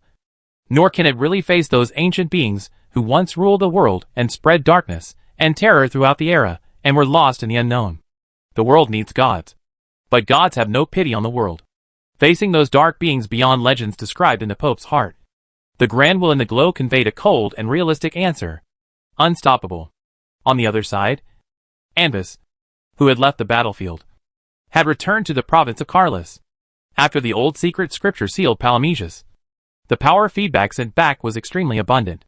Even though he has now entered the old 9th level strength, he can still feel the improvement of strength. The improvement of strength after the 9th level is more about the degree of control of the rules, or the so-called rule synchronization. The operation of the world is based on basic rules, and the deeper the professional's understanding of the world's rules, the further he will go on the road of the 9th level. For the general old-fashioned 9th level, the rule synchronization is basically above 40%. And the 9th level limit is that the rule synchronization is stuck at a special node between 60% and 70%. And it cannot move forward. And the rule synchronization is 100%. Which means that it is completely transformed into a rule creature. That is, the legendary realm. Unlike when he was weak and just used the old secret book, Avis can now perceive the principle of the feedback power of the old secret book. In his perception, the essence of the old secret book is actually alive, similar to the body of some unconscious ancient alien creature. Using the pages of the book to seal those ancient beings in a weak state is more like eating and digesting than sealing. He didn't know how the High Elf Prophet Hill did it. Theoretically, as a truly legendary creation, the old secret scripture should also have the potential of being a legendary. But unfortunately, with the help of the old secret scripture, he felt some kind of obstacle for the first time. That was the feeling of being cut off from the road ahead. Even if he improved his strength through the old secret scripture, he couldn't break through. Of course, Avis didn't care much about it. After all, his current strength level was enough. Unlike other 9th level limits that were stuck here for hundreds or thousands of years, he had only been 9th level for a short time and didn't feel that urgent at all. In fact, he was now preparing to deal with the follow-up accountability of the Holy Light Church. Although they could not predict the existence of the old secret scripture, there were only 2 9th level prophets in the entire continent, and it was easy to infer that he was the one who did it. But at this time, Avis suddenly realized that the early warning mechanism he had left at the level of the Web of Destiny was triggered. A prophet was setting up a trap, involving his base in the province of Carlis, and some people closely related to him were involved.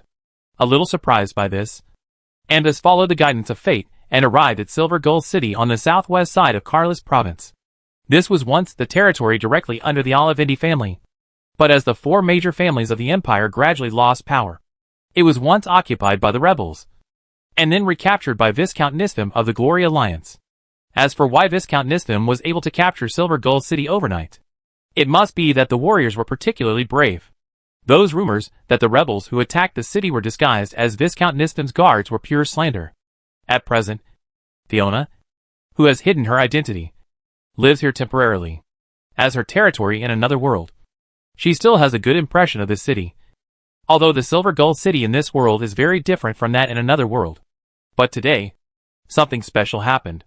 Chapter 850: The Stolen City Lord's Mansion. In the originally peaceful Yinu City, thick smoke and flames were rising from the direction of the City Lord's Mansion. The alarm sounded loudly, and the whole city was quickly put on martial law. The city gates were urgently closed, and the city defense array was activated, covering the entire city like a bucket. At the same time, the elite guards of the City Lord's Mansion came out in full force, patrolling the city, searching for the culprit who caused all this. The remnants of the rebels sneaked into the City Lord's Mansion, attempted to steal the treasure house, but failed, and fled to the city. Anyone who dares to provide them with shelter will be treated as a comrade of the rebels, and killed without mercy. At the same time, relevant news was circulated wildly in various snake rat paths, and various versions of rumors were spread in various taverns in the lower city.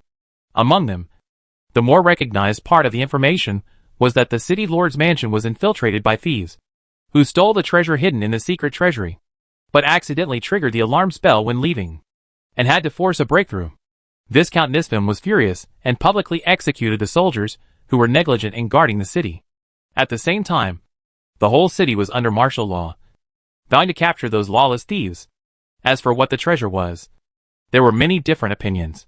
Some said it was dozens of boxes of high-quality magic crystals in stock and high-level magic items passed down from Viscount Nisfim's family. Some said it was the core secret key of the city defense array.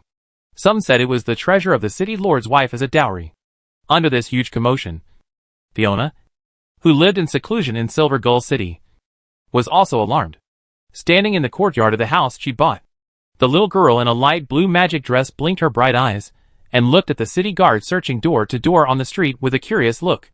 Her current disguised identity is a 5th-level magician of the School of Illusion, who traveled all the way from the Far Kingdom Federation and is currently staying in Silver Gull City. The city lord's guards, ordered to search for the remnants of the rebels.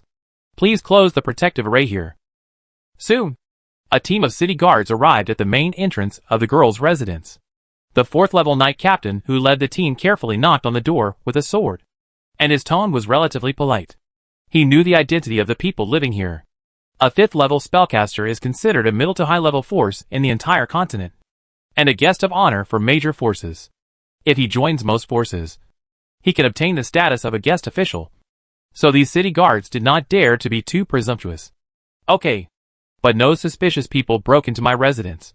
Fiona did not embarrass these soldiers, but just revoked the intermediate-level protective array she bought temporarily, and let them search inside on their own. Generally speaking, in this kind of search mission, many guards will rummage through the houses of civilians in the name of searching, and take away the good things they see, enriching themselves. If the owner wants to avoid this, he must pay the captain a hardship fee in advance. Otherwise he can only swallow his anger. If he dares to resist, he will be accused of resisting search and arrested and imprisoned for several days. However, when searching Fiona's residence, these soldiers behaved very honestly throughout the whole process. They also looked at the person's situation. It is easy to get into an accident if you move things around in the residence of a mid to high level spellcaster. This is common sense for survival in this world. The treasure belongs to Viscount Nisfim, and his life is his own. If he triggers some inexplicable cursed items or spell traps, or angers the other party, his life will definitely be in danger. Even if the city lord pursues them and avenges them afterwards, it will be meaningless to the dead. The captain took out a magic detection tool and scanned the courtyard. He did not find anything unusual, so he announced that he would withdraw his troops and left Fiona's residence politely and quickly with many soldiers. The girl did not care much about it, but when she was about to return to her residence, her powerful spiritual power suddenly noticed something wrong. In the space in the corner of the courtyard, there was an abnormal fluctuation, similar to the traces left by some space spells. This kind of fluctuation is extremely obscure, and it is almost impossible to detect it for those below the 7th level. It is even more impossible to stop the intermediate protective array she arranged to conceal her identity. A series of guesses flashed in her mind, and the girl stretched out her fair and slender hand, pressed on the abnormal trace, and activated the tracking secret method she had learned in the spell class. Soon, an illusory glowing track with a mixed breath appeared in the girl's spiritual perception. It seems that there is more than one person on the other side, and they have already sneaked into her house boldly. Are they the thieves that the city guards are looking for? How dare they come here? Fiona puffed her cheeks a little angry about this, took out a staff with an ice blue crystal, and planned to teach these uninvited guests a lesson. Following the trail, she soon found several guys in the basement who added magic disguises and looked sneaky. Hey, Silver Wolf, the female mage is back. Won't we be discovered? It's okay. According to the investigation, the owner of this house is only a 5th level spellcaster. If you want to see through her hiding, at least a 7th level strongman must come in person. The soldiers didn't dare to search her residence too recklessly, so we can hide here temporarily. After the contact person arrives, we can leave. At this moment, a team of elite adventurers were squatting in the corner of the basement wearing arcane cloaks, whispering with the help of a shared mind link. There were humans, half-elves, and even rare half-orcs in the team, all of whom were between level 5 and 6 in strength. They came from the Spark Resistance camp, and had just accepted a secret mission to steal the City Lord's treasure house from the Resistance leaders. Due to the detailed plan made in advance, there were no problems during the theft process, but they were careless when leaving, which led to a citywide search. As for this room, they had learned from the Resistance leaders before. They chose from several secret hiding places provided for them in the backup plan. If something went wrong during their mission and the city guards were alerted, they would hide here first. The owner of the house here is a spellcaster from a foreign country. He has some strength, enough to deal with the search of ordinary soldiers, but not too strong to see through their hiding, which can provide them with a period of safety. We have obtained the magic device hidden in the secret vault, and the key in the hand of Viscount Nisfim. After they hear the news, they will come here to meet us tonight at the latest. Wait. Silver Wolf. Is she looking at us? At this time, the half-elf thieves in the team suddenly felt that the girl's eyes seemed to have fallen on them. Don't worry. It may just be a coincidence. She happened to be facing our direction. Let's not look at her. Some spellcasters are particularly sensitive to eyes. The human warrior also raised his head carefully, looked in the direction of the girl, and then turned his head back as if nothing had happened, pretending not to see it. A 5th-level spellcaster could not see through the disposable cloak of concealment provided by the high-level spellcasters. But what they didn't know was that Fiona could hear their conversation in the mind link clearly at this moment. But just when the girl was about to catch them directly, a loud noise and strong vibration suddenly came from the door. The next moment, the soil and rocks above the heads of the people slowly separated to both sides under the effect of magic. And a ray of skylight shone into the basement through the huge crack, illuminating the dull faces of the team members in the dust. Chapter 851 Guiding Destiny. At this moment, outside the rift, elite knights of the city guards in bright armor were on full alert. A high-level mage was holding a staff in the air. It was obvious that the crack in the ground just now was caused by him. There were 2 other spellcasters standing beside him on alert. You have nowhere to escape. Pathetic guys. It is the biggest mistake of your life to dare to take that thing. The leading spellcaster spoke indifferently, and pointed his staff in the direction of the basement. As an invisible ripple spread, all hidden things were revealed, and the concealment cloaks on the team members were overloaded and scrapped in a crackling sound. Arrest everyone here. If anyone dares to resist, behead them on the spot. As he waved his hand downward, many soldiers rushed forward, and several soldiers rushed straight to Fiona, thinking that the girl was also a thief's accomplice, and was ready to arrest her together. The sudden change in the situation made the girl stunned for a moment, but she suddenly reacted. At this time, even if she said that she had nothing to do with these thieves, it would be hard for people to believe. Don't be stunned. Go! Seeing this, as if to confirm Fiona's identity, a member of the team suddenly shouted to the girl, and at the same time tore open the random teleportation scroll in his hand, intending to escape in the chaos. But what made him panic was that the surrounding space had just been slightly distorted by the magic of the scroll, and it was immediately smoothed out again under the suppression of some powerful force. Space blockade? When? Do you think that after you escape the blockade of the City Lord's mansion through the teleportation spell, I will still be defenseless against this? The high-level wizard who led the team spoke sinisterly, staring at the leader of the adventurer team, and at the same time swept a space ring on his hand, but never took action himself. In Fiona's perception, the source of the surrounding space blockade power seemed to be on several soldiers, whose armor looked no different from other city guards. The upper limit of this space blockade power is not high. If she shows her true realm, she can break it by force. But the girl became curious about this matter at this time. She wanted to know what these people got in the City Lord's mansion. But if she took action now, it would be easy to expose her identity. So it would be better to wait and see what happened next. When the people present with different thoughts were welcoming the soldiers to capture, suddenly, a dazzling blue beam of light came from an unexpected direction, and a soldier who was secretly responsible for maintaining the space blockade was hit by this beam of light, and was silently decomposed into dust in an instant, with a corner of the formation missing. The originally stable space blockade suddenly began to fluctuate and was about to collapse. At the critical moment, The help of the rebels finally arrived. A spellcaster wearing a dark blue star robe, who changed his appearance and aura with magic, stood far away on the tower at the top of the airship airport with a staff in his hand, facing the city lord's mansion magician group and many city guards. Enemy attack. Be alert. This incident immediately shocked the city guards. Under the shrill roar of the knight captain, some soldiers raised their shields and switched to a defensive formation, while others increased their offensive, ready to take down the people in the basement by force with their numerical advantage. It's reinforcements. Reinforcements are coming. Seeing this, the rebel team was overjoyed. After suddenly seeing hope, they began to strengthen their resistance. Since you are here, there is no need to be so secretive like a mouse. Lockery. We know each other's signature spells very well. Looking at the spellcaster who attacked, the leader of the city lord's mansion sneered, and the invisible magic protection field was stretched out, covering his own soldiers. Which eye of yours saw me hiding? Famo? The voice of the mysterious spellcaster came faintly in the wind from afar. Could it be the eye in the middle of your butt? The atmosphere suddenly became extremely tit-for-tat between the two of them in a few words. Uh-huh. Since you're here, let's stay together. Rakri. Today, I will help my teacher to clean up you, the traitor of the school who abandoned the empire and joined the rebels. The leader of the city lord's mansion, the mage named Fama, laughed in anger. He pointed his staff at the attacker on the spire in the distance, and temporarily ignored everyone in the field, focusing his attention on the mysterious mage who was attacking. I just don't want to sink into the abyss with the broken ship destined to destruction. And I don't want to be with the fools who jump from one broken ship to another. The attacking spellcaster Rakri was not to be outdone.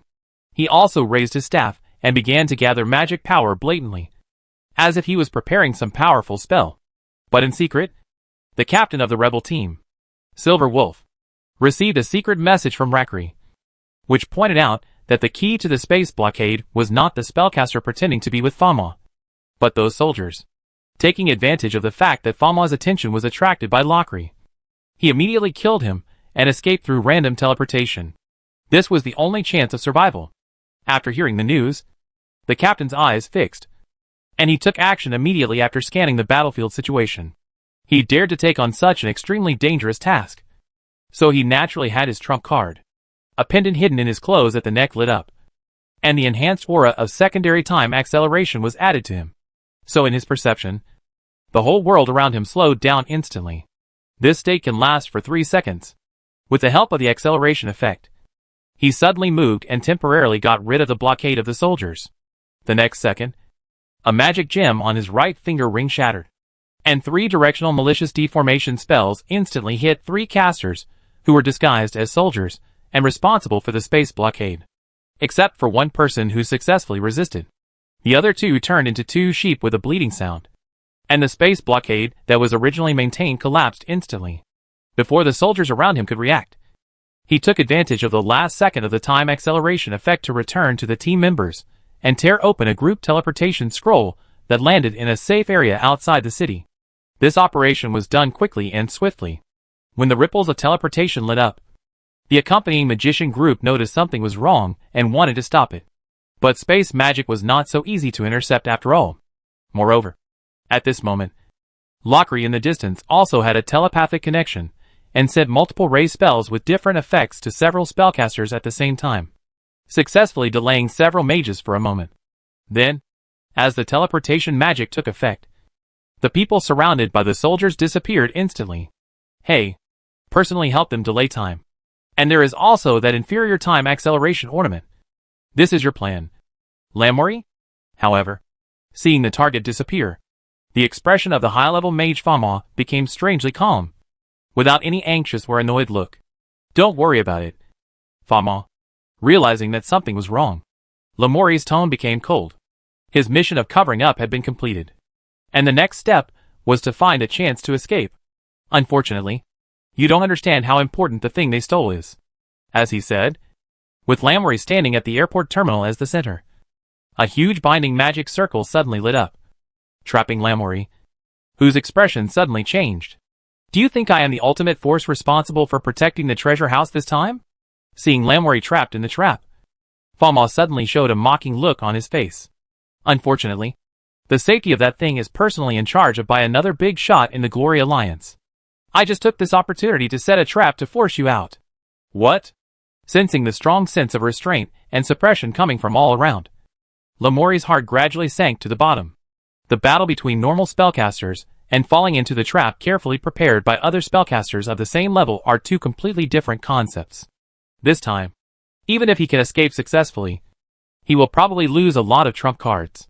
And, not only him. Listening to the news revealed by Fama's words, I'm afraid that the team that had just escaped from the city and thought it was safe is now in greater danger.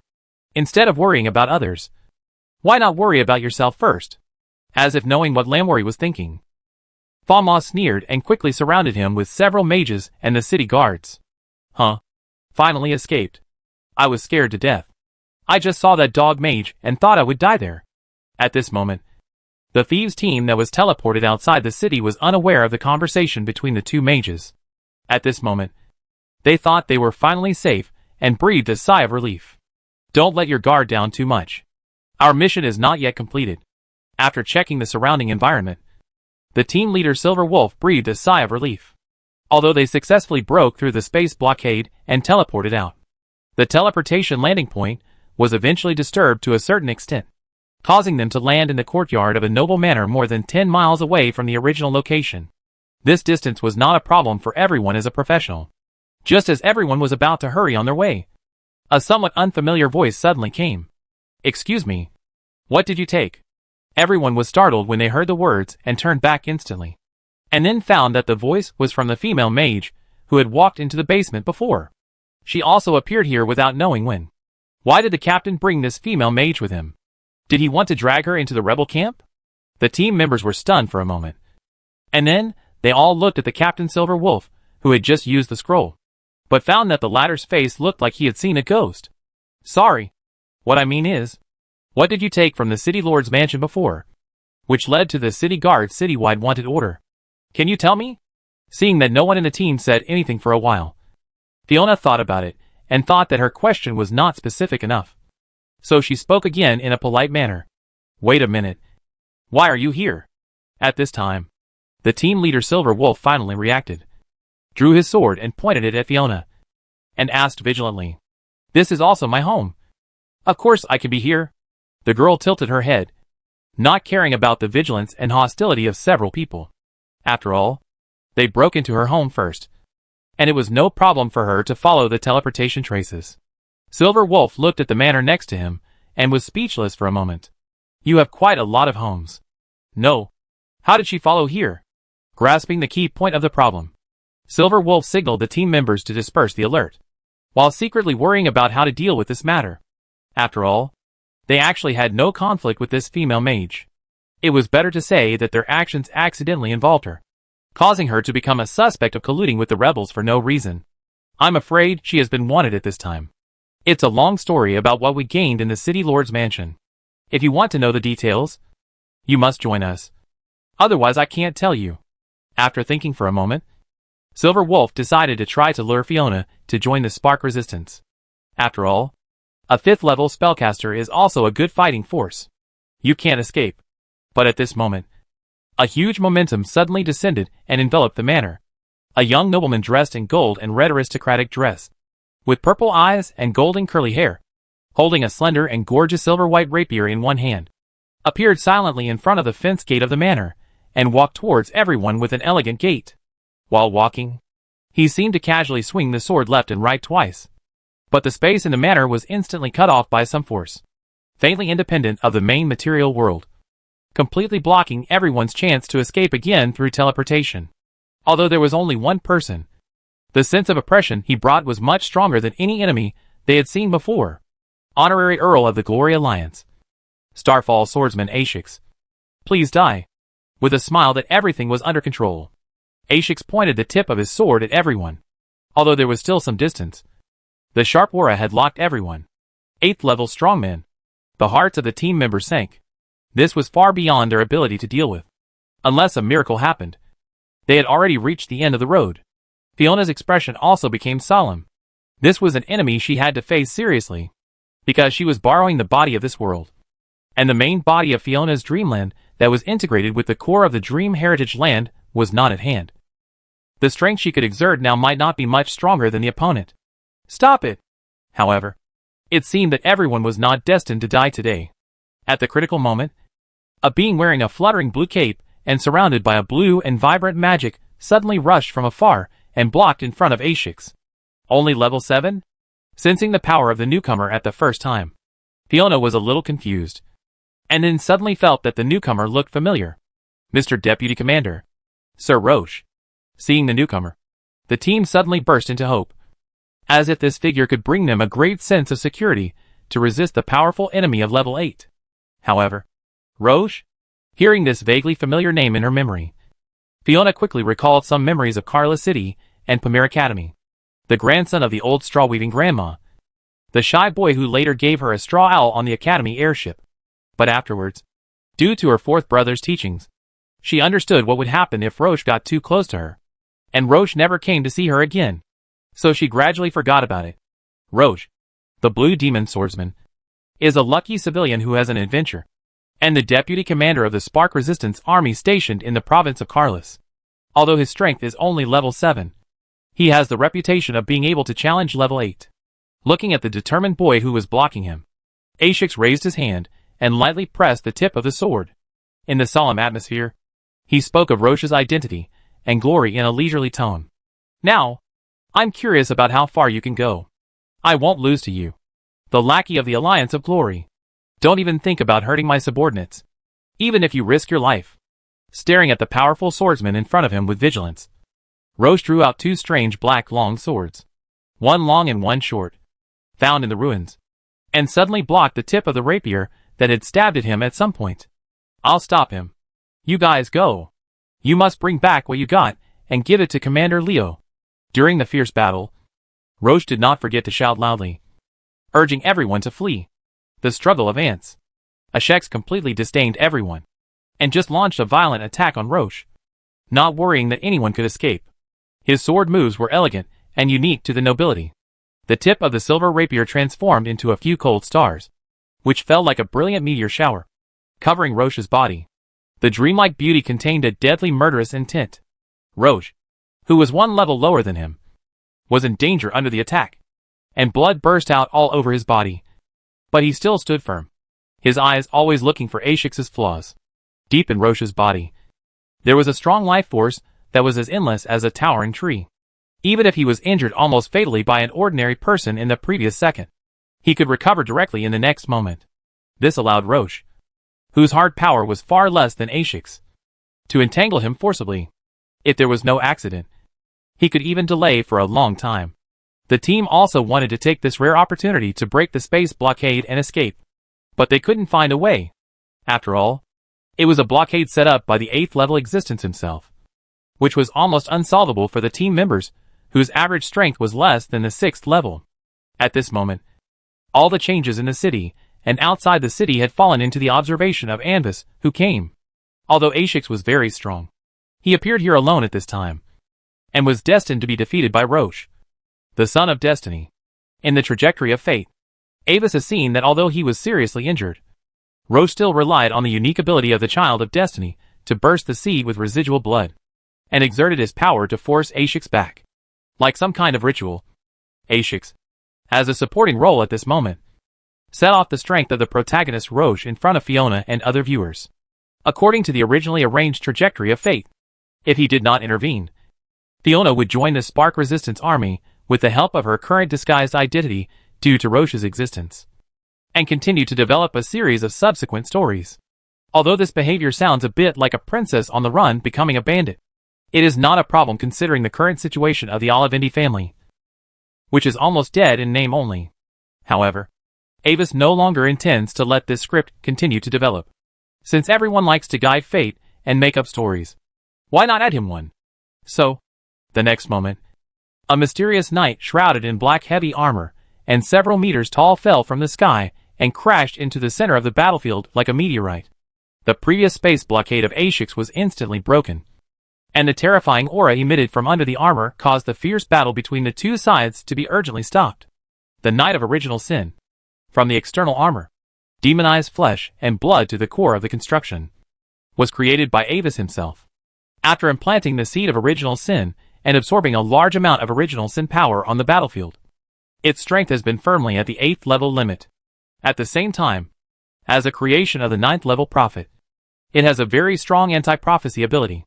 Coupled with the unique chaotic characteristics of the power of original sin, it can reduce the fate suppression caused by the child of destiny to a minimum.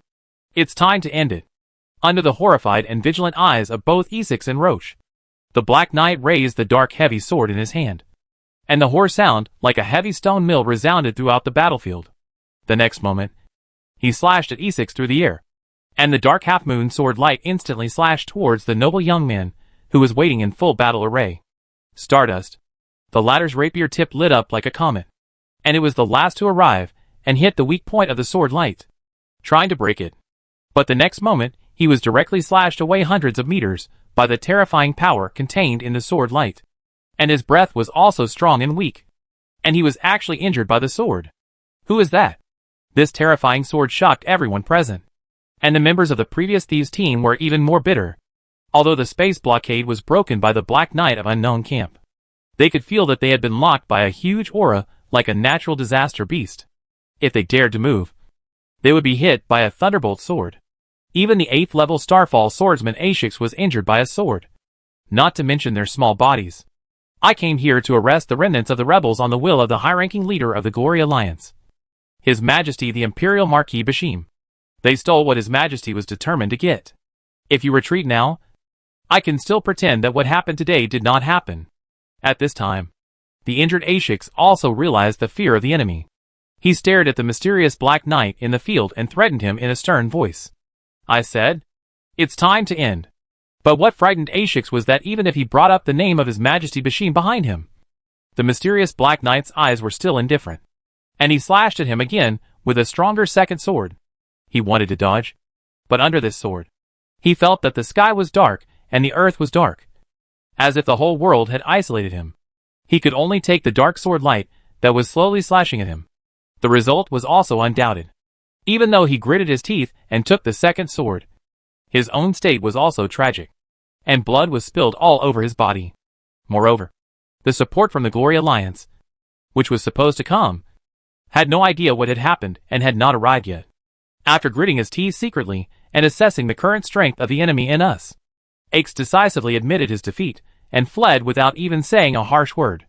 As Aix left, the Black Knight turned slightly, and his dead and indifferent eyes met the trembling Roche. "Thank you for your help. If necessary, we, Xingho, are willing to join forces with the forces behind you." The latter gritted his teeth and was about to thank you, but was shocked to find that the terrifying Black Knight also slashed at him with a sword. Then, he experienced what E6 had just felt. The dark sword light contained the ultimate and pure attributeless magic power, as if deliberately concealing its own power. But because the total amount of magic power was too huge, it gave people a desperate oppression like a mountain pressing down on their heads. With a puff sound, a huge crack of tens of meters long appeared on the ground of the manor behind Roche. And Roche, who faced the sword head-on, was directly embedded in the center of the crack. The power of this sword instantly exceeded the limit of the recovery power in his body. Roche didn't even have time to hum, and blood burst all over his body, and he fainted directly in the crack. "Your Excellency, Deputy Commander." The mood of the surrounding rebel team was like a roller coaster at the moment. From the hope just now to the despair. Even the famous new star of the Empire, the blue magic swordsman Roche, couldn't take the sword. So how could they struggle? Seeing the silent eyes of the Black Knight turned around, two people even had their legs weakened and sat directly on the ground. Fiona was also nervous, but she couldn't bear to watch Roche die in front of her. The little girl tried to stay calm and stared at the Black Knight's movements, while secretly preparing spells, intending to try to escape with these people. "Take out your things and live." As the Black Knight's hard and hoarse voice sounded, the team leader Silver Wolf resigned himself to taking off the space ring and throwing it to the other party. After all, even if he chose to resist, it would be the same if the other party took it from his body. Somewhat unexpectedly, after the Black Knight got the ring, he did not directly check the items in it, but leaned on the sword with both hands and fell into silence. Before the team members could react, a team of professionals suddenly popped up from the surroundings. "We are from the Huoluo Tianxia Guild. And the night over there is also one of ours. Everyone, including this lady, please follow me. The president invites you. An elf ranger smiled and spoke, as if nothing had happened, and extended an invitation to everyone in a sincere tone. After looking at each other, they realized that they had no choice but to follow him helplessly. Fiona also dispersed the ultra-long-distance teleportation magic she had prepared in secret at this moment. The former acquaintance was no longer in danger of life, so it seemed that she did not need to risk exposing her identity and escape for the time being. As the group of people below gradually walked away, in Avis's perspective of fate, the sky had changed color. The web of fate had stirred up waves, and the original trajectory had changed drastically at this moment. At the same time, the space ring that the Black Knight had just taken appeared in Avis's hand. Avis opened it casually, and the things inside appeared in the air in front of him. Is this some kind of magic circle? Without looking at the boxes of magic crystals, Avis examined the strange cylindrical metal device covered with magic inscriptions in front of him. With a curious look, no, rather than saying it is a magic circle, it is better to say that it is a magic node, a part of a larger magic circle. Chapter 852 Drinking Tea. At this moment, the changes in the web of fate immediately attracted the attention of many high-level prophets. An unknown existence has taken action and changed the original destiny.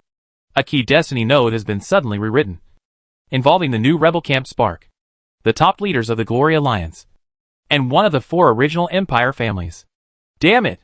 With such a large-scale rewriting of fate, isn't he afraid that he will suffer a backlash from the web of fate due to the simultaneous impact of the fate trajectories of too many forces and strong people?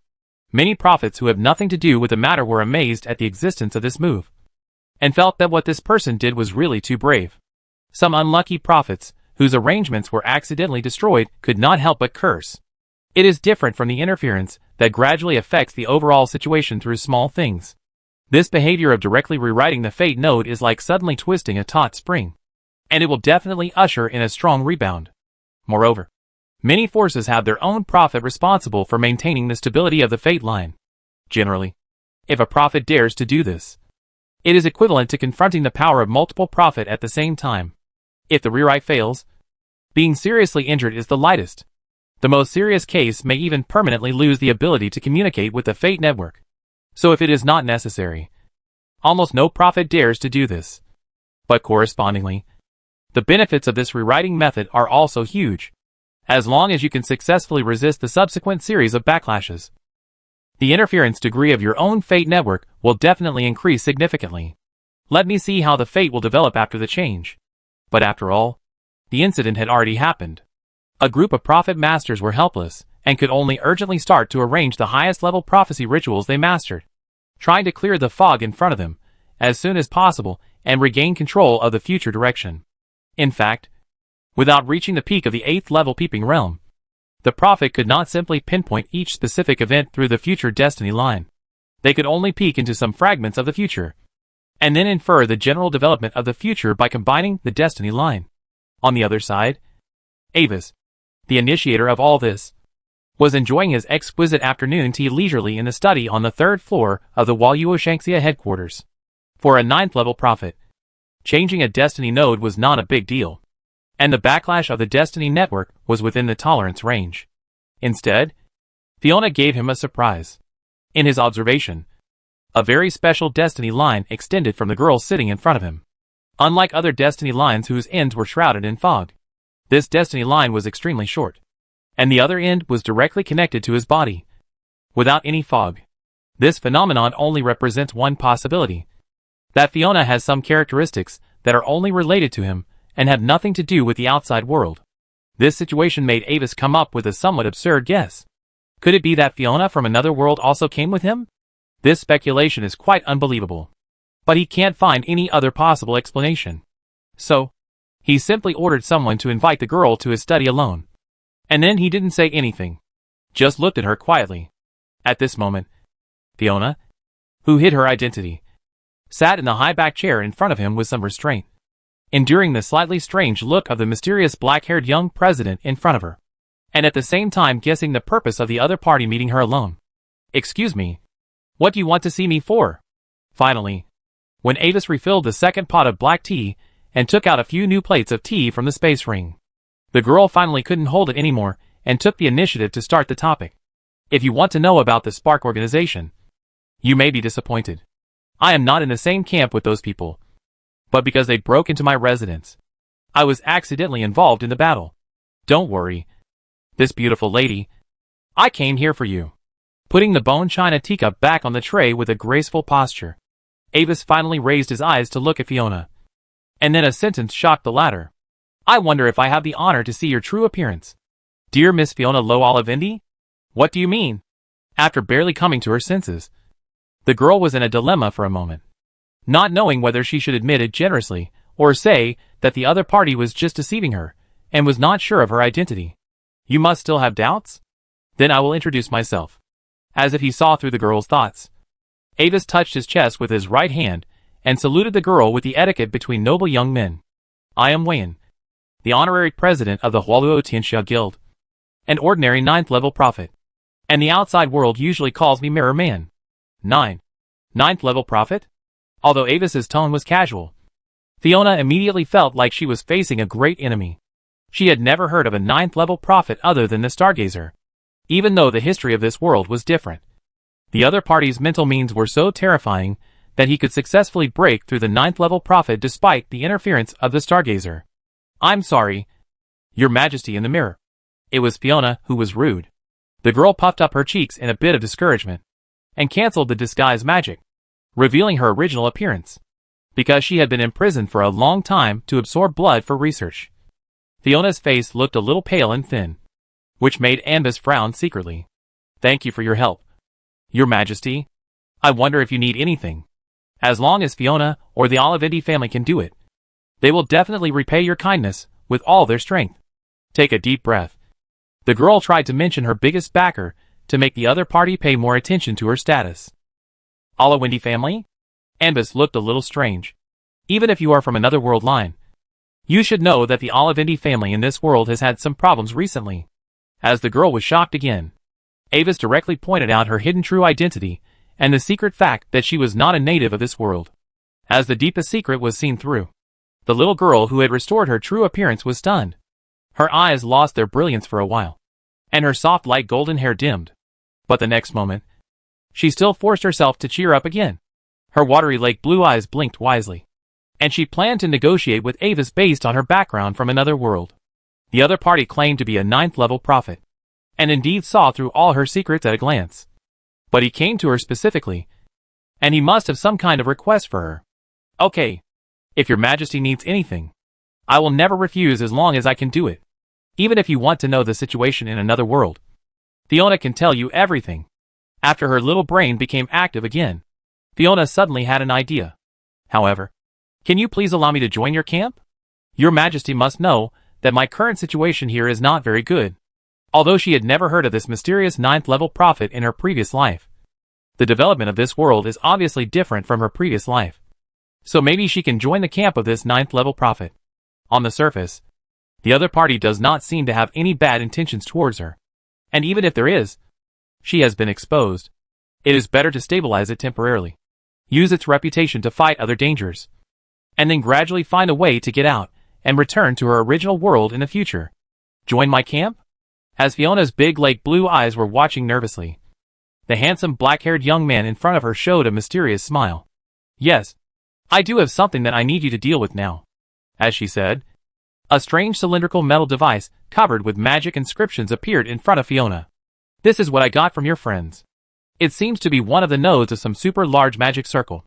You take it back to them and work with them on behalf of the Hualuo Tianxia Guild to find a way to crack its secret and bring the conclusion back to me. Chapter 853 Intervention. Watching Fiona's figure leave, Ava's fingers wrapped in white gloves gently tapped the table. His eyes deep.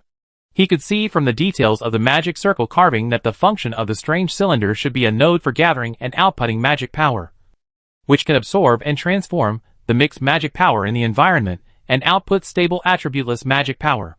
It is a part of a huge system, a screw, serving the operation of the entire system.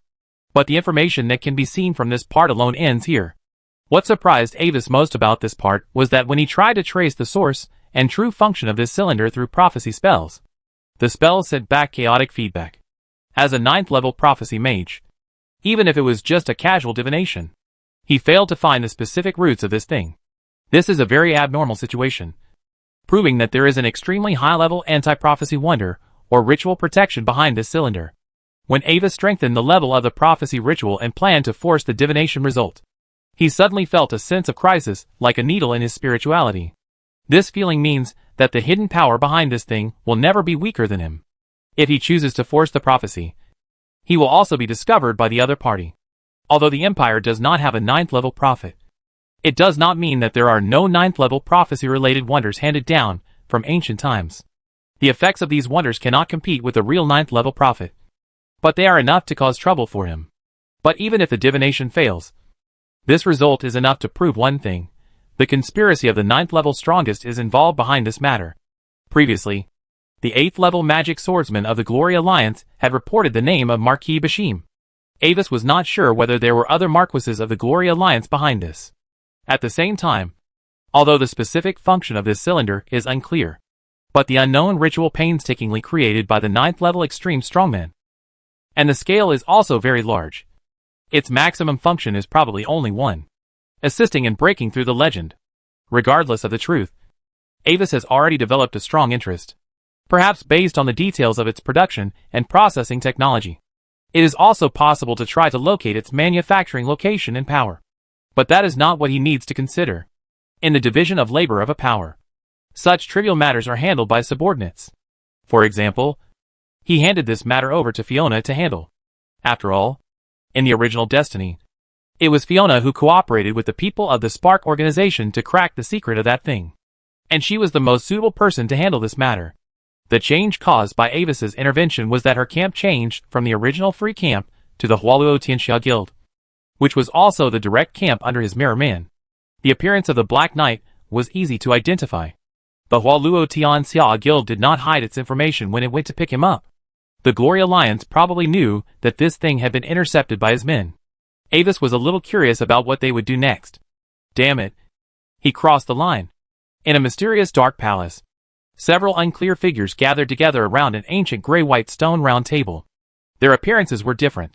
There were strange people wearing dark red masks, silhouettes shrouded in deep shadows like flowing water, young gentlemen dressed like standard nobles, and even a hazy figure lying on a four-poster bed covered by curtains in the posture of Venus. At this moment, a slightly angry voice came from the figure wearing a dark red mask. Yes, he crossed the line. But what can you do to our honorable 9th level prophet? On the other side, behind the curtain, a sweet voice, like a silver bell, came with a hint of teasing. Don't act like it's none of your business. And Rita, once the plan fails, no one here can escape when the royal family settles accounts. Hearing this, the figure wearing a dark red mask suddenly roared angrily, but only exchanged for 2 giggles from the shadows. Didn't we expect this scene a long time ago? Bashim? On the other side, the existence shrouded in shadows spoke in a low voice, and the voice made the shadow on his body tremble like water waves. Even a child can't wait to try out a new toy. How can a newly promoted 9th level prophet control himself from playing with fate? Don't worry. The door in the eye has already provided a solution. Although the 9th level prophet is strong, he is the only one after all. If his hand goes too deep, our partners will deal with him. However, since he is already 9th level, and we have no irreconcilable conflicts with him, why can't we bring him in? After this, the other people were silent for a while. There is no need to add unnecessary risks, the noble young man said briefly, and announced the end of this conversation. Afterwards, the figures of several people disappeared one by one, and the dim round table hall returned to silence again. In the following period of time, the changes that Ambus was waiting for did not happen. The Glory Alliance remained silent, and even Marquis Bashim did not contact him, as if nothing had happened before. At the same time, under his arrangement, Fiona obediently took the cylinder to discuss cooperation with the Spark organization. However, she did not disguise herself when she went to meet the Spark team, but directly negotiated with them in her true appearance. This was a little thought of the girl. She couldn't keep pretending. This time, she had a legitimate reason to use the tiger skin of Mirror Man to protect herself, so that other 9th level people would not dare to attack her easily. At the same time, If Silver Einstein could escape the pursuit and recover from his injuries, or if the last 9th level extreme guardian of the family silent country Sidilsi, who was exploring outside, returned, she would be able to notice her whereabouts at the first time. At present, as the ambassador of the Flower Falling World Guild, she has officially established diplomatic relations with the Spark organization. Leo, the 9th level leader of the Spark organization, personally met her, recognized her status, and agreed to work with the Flower Falling World Guild to crack the secret of the cylinder. However, due to her past background and stance, the girl was not welcomed in the Spark organization, although she did not dare to express it openly due to the pressure from the leader Leo and the girl's own strength. Some rumors still spread behind her back. After all, she did come from a former noble family, and her stance could be said to be an irreconcilable enemy. Fiona had no good solution for this situation, but fortunately, she was not a member of the Spark organization now. After meeting with Leo, she simply returned to the Waluo Shanxia station and began to study the reasons for her crossing and the method of returning to the original world line. With the secret game between various forces, the situation in the Gloria Empire continued to develop in full swing. Many civilian resistance organizations led by Xingho are advancing triumphantly, and the 4 provinces of the empire have been dragged into the war. Many ambitious small and medium-sized nobles in the Gloria Alliance took advantage of the chaos to expand their territory and try to lead their families to further glory. Although the royal family seems weak and unable to maintain the stability of the entire empire, under the protection of the 3 major legions of the empire and many powerful royal guardians, the territory directly under the royal family has always maintained a peaceful state. Anyone with a discerning eye can see that in this situation, the only ones who have suffered serious damage are the original 4 major families of the empire. It can even be said that this is a conspiracy between multiple forces, intentionally or unintentionally, to divide everything of the 4 major families as a cake. A few months later, news came from Xingho that they had made a new discovery about the secret of the cylinder. Chapter 854 Investigation in Depth. What is this? In the Garkalan City Lord's mansion. At this moment, the team led by the blue magic swordsman Roche has already lurked deep underground in the main magic tower. For several months, based on the information obtained from the prisoners and the clues found on the strange cylinder, they gradually traced to Garkalan City, the largest main city in the territory of Marquis and Rita, one of the 9 marquises of the empire. This place has left the province of Carlos, and the local Spark organization has few forces, due to the shortage of manpower and intelligence. Roche's investigation process was extremely difficult. During the period, it was once exposed, and the real purpose was discovered by the minions of the mastermind behind the scenes, and was embarrassed by the subsequent assassination and obstruction. In fact, Fiona was supposed to act together with the team on this trip, and rely on her own powerful magic power to provide assistance and deepen the mutual bond. But due to Ambas's intervention, the little girl is now slacking off in the base under the guise of the ambassador of Waluo Tianxia. Having lost his original core mage, Roche can only rely on himself and his teammates to complete the task. However, as the destined person, even though there were many obstacles, Roche still miraculously overcame the difficulties, exploded his small universe, and with the help of his own strong strength and a little bit of luck, he passed many levels and successfully sneaked into the core area. So, the real secret appeared in front of him. In the vast underground hall lit with red candles, several mysterious spellcasters in black robes stood on the dark altar, presiding over the operation of a huge and strange dark red magic circle. One by one, blindfolded human slaves were brought up by the alchemy puppets and pushed into the magic circle. Then, their bodies fell down silently like puppets. Their souls were absorbed by the magic circle and input into a crystal at the core of the magic circle.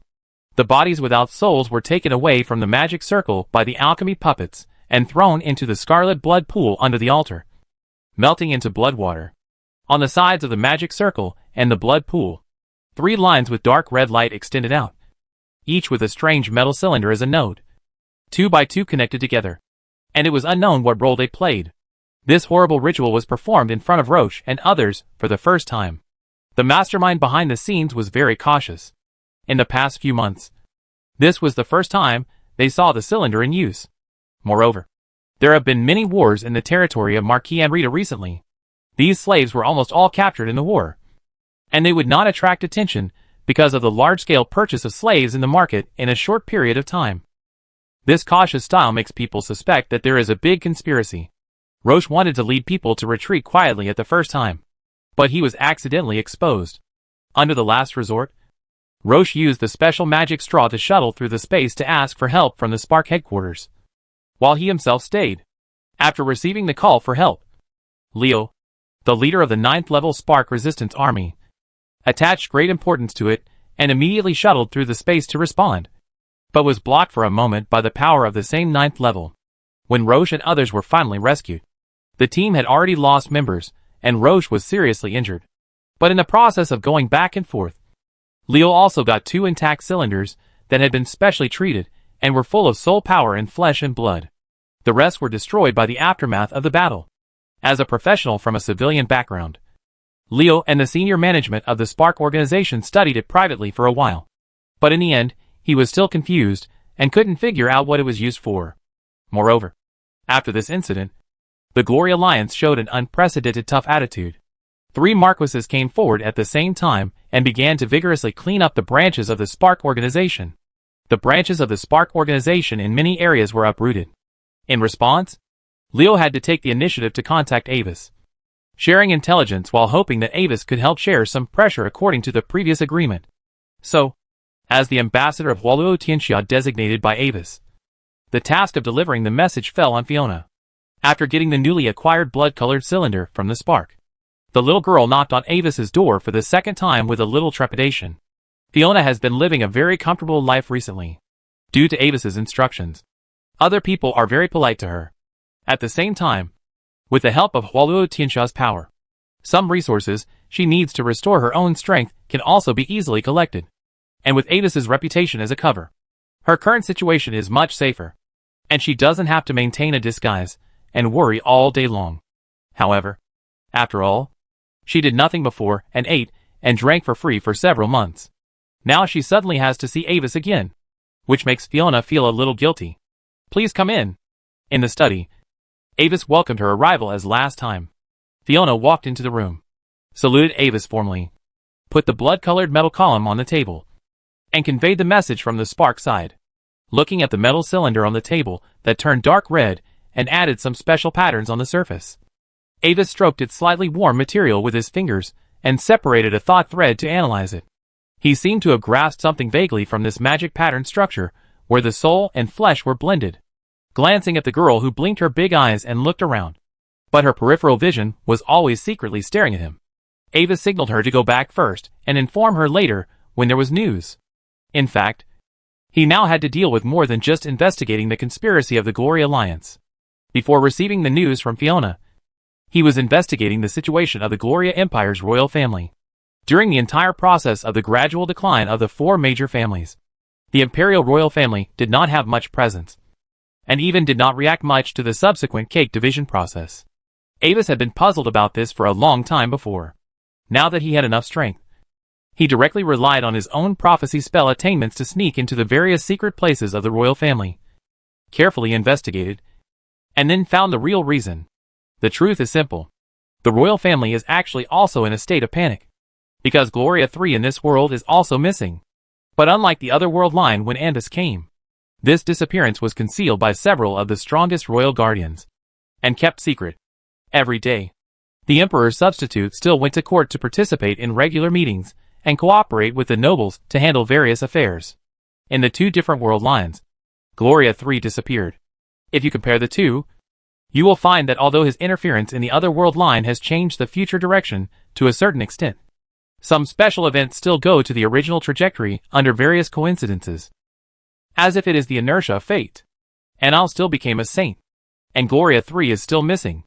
It seems that the world has changed drastically, but the stars in the night sky remain unchanged.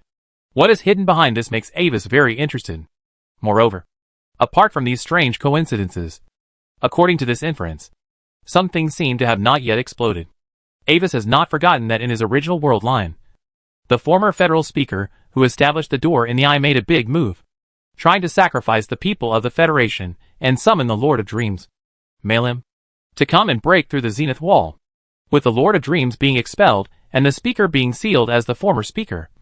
The new federal speaker who took over had no time to mourn for the predecessor, and immediately made a big move. And so far in this world line, the former federal speaker is doing well now, and the new federal speaker is still one of the members. This situation used to be due to the secret suppression of the Stargazer. Now with him, a 9th level prophet, and the Stargazer, restraining each other in the web of fate, the operating space behind has become much larger.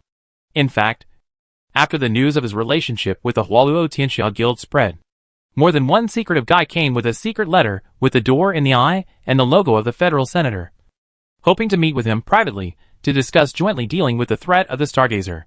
In this world line, Avis's position did not conflict with theirs for the time being, but after some consideration, he finally did not respond to the invitation from the federal side. The Stargazer had a very low priority against him. When he really broke through the 9th level, the Stargazer actually no longer had the core motivation to continue to target him. This was a critical information gap.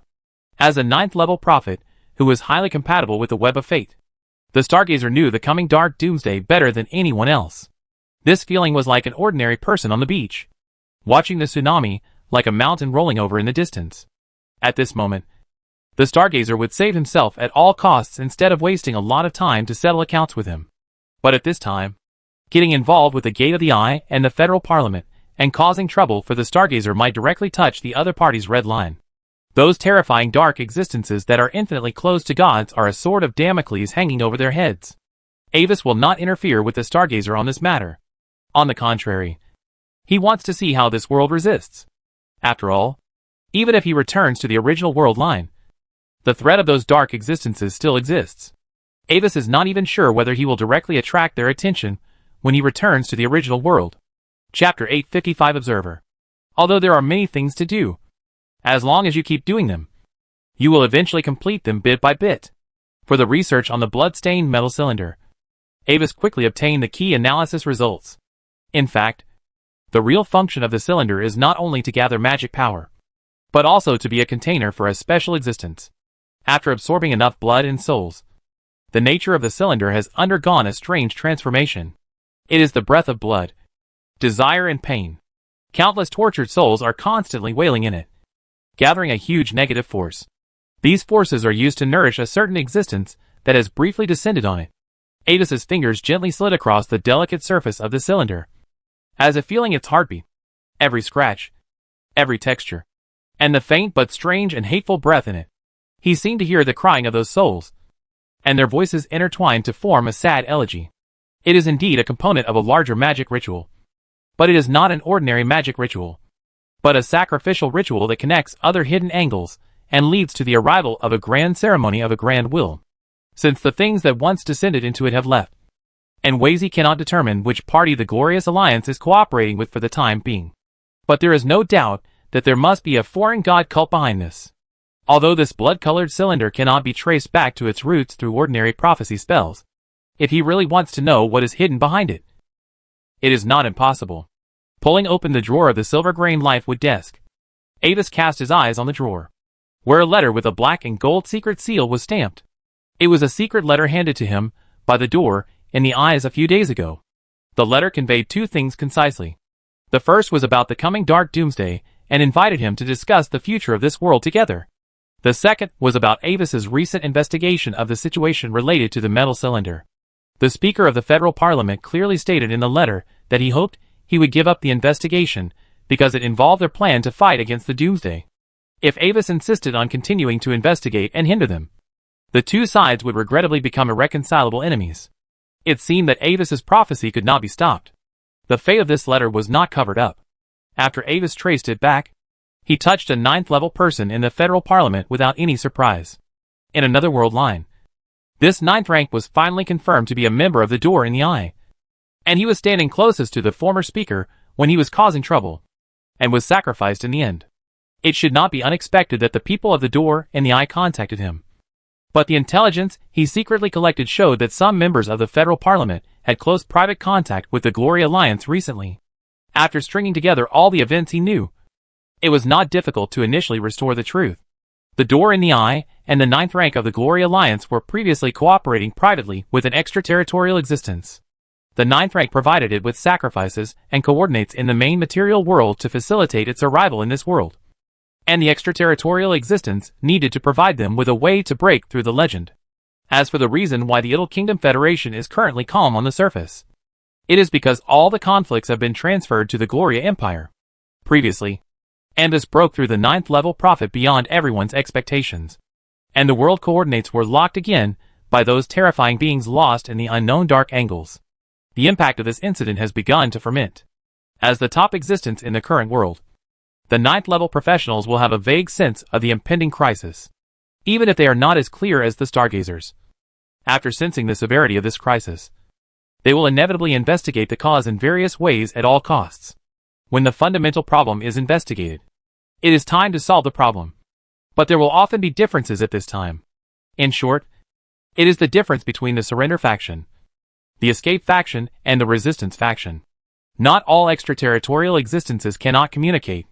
For example, the current federal speaker, who has reached a unique symbiotic relationship with the void predator named Soachaz, chose to cooperate with extraterritorial existences and strive to break through the zenith wall. Even if they knew that the doomsday was coming, they would probably just speed up the progress. Combining the information obtained from the two timelines, Avis could roughly guess what they were going to discuss after inviting him. The Stargazer, who was secretly hostile to them, was currently unknown, but with the background of the Continental Magic Council, the Stargazer's hand was also not small.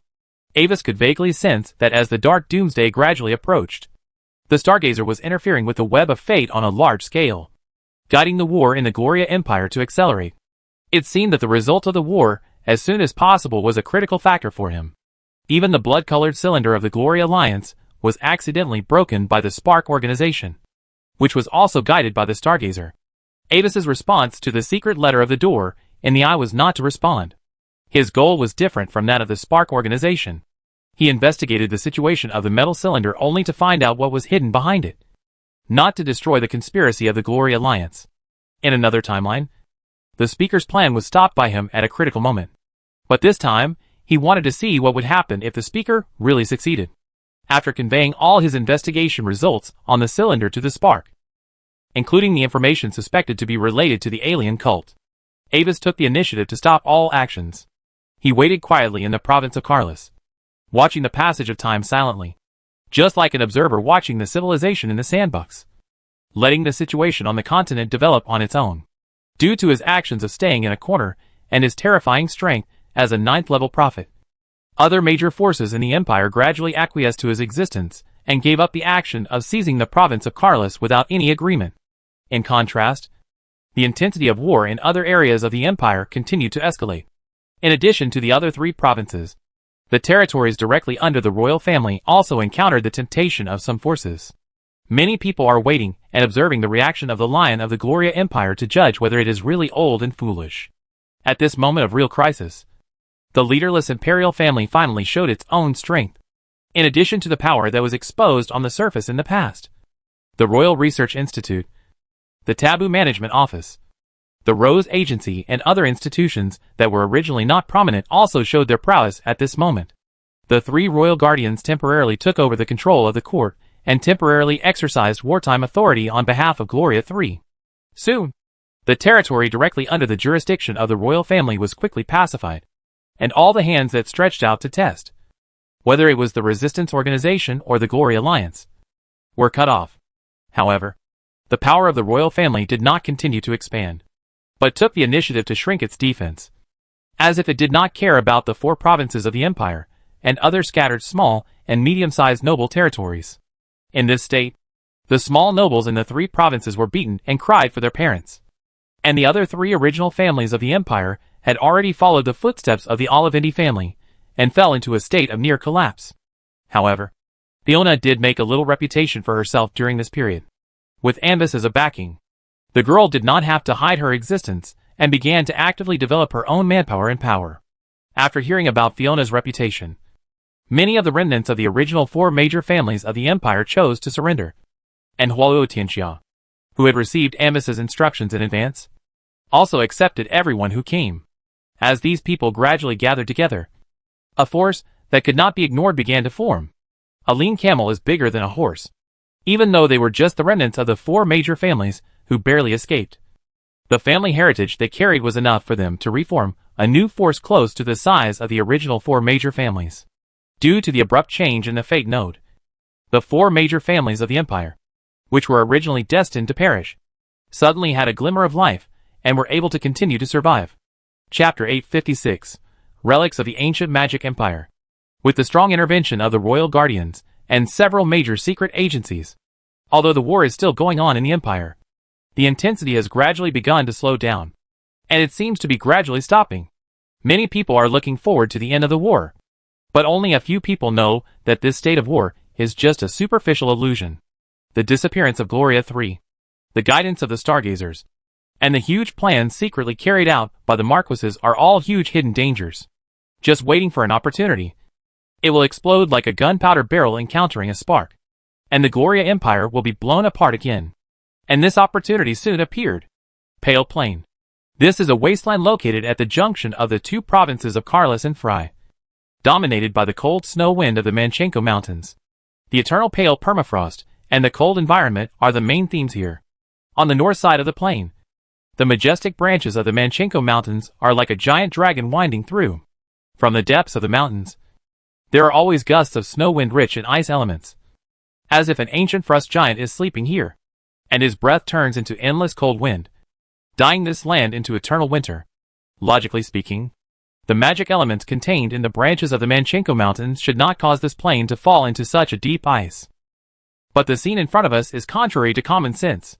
Once a scholar was curious about this, and came to this mountain area to investigate. But in the end, he did not find anything special, but found that the activity of the ice elements in this area was abnormally dead.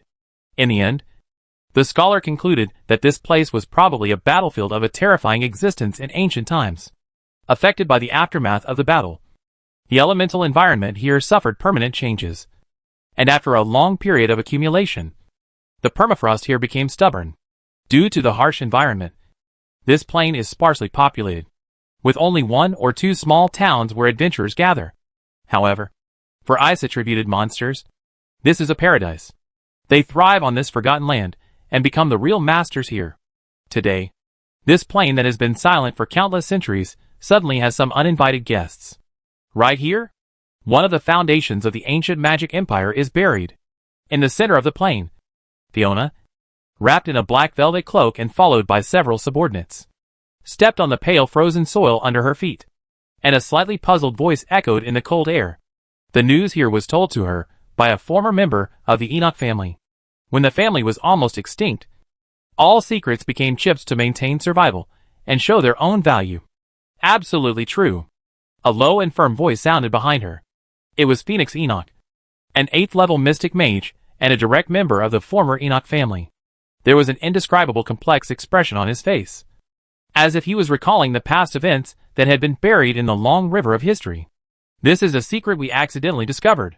Under the Pale Plains, there is actually a top-secret experimental base of the ancient magic empire, codenamed Lonachenko, the god of winter. The information about its existence is highly confidential, and only members of the royal family have the right to know. It stores a large amount of strategic materials, and the 9th-level top-secret weapon Winter Colossus developed in imitation of the guardian of the skies city Themis Colossus. He paused and continued. However, it is not easy to discover this base. It takes a huge magical power to open this relic, and according to our calculations, once it is unsealed, the huge elemental anomaly that erupts will be impossible to cover up. This is also the core reason why we have never been able to discover it. After all, our relationship with the Golden Dragon family has never been very good, and the location here is too sensitive. At this point, the black-haired and silver-eyed young man sighed, and a trace of helplessness appeared on his face. However, when he looked up at Fiona, the helplessness in his eyes was replaced by a touch of determination. Although I am reluctant to admit it, now is probably our best chance to discover this place. With your help and the mirror man behind you, we will definitely be able to successfully take it down this time. Don't worry. His Majesty has already known about this matter, and has given it to me to handle. Fiona glanced at him lightly, and nodded expressionlessly with a tight face. Unlike the Otherworld line, without the protection of her family and brother, she had to show her strong side when she went out alone.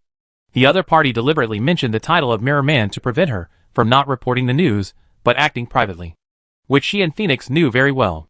For high-level profit, when their own title is deliberately chanted, it is equivalent to establishing a connection in the web of fate. Now, start exploring. As Fiona's order was issued, a group of spellcasters of the School of Change immediately took action.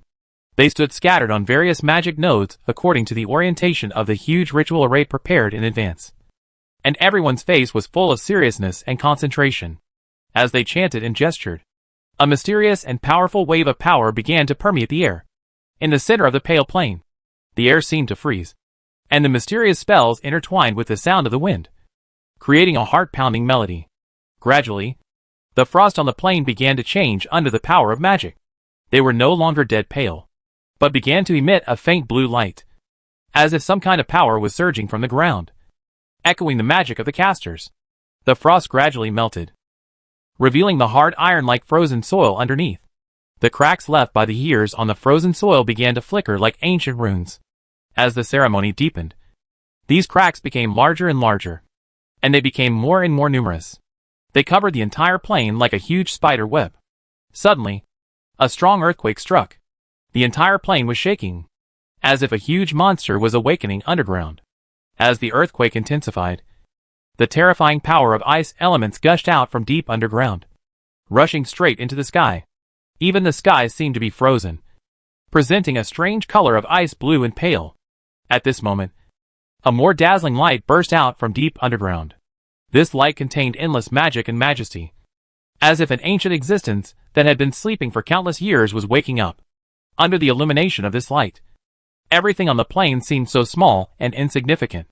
Finally, in the expectant eyes of everyone, as the light faded, the huge ruins and buildings gradually rose from the ground. These buildings are ancient and mysterious, as if they were made of hard pale ice, towering into the clouds, exuding an awe-inspiring atmosphere.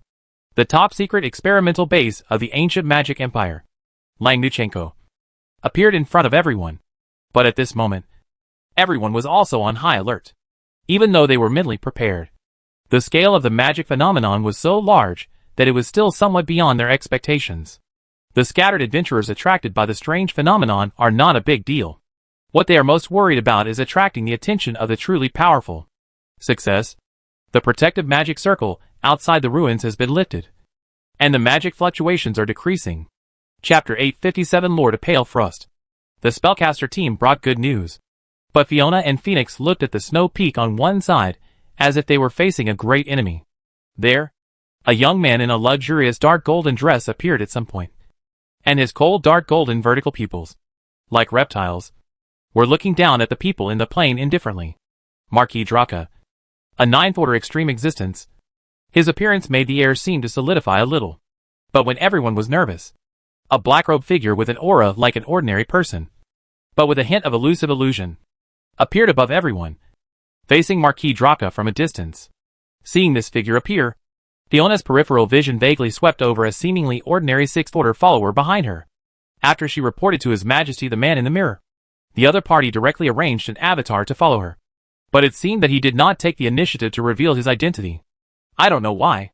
The silent confrontation between the two strongmen lasted for several seconds, as if an invisible confrontation had been carried out in this moment.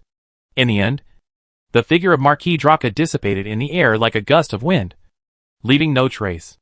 The black-robed shadow in the sky also dissipated, but a faint breath of destiny enveloped the surroundings, as if to show the sovereignty of this place. Okay, let's go in and explore. At the same time, after receiving the message from Anvis, Fiona calmed down, waved her hand gently, and led everyone into the ruins. In the outside world, due to the huge phenomenon that could not be concealed, the news that a powerful ruin had appeared in the Pale Plains quickly spread. But the aura of destiny left by Avis here is clearly warning the outside covetous people that this is his territory, because they are preparing a secret plan. The Marquises of the Glory Alliance do not want to continue to provoke him for the time being, and simply acquiesce that the ruins belong to Avis. Although the Marquises of the Glory Alliance have some ideas about this relic, considering Avis's strength and the secret plan they are preparing, they temporarily choose to give in. After all, it is not a wise move to provoke him at this time. It is for this reason that Marquis Draka left silently before. As for other scattered professionals below the 9th level, Avis does not care. If they can get something and leave safely, it is also their luck. For Avis, discovering this base is a complete surprise. Which also explains how the 4 major family alliances can survive tenaciously in the future under the siege of wolves. This is the foundation accumulated over thousands of years. Even if the family is almost extinct, the members who escaped can still make a comeback with these priceless information. After entering the base, everyone went straight to the core area on the bottom floor. Although the internal defense array was still running, the self-operating protection system could not prevent Fiona and her group from passing through without anyone in charge. Soon, everyone arrived at the core of the base, in front of a huge door made of pale ice. The door of the laboratory slowly opened, revealing the complex and mysterious structure inside. Countless glowing runes were inlaid on the wall. They flickered like stars, interweaving into complex and mysterious patterns. In the center of the laboratory, a huge magic circle was emitting a faint light. After Fiona, Phoenix and others walked into the laboratory. Their eyes were immediately attracted by a huge object in the center of the magic circle. It was a huge humanoid statue covered with thick pale frost. It was made of a gray metal, even lying on the ground. It was nearly 10 meters tall, like a mountain giant in mythology. From the current perspective, everyone could only see its upper body. A pale crystal core was embedded in its chest, emitting strange and unpredictable fluctuations. Just as everyone was amazed at the majesty and mystery of the statue, a grand but weak spiritual power suddenly emerged from the direction of the statue. The whispering sound echoed in everyone's heart, as if it was a call from a distant time and space.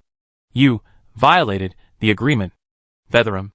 The whispering sound was not in any known language, but everyone instinctively understood the meaning contained in the spiritual fluctuations.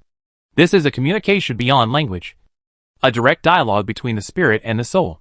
Excuse me, what agreement have we violated? Fiona instinctively wanted to look behind her after shrinking her neck unconsciously, but suddenly remembered that she was the leader now. So she plucked up the courage and asked politely, Life, soul, every time the cold and heat rotate, I provide power, you provide sacrifices. Well, if you are talking about the ancient magic empire Vesserum, it has perished more than 2,000 years ago. In connection with the Vesserum in the spiritual fluctuations and the background of this relic, Fiona seemed to understand something vaguely. Vesserum destroyed? Hearing the girl's words, the mental fluctuations fell silent for a while, as if digesting this result. Who are you? Where are you talking to us? At this time, Phoenix beside Fiona suddenly spoke. I, Idaphos, Lord of the Pale Frost, the core of the Colossus, is the projection of my power, the bridge to communicate with this world. The mental fluctuations echoed again, unexpectedly straightforward. Or it did not have the concept of concealment, nor did it need to hide its identity in front of these short-lived species. After a few more rounds of dialogue, everyone also figured out its relationship with this base. The source of the power of the Winter Colossus comes from the power of Idaphos stolen by the ancient magic empire.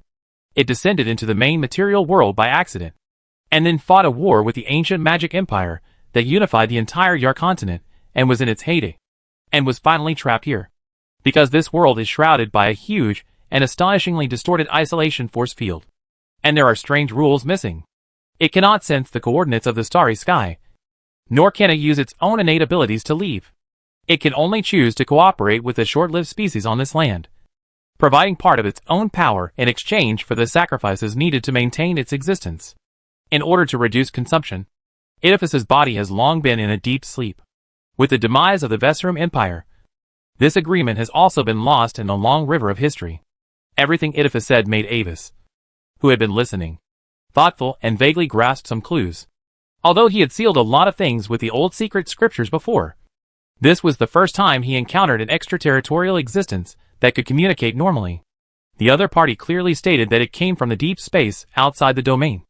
And from its perspective, this world is a strange area wrapped by a huge isolation force field. The outside of this supergiant isolation force field is also hidden in the distortion of space, and it is almost impossible to detect if you don't observe it very closely. It's as if the whole world is deliberately hidden. What accident did you come here for, sir? Ignoring the strange eyes of the people around him who cast on him. A 6th level. Avis took the initiative to speak. Dark deep space, powerful existence, hunting, hiding, survival. In this regard, Oedipus was concise. In order to escape the pursuit, he fell into this world by mistake. Although he was trapped for thousands of years, he also successfully avoided the outside pursuers. However, did he really escape?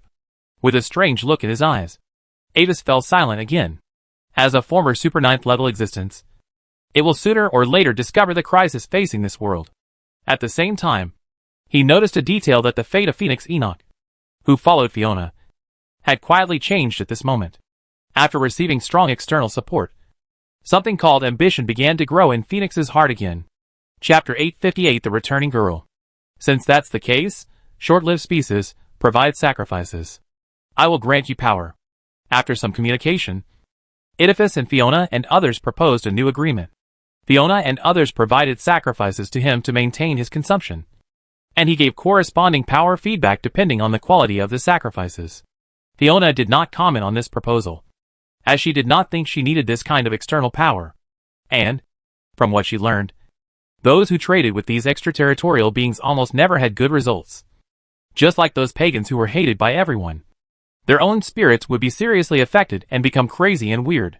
But what she did not notice was the strange color that flashed in Phoenix's eyes. In this exploration of the secret base Lomachenko, the group gained a rich harvest. In addition to the Winter Colossus and Oedipus in the core area, the warehouse area also stored a large number of strategic materials such as various magic metal ingots, gems, magic potions, and high-quality magic crystals. According to Avis's previous instructions, half of the resource income will be allocated to the Flower Falls Guild, and the other half will be controlled by Fiona and her 4 major family alliances. However, without the control key of the ancient Magic Empire royal family, the Winter Colossus cannot be controlled for the time being. The spellcasters can only temporarily block the base, and then try to reverse restore some of the technology used by the Colossus. Late at night, Carla's city. The silver-purple double moons hang side by side in the night sky, adding a touch of mystery to this quiet night. The conical spire of the city lord's mansion casts a deep and long shadow under the faint moonlight, like a silent giant beast lurking in the night. However, in this darkness, in the study of the city lord's mansion on the top floor of the castle, a bright halo shines through the carved arched windows covered by layers of curtains. So, what's the matter with coming to see me privately at this time? Looking at Phoenix, who came in hiding, Avis smiled mysteriously and motioned him to sit on the chair in front. Your Majesty, I hope to be loyal to you, Phoenix said sincerely, and at the same time, he took off a space ring from his finger and placed it respectfully on the table in front of Avis. This ring contains the key to the ancient magic empire that my Enoch family accidentally obtained. It can be used to gain supreme control over the Lomachenko base and the Winter Colossus, as well as the method and materials required to activate the token for non-royal blood. You can control the key through the method. Pledge allegiance to me? After glancing at the ring, Avis's gaze returned to Phoenix, looking at his somewhat uneasy expression, with a half-smile. Yes, I hope to get your protection and support. Facing Avis's ambiguous gaze, Phoenix suppressed the tension that instinctively arose in his heart when facing the 9th-level prophet, and mustered up the courage to speak out his demands. You are willing to protect the escaped Fiona Olivendi, and you don't mind her taking in other members of the 4 major families of the original empire to establish her own power, which shows that your position is by no means opposed to ours. So, what are you going to do after getting my protection? Listening to Phoenix's analysis, Avis nodded without comment. We hope to rebuild the Enoch family. With a flash of determination in his silver eyes, Phoenix got straight to the point and secretly pointed out that he was not alone, and that he also had the support of the remnants of his family behind him. Facing a 9th-level prophet, he didn't think he could deceive the other party through any rhetoric, so it was better to tell the truth, and perhaps he could win the other party's favor. I don't know what promises Fiona made to your Majesty, but the foundation of my Enoch family is no worse than that of the Olivendi family. If you have any needs, we can also do it for you. Looking at the determination in Phoenix's eyes, Avis glanced at the illusory fate line extending from his head and smiled again. With a casual touch, the ring on the table fell into his palm. Yes, I agree to your request. I will provide you with support equal to that of Fiona. Thank you, Your Majesty. Hearing this, Phoenix immediately showed joy. Only after he understood Avis's attitude He was really confident to start taking action. By the way, I wonder what your majesty thinks of the Pale Frost Lord in the Langnichenko base. Before leaving, Phoenix seemed to suddenly remember, and asked intentionally or unintentionally. Edifice? Avis tapped the table with his fingers, and the orange-red light swayed gently with his movements. At the same time, the door of the study opened automatically. If you want to do something, don't ask me. I have more important things to do. Seeing this, Phoenix had a clear idea in his heart and left respectfully. What do you think he will do? Watching his figure being gradually swallowed by the darkness of the corridor outside the door, Avis stared at the direction of the door, silent for a long time, and suddenly spoke as if talking to himself. I sensed the power of the outside world in him. He should have reached some kind of deal with the Lord of Pale Frost he mentioned. However, when Avis's voice fell, an ethereal female voice suddenly appeared in the air, like a spring filled with mist.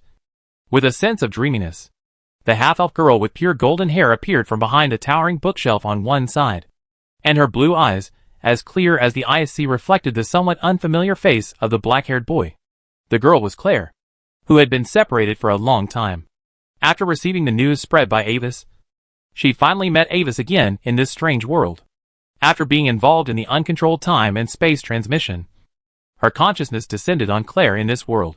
Just like her own personality, Claire in this world is also very calm, and is ready to go to the city of origin to search for the last part of her body. After a brief communication and understanding of what happened to them, they agreed to use the time shuttle device of this world to send her back to her original timeline after going to the city of origin. But as expected, an accident happened. When she went through hardships to return to the city of origin in this world, found the last part of herself and merged with it. The star energy holologer Paramethus, who was sleeping in the ruins, woke up. The half-elf girl barely escaped after paying some price. But the shuttle device of this world was directly destroyed. Without the shuttle device, she had to continue to explore this world by herself to see if there was any other way to return. At the same time, because the fusion process was interfered by external forces, Claire's consciousness in this world temporarily fell into a deep sleep, and her body was temporarily controlled by her. During this period, with the mentality of looking for teammates, she also went to look for Avis in this world, wanting to see if he was also involved in the time transmission. But the result was obvious that Avis in this world obviously did not show any signs of crossing. It was not until she accidentally received a message from Avis, using the prophecy spell to ask her to meet in the city of Carlos, that she met Avis again. Chapter 859, Alliance of the Four Families. Although it was a little strange that Avis did not descend upon herself, but showed up with a new appearance of black hair and black eyes, Claire did not dwell on it too much. For high-level professionals, the physical appearance and even gender are just illusions. As long as there is a need, they can change to other forms at any time. She also understood the situation of the Olivendi family in this world. It was normal for Avis to change his appearance and avoid the trouble caused by his identity. What she didn't expect was that Avis had actually broken through the 9th level, and was even a 9th level prophet that was almost impossible to break through.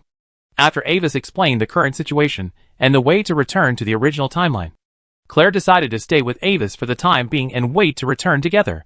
Moreover, after being promoted to the 9th level prophet, Avis was able to temporarily suppress the doom trait in her. Claire always exudes a strange wave that slightly disturbs the deep web of fate. This wave can confuse fate, forcibly stimulate and sweep away all the fate lines representing bad luck around her, making them unable to touch her. In contrast, these aroused fate lines of bad luck will be attached to the person closest to her. This is the truth of bad luck. What Avis did was to manually calm down these fate lines aroused by Claire, provided that Claire could not be too far away from him. So, why did you agree to provide shelter for that person? Staring at Avis without blinking, Claire's voice was a little puzzled. According to what you said, he should be in a potential hostile relationship with your sister, right? And he is obviously going to continue to sacrifice the Lord of Pale Frost to Taphos, which is also an unstable factor. I saw a strong trace of destiny in him, and he will become one of the many children of destiny in this era. Avis said in a calm tone. You and I both come from another timeline, and we should know the difference between the history here and our original world. Without the suppression of the four major families, the Gloria Empire will briefly usher in an era of brilliant stars, and a large number of children of destiny will be born, outlining their own trajectories on this stage. Backed by the remnants of the Enoch family, Phoenix will become another core member of the alliance of the 4 major families, corresponding to phase position. In addition, Etaphos is not in a good state now. With the sacrifice provided by Phoenix, it will surely recover earlier.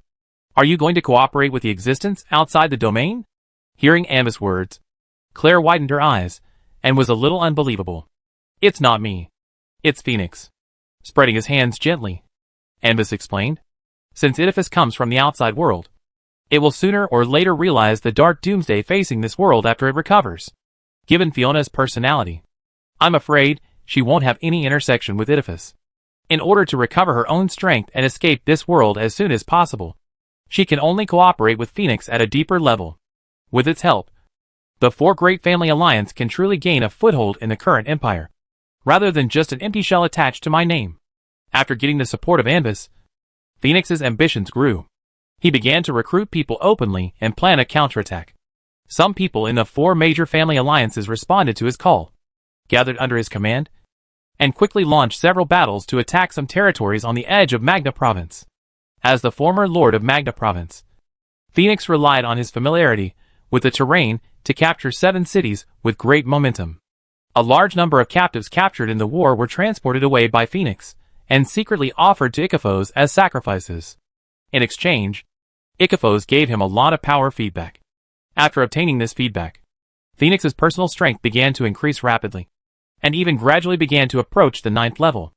Itaphos's power grant can not only be used to maintain the operation of the Winter Colossus, but also directly improve the professional's own rank. But the cost is that the professional's own spiritual power will become complicated. After tasting the sweetness, Phoenix became even more unstoppable and began to take the initiative to capture captives and offer them to the Lord of Pale Frost in exchange for more power feedback. Fiona didn't care about Phoenix's actions. She just wanted to protect the province of Carlis. Although Phoenix and others were nominally under her, she was not going to stop them if they wanted to rebuild their own family. Phoenix's action soon attracted the attention of major forces. But after learning that Avis was behind the alliance of the 4 major families, many people dropped their jaws. This mysterious and powerful 9th level prophet, who broke through under the interference of the Stargazers, stood in the camp of the original 4 major families of the Empire? This speculation immediately made the decision-makers of many major forces doubtful and uncertain, and they didn't know how to deal with this new force. But the prophets denied this speculation, believing that the man in the mirror should only be interested in the surplus value of the remnants of the 4 major families, and was ready to integrate them into a new camp as the base of their 9th level forces. These remnants of the 4 major families gathered together can only be regarded as a new 9th level force, not the original 4 major families of the Empire. The demise of the 4 major families of the Empire is the general trend of fate. Their behavior of interfering with fate is just to follow the trend and take what they need from it.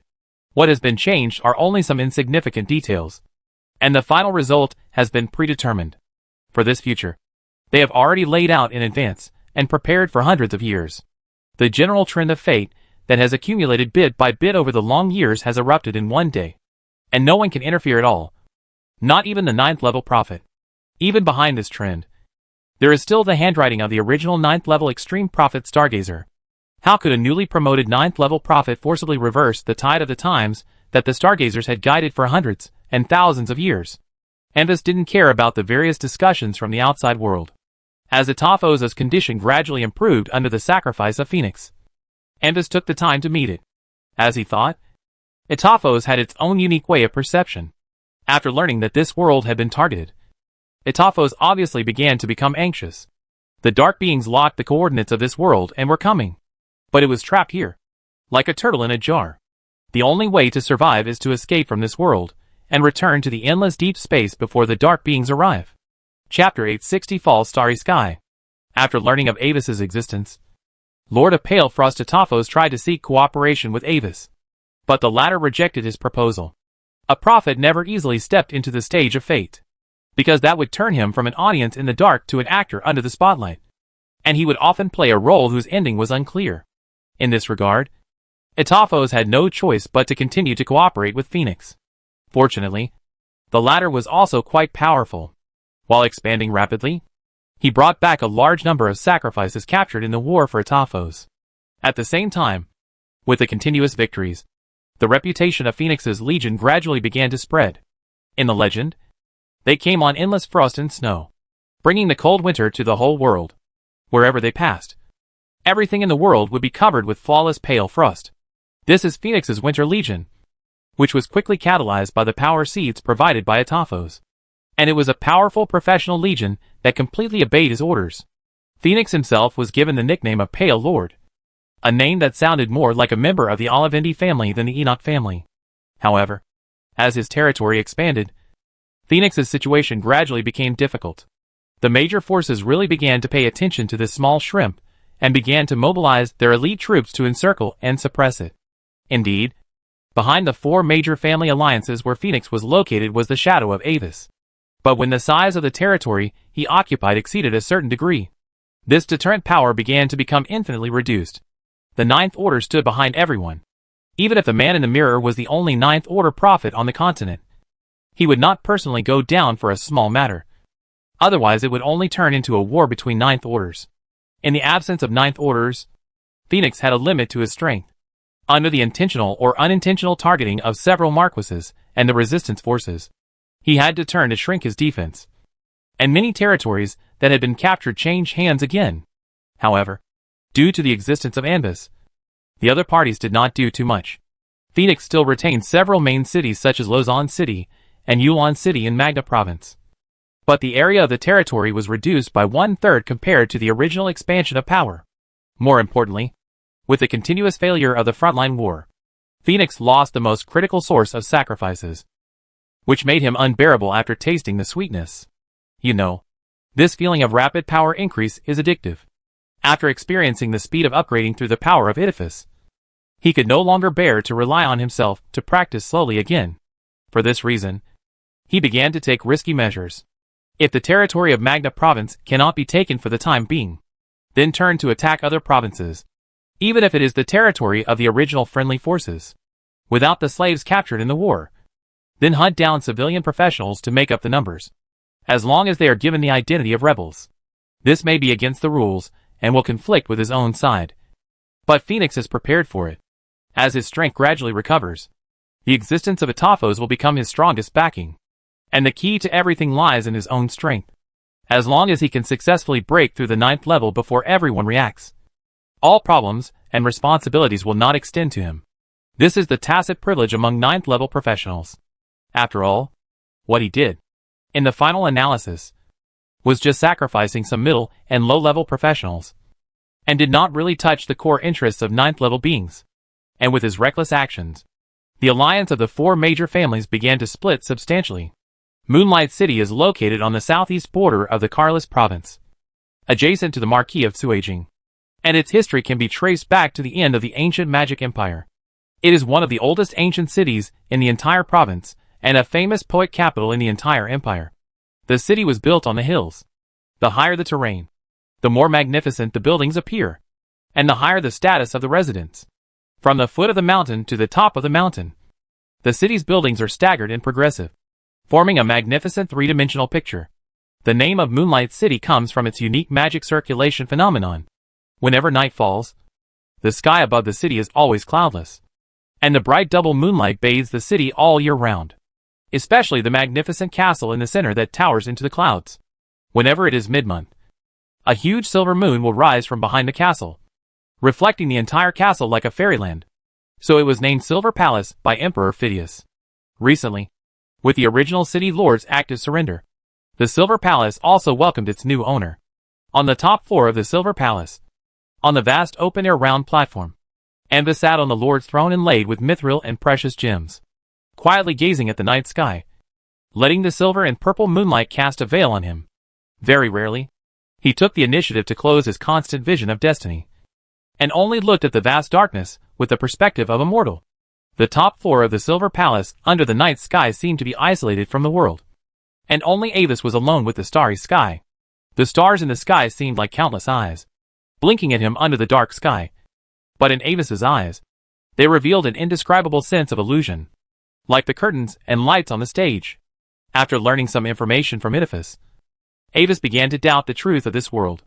Is the starry sky seen through the wall of the zenith really the real starry sky? After an unknown period of time, a soft warm yellow light lit up from behind him.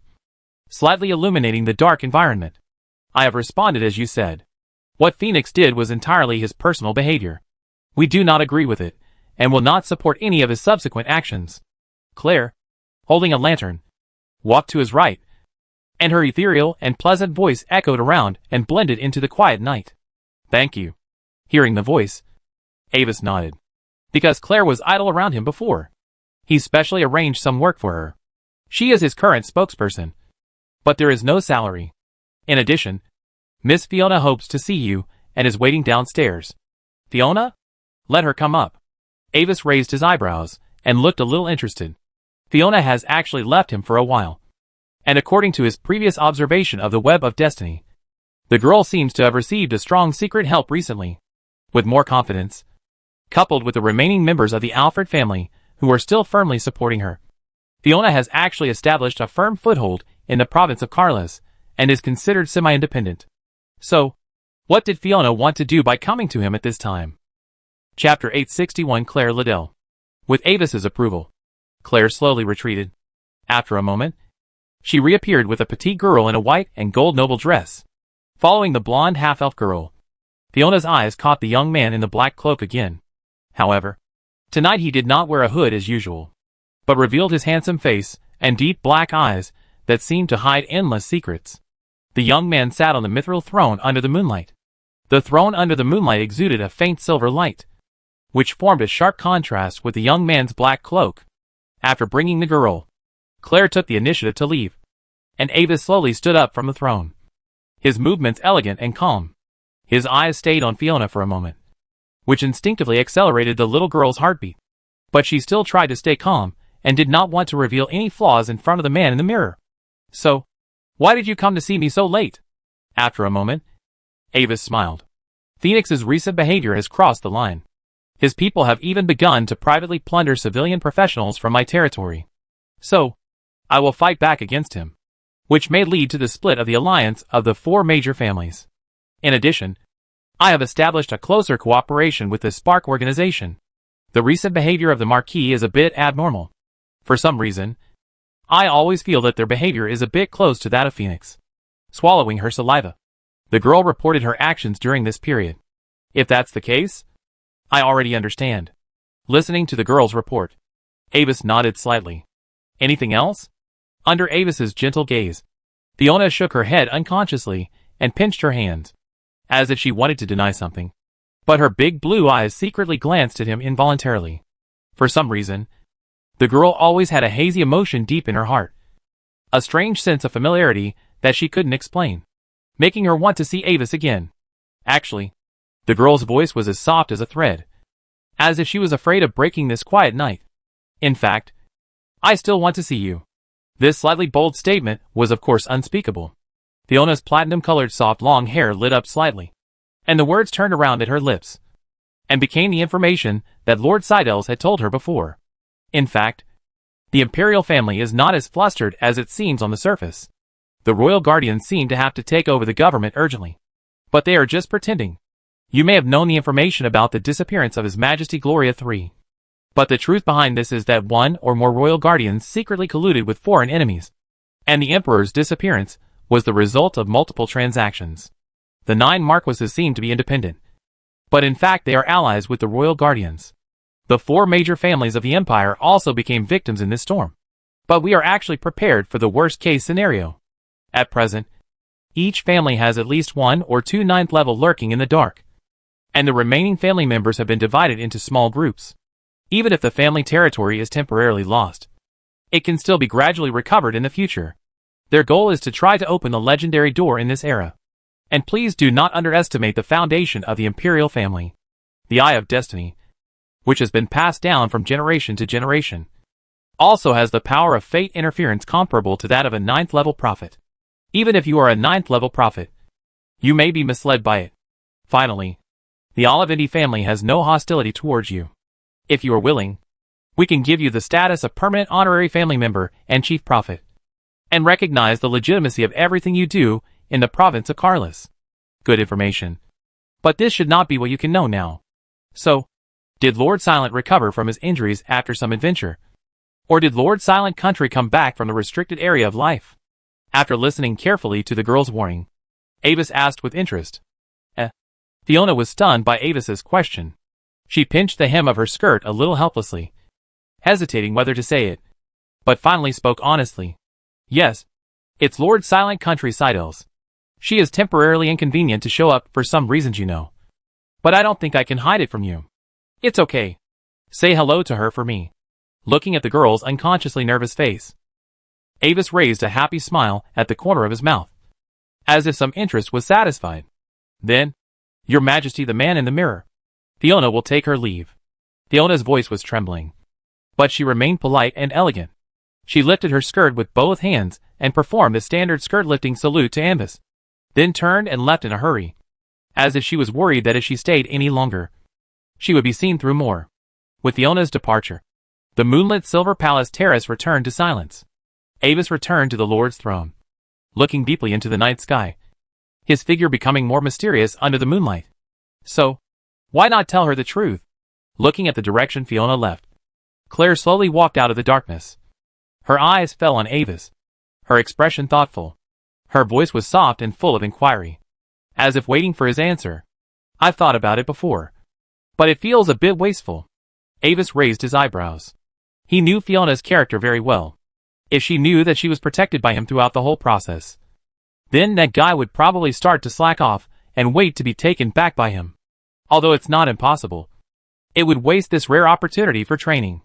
After returning to the original timeline, she would definitely not be able to achieve such a huge growth in a short period of time as in this world. However, her intuition is a little too sharp. I can feel that she seems to have begun to have some doubts about my identity, which is why I have reduced the time I spend with her. And, as he said this, Avis suddenly turned around, with a tone that seemed to be smiling. Should I call you Claire? Or Mr. Claire Liddell? Have you been discovered? That's right. After all, in this era, facing a 9th level prophet, it is acceptable to reveal flaws. In response to Avis's sudden question, the half-elf girl suddenly showed a slightly stiff smile. Just like you call me in another world. Call me Claire. You know, from my perspective, your existence is actually very strange. But since you can get my complete trust in another world, I won't care about these details. Can you tell me what your true self is? Looking at Claire, Avis asked with interest. Also, in another timeline, I learned some background information about you from the records of the wreckage of a floating city. In fact, when Claire in this world woke up, he had already noticed the changes in Claire's fate line.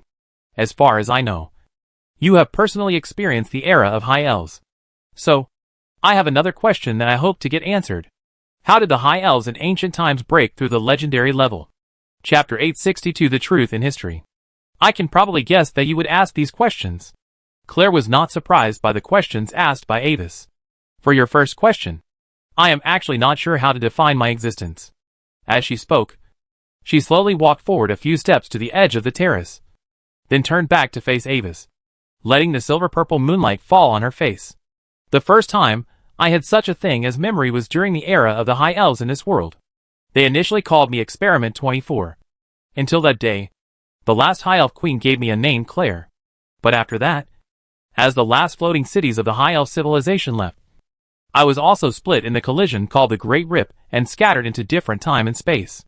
However, as fragments of me, they naturally have the instinct to merge and return to one. And even the endless and distant time and space cannot stop this connection.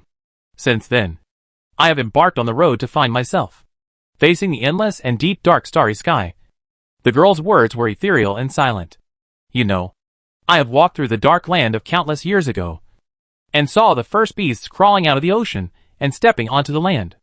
I have also seen the rock cities of the snake civilization and the marlstone altars built in the center of the steaming swamps. They fought each other under the extremely huge and scorching sun to please the snake god. In that ancient era when there were no humans, I looked up at the ancient starry sky that was completely different from the present. After a period of time that I didn't even know how long, I encountered the civilization of the stars that descended. After negotiating with them, they told me some changes in the future and let my fragments sleep in their city, crossing the endless long river of time until they gathered in this era. Under the hazy two-color moonlight, the blonde half-elf girl smiled slightly. Now, I can tell you that according to the definition of intelligent life in this world, I am Claire, an extraterritorial existence that controls the power of thoughts and wishes. So that's it. Listening to the girl's explanation, Avis's eyes flashed with a hint of surprise and understanding. He actually had some guesses about Claire's true self. In fact, as his own fragments were fully restored, even he couldn't see the girl's current strength clearly. As for your second question, I can also answer you. But I think that shouldn't be what you really want to know. Looking at the black-haired and black-eyed boy on the throne, Claire looked like a smile. To break through the legend, the High Elves only need to make their own rules and dispatch infinitely close to 100%. And finally completely transform their own bodies into rule creatures. Of course, this process is very risky. If you are not careful, you will completely integrate yourself into the rules, and completely lose your independent self. And beside it, Claire's sudden playfulness. So, how do the High Elves achieve 100% coordination with their own rules? Of course, it's through hard practice. Okay, I know what you want to ask. Looking at Ambus's rare helpless look, Claire seemed to have gained some kind of psychological satisfaction and showed a happy look. In fact, the 9th level of the High Elves do not need to make any special preparations, and they can naturally synchronize their own rules to reach the limit of 100%. But this is not due to talent, but the current world rules themselves are incomplete. Claire's expression became serious again. I know that human civilization has developed for so many years, and there should be more than one 9th level who has discovered the problem. Even you should know about this. But the truth behind this actually involves the biggest secret in the history of Unival. In response to Avis's other question, Claire suddenly brought up another seemingly unrelated topic. Do you know the end of the Goblin civilization? They disappeared in a very short time. It was not destroyed by natural disasters, but it was a brief resurgence of it, and descended on the main material plane. Then, it devoured the entire Goblin civilization, or assimilated it. The minimum requirement to resist this assimilation is to master the power of rules. Unfortunately, I can't call it in any form. I can only refer to it in this way. Otherwise there will be big problems. So, hearing this, Avis frowned instinctively. He actually knew some information about the Goblin civilization, such as the inherent weakness of the individuals in the Goblin civilization. Unfortunately, due to the inherent weakness of the individuals, although the Goblin civilization has mastered powerful construction technology, it has never produced a 9th level existence that can master the power of rules by itself. Claire nodded, confirming Avis's conjecture. So, without a sound, all the goblins, from the Goblin Emperor on the throne, the Goblin Sage in the tower, or the ordinary Goblin civilians, and even the hermits hiding deep underground, all the goblins, without exception, merged with it in a very short time and became part of it. Then, it disappeared as mysteriously as it appeared, leaving only the empty constructed cities. The traces of civilization that lost maintenance were quickly covered by the power of nature, and the world returned to its original appearance. You must have known the subsequent history. That was the era of mankind. They walked out of the shadows of the caves where they ate raw meat and drank blood, grew and developed all the way, conquered the environment, mastered power, defeated natural disasters, and finally established a glorious ancient magic empire. The ancient magic empire was so powerful that it even controlled 9 floating cities at its peak. Are you curious about how it collapsed? Yes, it appeared again. However, humans did not disappear. This was not only because the ancient magic empire that controlled the floating cities was more powerful than the Goblin civilization, but also because of the existence of the god created by a crazy alchemist. The first sentence of the Holy Light Church's grace is like this. The ancient foreign objects brought chaotic darkness, and that darkness devoured the people. People called on God in despair, and God came with supreme glory, expelling darkness and foreign objects. The disaster of world destruction completed the last link of the madman's ascension ceremony. But due to the limitations of incomplete rules, he failed to create a truly complete God. But even so, it was enough to fight it head-on in this world with a limited upper limit. That is the day of destruction in the historical records of the Gloria Empire, and the day of judgment recorded by the Holy Light Church. At this point, Claire exhaled lightly, with some emotion in her tone. If it weren't for the limitations of the incomplete rules of this world, it would not be stopped by your power. Even the completely complete God, facing the truly completed, is just a more difficult assimilation object. However, This world is actually a dual arena. A dual arena that forcibly achieves fairness through the upper limit of incomplete rules. Then, in that tragic war that no words can describe, the strongest of mankind relied on the floating city left by the High Elf civilization and the god, and tried their best to successfully delay the moment when it fell silent again. With the sacrifice of most of the strongest, the crisis of world destruction was successfully resolved. Without the suppression and protection of the strongest, the remaining people split into multiple kingdoms and forces, which is the history of the continent recorded by you. Chapter 863 Deadlock. Listening to the shocking secrets told by Claire, Avis was speechless for a moment. The amount of information revealed in this passage was a bit too much. So much that even he had to think over and over again about the secrets contained in every detail. If you want to ask why there is no record of that historical record, it was a decision made by the remaining strong men after the war. Any information related to it must be completely erased from this world. Otherwise, it can descend on individuals who know its information at any time and revive in this world again.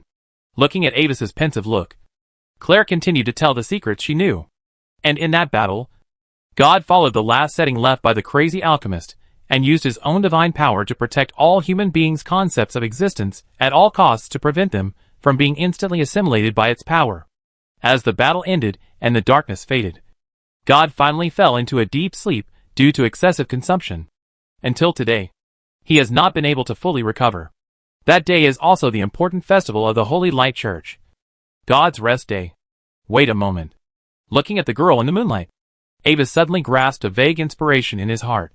According to your previous words, the rules of the now world are missing, while the rules of the world in ancient times are complete. In other words, there is actually another reason behind the incompleteness of the current world rules. In the history from ancient times to modern times, some event that caused the lack of world rules occurred? Then, such an event would inevitably have a huge impact on the entire world at that time. Even if a strong person erases all traces of information related to it, the world itself will leave indelible traces. As if asking the girl, or as if talking to himself, the inspiration in Avis's heart gradually became clearer. The sealing wall? The life-restricted area? The Great Rip incident? Looking at Avis staring at her, as if asking her for confirmation, Claire's clear eyes, like the eyes see, flashed a trace of surprise. Yes, it seems that you have guessed it. As I said before, this world is a dual arena that is forcibly fair through the incomplete upper limit of the rules. And such a dual arena is naturally not formed naturally, but is caused by acquired influences.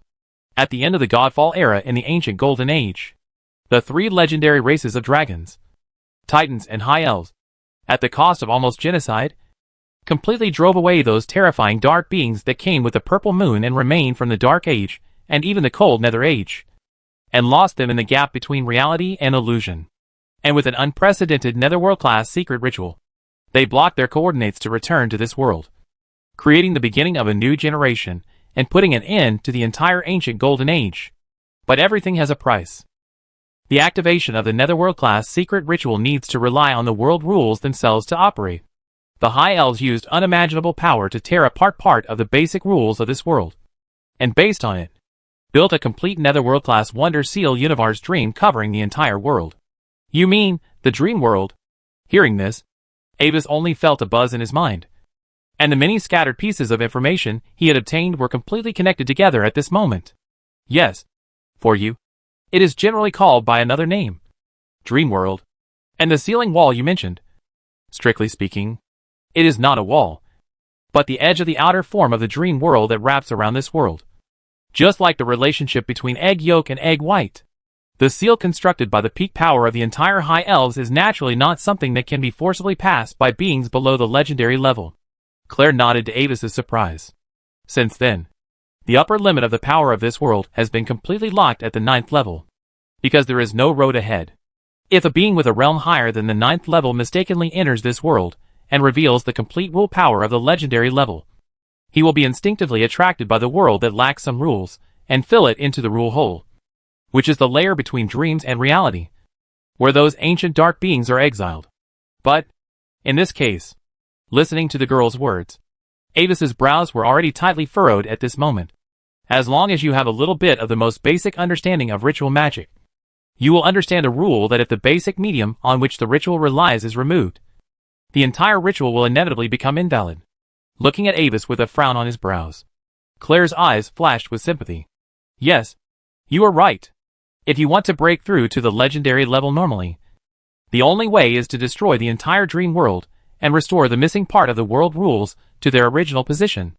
Regardless of how you can do this, if you really do it, it will inevitably cause those dark beings to lose their seals and return to this world.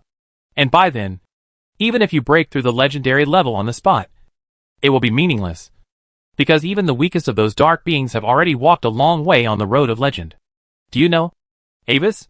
The it that led to the end of the goblin civilization and the destruction of the ancient magic empire is actually just a part of them in the darkness. A sub-body that accidentally separated from the mother body and disconnected from the connection. In the eyes of Claire, who has recovered her memory and recalled the secret truth of the ancient times, everything Avis faces has become a dead end. Listening to Claire's words, Avis couldn't help but fall into a long silence.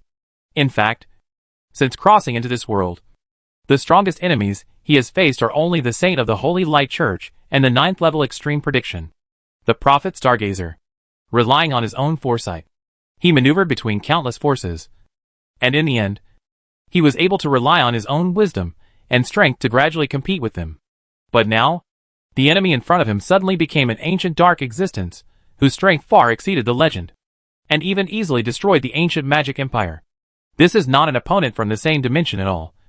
Just like a mortal who worked hard to train and finally stood on the heavyweight boxing ring, and then suddenly learned that his opponent had changed to Ultraman. In fact, because he broke through the beacon lit by the 9th level prophet, this world has already been locked again by them. Even if he does nothing now, those dark beings will gradually return to this world. Give up the idea of breaking through the legend. This era is destined to be hopeless. Gently raising her hand, she combed the golden hair fluttering in the night breeze on the edge of the terrace behind her ears. The half-elf girl looked at the boy who seemed to be a little dazed in front of her, and her tone was also a little more reluctant. In fact, I have another way to make your consciousness sleep and go to the new era in the future. In the last secret shelter of the star civilization, the last well-preserved time ball of the current era is sealed. As long as you abandon your body and rely on your consciousness on it, you can use its power to penetrate time and space and go to the next era after countless or even hundreds of millions of years. By then, the era of dark rule should have passed. The rules of the world should return to normal, and everything will be fine. Chapter 864 Choice. Looking at the sincere girl in the moonlight, Avis sighed softly. He slowly stood up and walked to Claire's side, looking at the vast land shrouded in the darkness of the night below the towering terrace of the Silver Palace. So, what about my family? What about my friends? What about the people I cherish? Will die. The girl's voice was still ethereal, but its meaning was particularly cold and ruthless. Not only them, but all people, the entire human civilization, will perish in darkness and despair. Perhaps you want to take one or more beings you value with you to the future, but the power contained in the time ball is limited. The more beings you carry, the stronger the power, and the shorter the time you can travel. Take your sister as an example. If you only take her to the future, the longest time you can travel will be reduced by at least 40%. If that happens, I can't be sure that you will definitely reach the end of the Dark Age. By the way, don't consider me. My form of existence is more special, and I have my own way to go to the future. Listening to Claire's words, Avis fell into silence again. Then, facing the endless darkness ahead, the black-haired and black-eyed boy suddenly smiled. In fact, he had no choice from beginning to end. It was nothing more than observing and recording the struggles and resistance methods of people in this world when facing the Dark Doomsday, and then summarizing the experience, returning to the original timeline, and preparing for a more complete resistance struggle. Claire's suggestion was just to give him an extra insurance after a complete failure. It seems that I have no choice. The boy's voice was very light, floating in the night wind, as if mumbling to himself. Yes, you have no choice. Claire nodded, not knowing what Avis had decided. And then she looked at the purple moon in the night sky and said casually, "Do you know that millions of years ago, the purple moon Amos in the era of high elves was not like this? And the butterfly-shaped purple moon, see, was not originally on that side." "Yes, of course I know." Looking up at the high night sky, Avis smiled. "Do you remember the little adventure we had in the first class at the Pamir Mystery and Relics Academy? In the historical fragment scene, we participated in that time. I also saw the purple moon of the High Elf era. Millions of years have passed. And even Amos hanging in the sky is no longer what it used to be. The existence living on this land has also changed from the ancient High Elves to today's humans. As he said, Ava seemed to suddenly remember something and change the topic. Do you know that besides me, other 9th level beings in this world are also planning to break through the legend? For example, the Marquises of the Empire have been secretly carrying out a large-scale plan long ago, using war and turmoil as a cover and ritual conditions. There are even traces of the 9th level beings of the Federation intervening behind this. In your opinion, will they succeed? You should know that this is a meaningless move. Claire shook her head. With incomplete rules, no method can break through the legend in this world unless they can restore the rules to their original integrity. But even if they did, you know what that would mean. So, is there another possibility? Gazing at the distant sky, in Avis's perspective of fate, the originally calm web of fate of the continent suddenly began to surge violently. And the fate of countless people was simultaneously caught in the vortex of fate. What if they took refuge with a dark existence? As Avis' words fell, as if to prove something, the originally dark sky in the distance suddenly lit up with many huge magical glows that shot straight into the sky. However, the color of this magical glow was an extremely ominous blood-red color. Take refuge? The side of her face was illuminated by the dark red glow of the distant sky. The half-elf girl was rarely stunned for a moment. Her ice blue eyes blinked, and there was a bit of doubt in her expression. Before you get up. After that, your breakfast comes to you. What will you do? Breakfast. And Wazy looked at this scene without commenting. There is no fool who can break through to the 9th level. The Marquises will never do something that is doomed to death.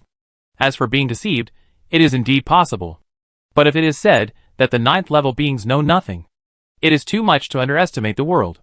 Even if they don't know the truth of the ancient secrets, they will inevitably grasp the relevant clues in the process of exploration.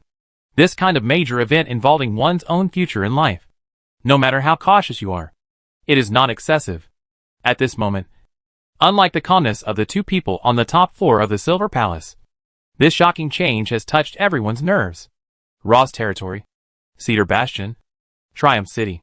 Tonight, these areas all lit up huge magic arrays with a diameter covering the entire surface of the earth. And bright red and ominous mana streams surged chaotically from them.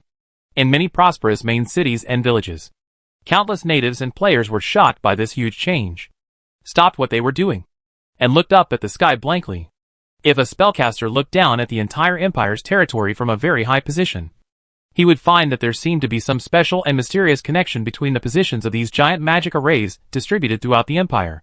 And all the locations where the magic arrays were arranged have one characteristic. They had previously been battlefields that had experienced tragic bloody battles, or cities that had been massacred in wars. As the magic array operated, the blood and unconscious soul fragments that soared into the sky suddenly emerged, and then were swept into it by the power of the magic array.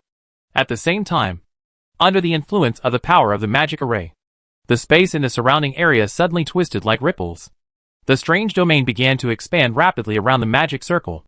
In these areas, the dream world and the material plane showed a special overlapping state, and even strange beings in the dream appeared and wandered in these areas.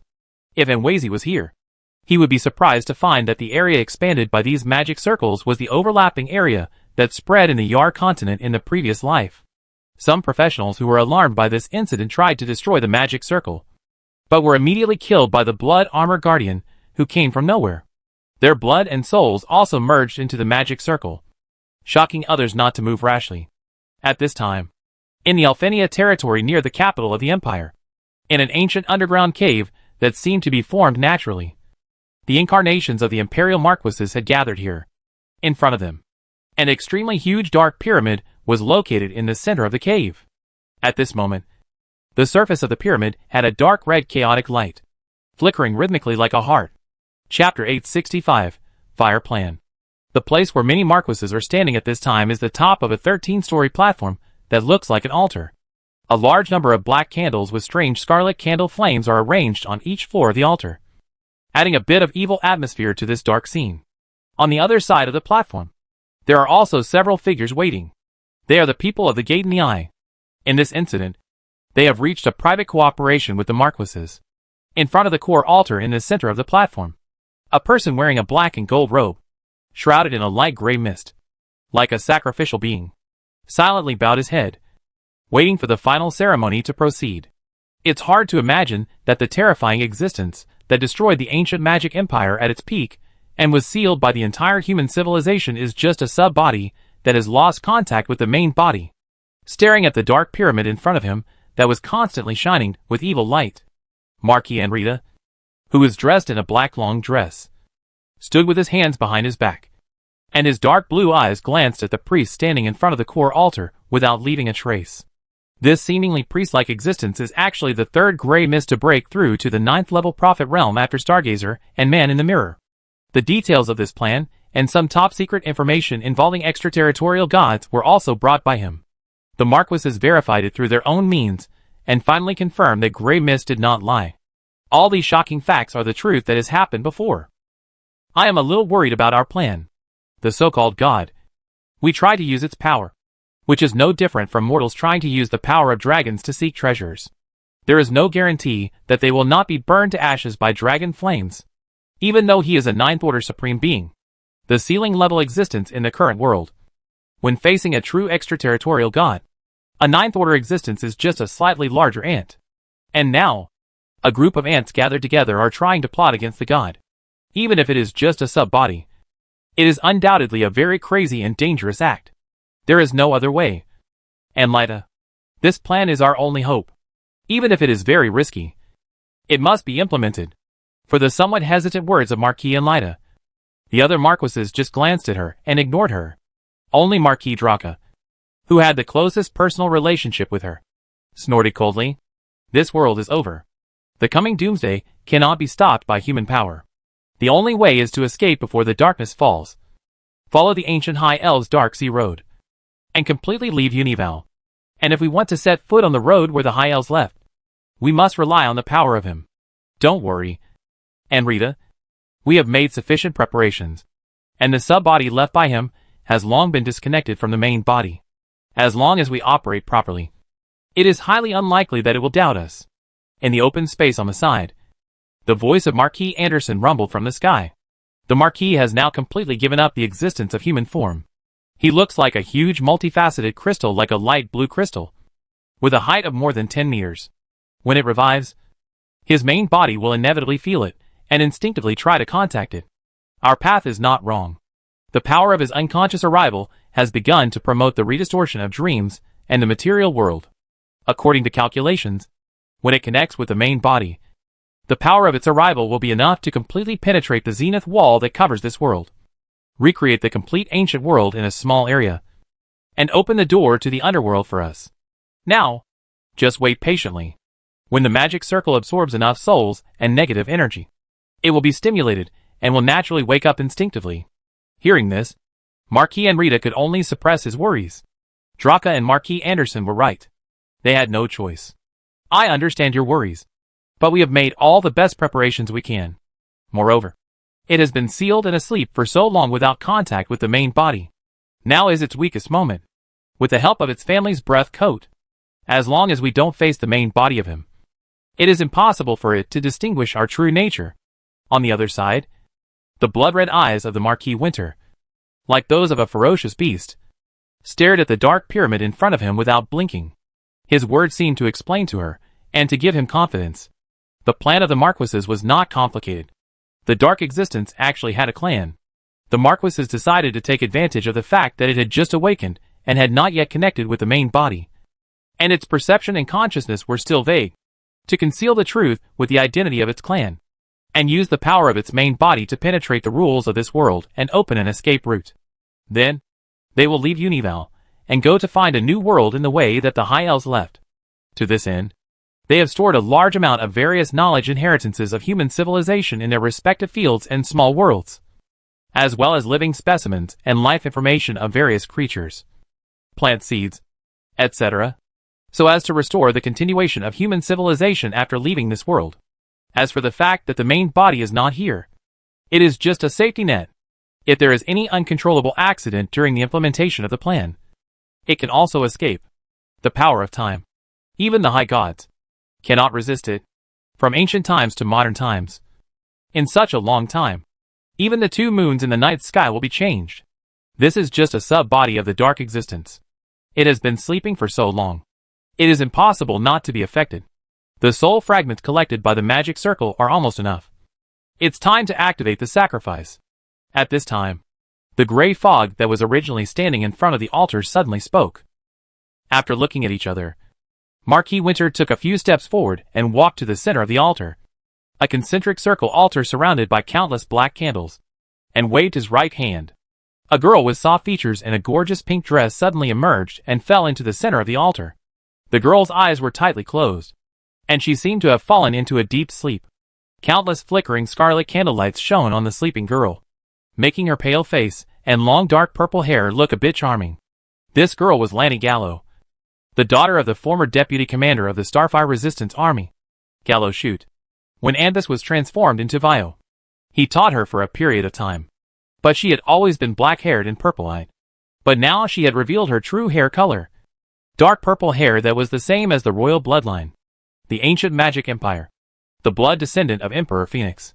The key to lifting the seal is in place. After releasing the sacrifice, Marquis Winter looked at the gray fog with some fear, and then returned to his original position. The latter indifferently stretched his right hand above the girl, and then pressed down. The next moment, countless intricate and complex magic inscriptions lit up on the altar, and dark red magic streamers continued to shine in them. At the same time, countless scarlet candles surrounding the altar suddenly lit up, and with the entire altar as the center, an extremely huge dark red magic circle slowly lit up, and its scale even covered the magnificent pyramid in front of it. The short-lived light dispels the darkness, but the darkness is eternal. The wind swept up from nowhere, and the hem of the gray mist black gold robe fluttered. But he didn't care, just kept the posture of stretching his hand without distraction, and began to chant the ancient sacrificial text. Order will eventually return to chaos, and dreams will come to the world. The ancient dark stars will eventually return to the earth. Chapter 866 Sacrifice Ceremony. As he chanted, the dark red light in the dark pyramid began to flicker more rapidly. But at this moment, huge dark purple inscriptions suddenly emerged on the surface of the pyramid, sealing the entire pyramid like a chain. That was the seal left by the last emperor of the ancient magic empire, Emperor Phoenix. At the cost of his own life, it not only sealed this sub-body, but also sealed all the information and concepts left by him in this world. At this point, Grey Mist looked around and saw that everyone had responded with preparations.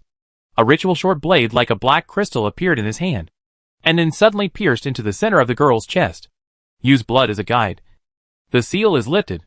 In an instant, the girl's blood gushed out from the wound and flowed to the altar below her. The sleeping girl suddenly showed a look of pain, as if she was suffering from some great torture. As a professional, such injuries would not be fatal to her directly. But as the crystal short blade continued to devour her, her life was already on the countdown. Like a key, sensing the blood power of the girl, the countless dark purple runes on the dark pyramid began to gradually disintegrate. Rumble. But at this critical moment, the defense at the entrance of the cave was suddenly penetrated by some powerful attack, and a huge sonic boom echoed throughout the underground cave. What? Alarmed by this sudden scene, several marquises looked towards the entrance at the same time, and even the Grey Mist, who was presiding over the ceremony, was attracted by it for a moment. The next moment, Landon, who was surrounded by the power of dark apoptosis, rushed out of the cave first, and appeared as a righteous hero. The other partners of the brave team, and a large number of elite members of the Spark Resistance followed closely, including an avatar of Avis disguised as a member of the Resistance. It turns out that you are the mastermind behind the scenes. Marquis Winter. Give up. Your evil plan has been discovered by us. The huge altar, with countless scarlet candles, was too conspicuous.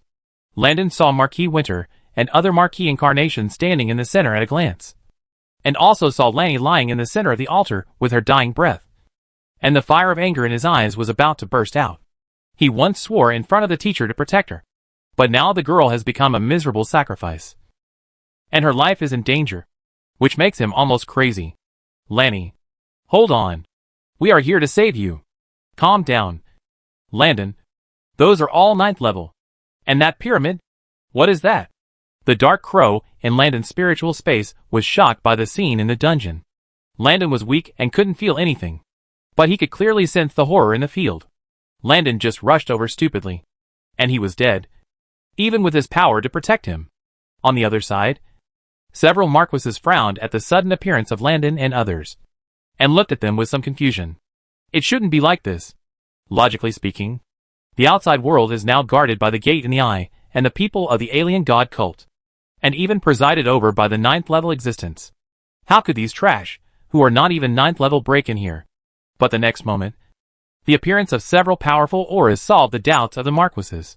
Star Guardian, Heart of Darkness, Grey, 3 of the strongest 9th Order Royal Guardians, suddenly arrived at the same time. In addition to the 3 Royal Guardians, several other 9th Orders who were originally attached to the royal family also appeared here at this moment. Looking well prepared, the guards outside were obviously held back by the same Order strongmen. Seeing this, several Marquises relaxed their brows, and thought they understood the truth of the matter. These small characters who rushed in first were just pathfinders, and the ones behind were the real masters behind the scenes. Winter, Anrita, Draka, Anderson, Bashim, Suijing. You colluded with the 9th Order of the Federation, set off a civil war in the Empire, and intended to release the evil god. Now, I declare in the name of treason that your Imperial Marquisate will be revoked. At this moment, the head of the 3 Guardians, Grey in a grey hooded robe, spoke calmly and directly deprived the Marquises of their titles. Deprive us of our titles? TSK. Hearing this, the Marquises looked at each other, and Marquis Draka couldn't help but sneer. What time is it still talking about these things? When the Dark Doomsday comes, the Gloria Empire will no longer exist. So what is the point of titles? At the same time, they also looked at the people of the pupil door on the side. Since they are all allies now, the pressure of the imperial family must naturally be borne by everyone. The two sides did not agree with each other. After a few high-sounding words, the royal guardians took the initiative to attack. And all kinds of weird rules attacked the altar and the huge magic circle on the ground. As time goes by, the seal is gradually being cracked, and continuing to drag it out will only fulfill the wishes of the Marquises. As for Landon and others who wanted to save people, no one on both sides of the confrontation took it seriously. A scarlet spherical light curtain covered the entire 13-story altar, desperately delaying time while blocking Landon and his party outside. As a protective array presided over by the 9th level himself.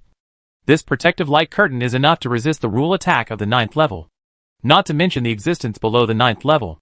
Seeing the appearance of the royal guardians, Landon also understood that he was being used and accidentally became a guide. But he didn't care at this moment. The power of the imperial royal family attracted the attention of the Marquises in front, which just gave him the opportunity to save people. Everyone, use that trick. Lend me your power. Without hesitation, Landon looked at his companions. Everyone immediately understood his intention and quickly stood in a special position, forming a mysterious array, gathering the power of themselves and the energy storage magic device prepared in advance on Landon. With the help of everyone and Dark Crow, he pulled out a broken sword as black as night from his chest with great effort. The blade was surrounded by the terrifying power of withering rules, and even the space he touched began to have unstable cracks. Withering of all things. The next moment, Landon roared, and the black broken sword in his hand instantly chopped the light shield. Under the impact of the withering power, the scarlet rule shield shattered like glass. And this scene caught the Marquis' side by surprise. Landon took the opportunity to dodge and rush to the high platform, snatched the unconscious girl away, and then disappeared in a flash under the power of Dark Crow. Several Marquises looked at the gray fog with some doubts. Even with the pressure of the royal guardians, the other party was obviously able to stop the little guy who just used strange power, but seemed to deliberately let him go. Don't worry. The ritual will not be affected. Grey Mist glanced at the unsealing magic circle. At this moment, the magic circle was still operating normally. He just needed Lanny's blood as a medium to remove the seal. It was not really a sacrifice ceremony. The blood needed was enough. Landon was the child of destiny. It would be easy to cause trouble if he forcibly stopped it at this time. Besides, Landon had other functions. But there was no need to tell these irrelevant people. So, although Landon rescued people and escaped, the ritual itself was still operating normally. As the dark purple seal runes on the dark pyramid gradually disappeared, a creepy feeling as if being stared at by a natural enemy gradually rose in the hearts of all the beings in the field. Chapter 867 Collapse of the Dark Pyramid. Did it work? Sensing the changes in the Dark Pyramid, the Marquises were overjoyed and worked harder to stop the attacking Royal Guardians. The 9th level beings of the door in the eye were responsible for maintaining the operation of the magic circle. Not yet. It will take about 10 minutes before the seal is completely lifted. After observing the changes in the Dark Pyramid, Grey Mist shook his head, but gave an exact countdown. At the same time, as the domains of the Marquises and the Royal Guardians collided, the fluctuations of the scattered rule power made the dark red light flashing on the surface of the Dark Pyramid more and more rapid. Like a hungry piranha constantly stimulated by the smell of blood, the Royal Guardians, led by Grey, had their own rule domains of several 9th level extreme beings expand, forming a huge light gray spherical force field, trying to destroy the altar and prevent the seal from continuing to collapse. The Marquis was equally unwilling to be outdone. While opening up his domain to resist this infiltration, he released his 9th order body form, transformed into huge blood-eyed mosasaurs, crystal giants, etc., and frantically attacked the Royal Guardians in the sky. In the core battlefield where the two sides collided, the space was twisted and divided like clay, and the dream world and the material world overlapped and intertwined, melting into indescribable colors.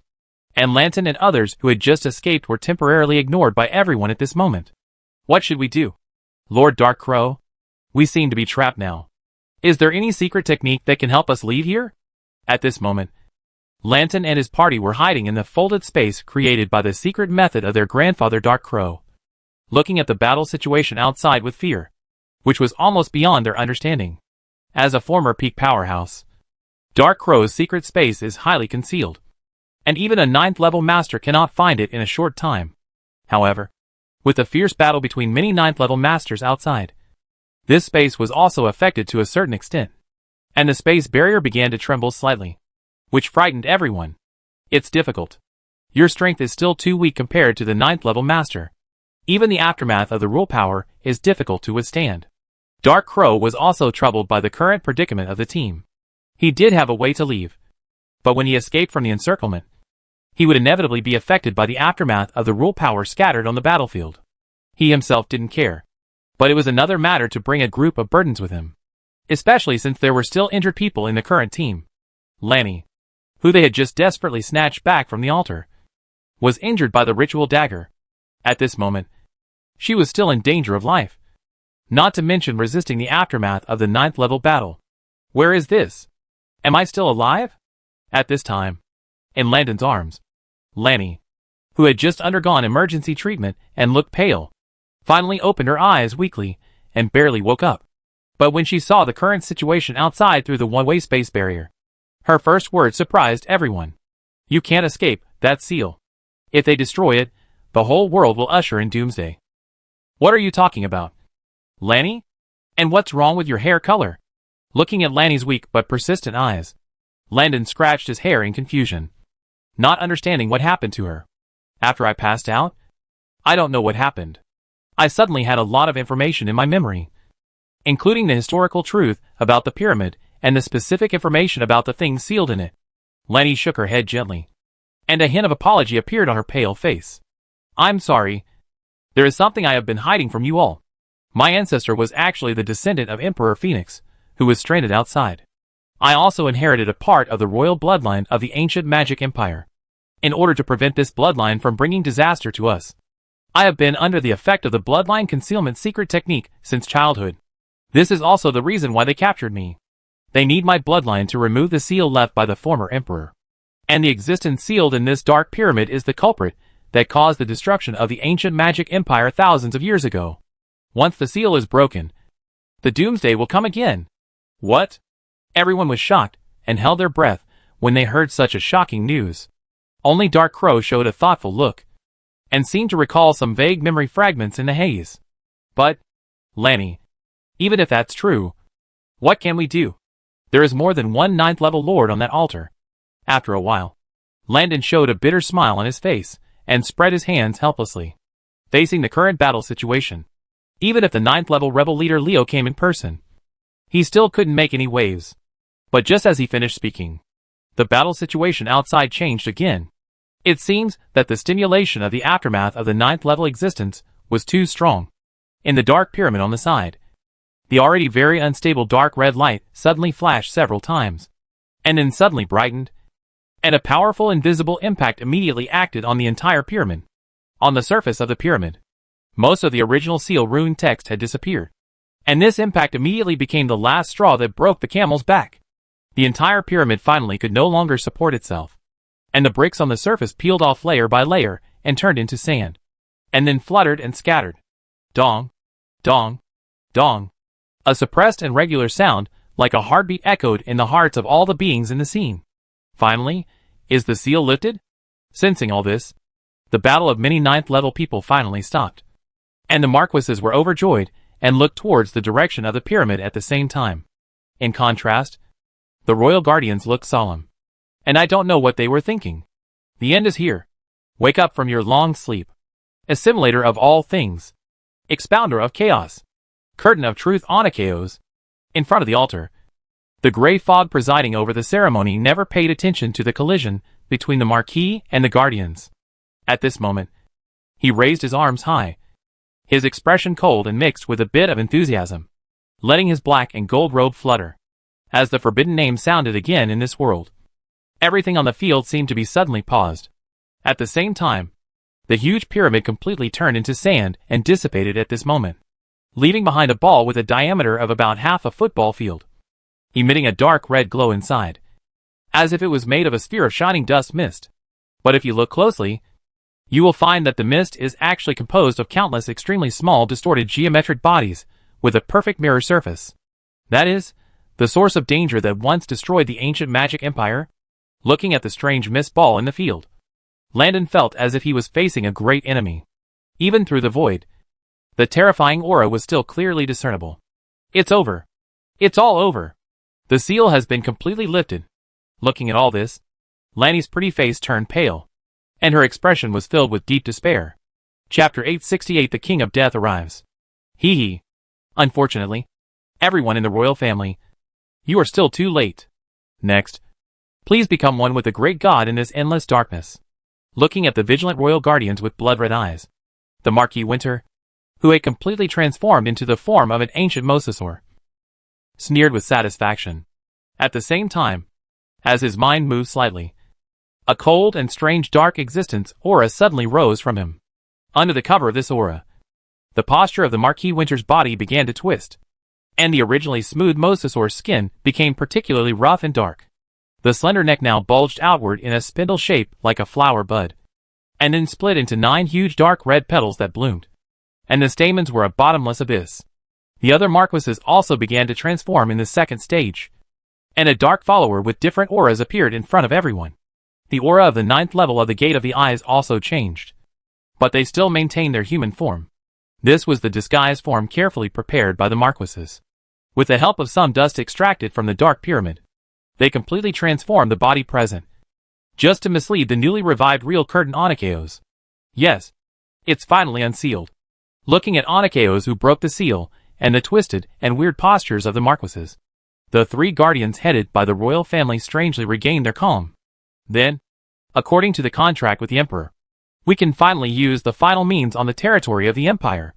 As he spoke, a dark yellow book with a cover as ragged as a decaying throne suddenly appeared in the hands of Grey, the leader of the 3 royal guardians. According to the agreement, we must defend the seal and the Gloria Empire to the death. Beside Grey, the royal guardian Star Guardian smiled slightly and gently twisted his beard. But if one day in the future, the seal is about to collapse due to some unexpected factors, and that existence reappears in the main material world, then we can also use all the taboos of the royal family to reseal or expel it at any cost. The only one who can really threaten the extraterritorial gods is another extraterritorial god. This is the motto left by the chief prophet of the royal family in the ancient magic empire era, after they figured out how to use this book that has existed since who knows when. The plan came into being. Now, the seal is broken, and it is the moment of the empire's survival.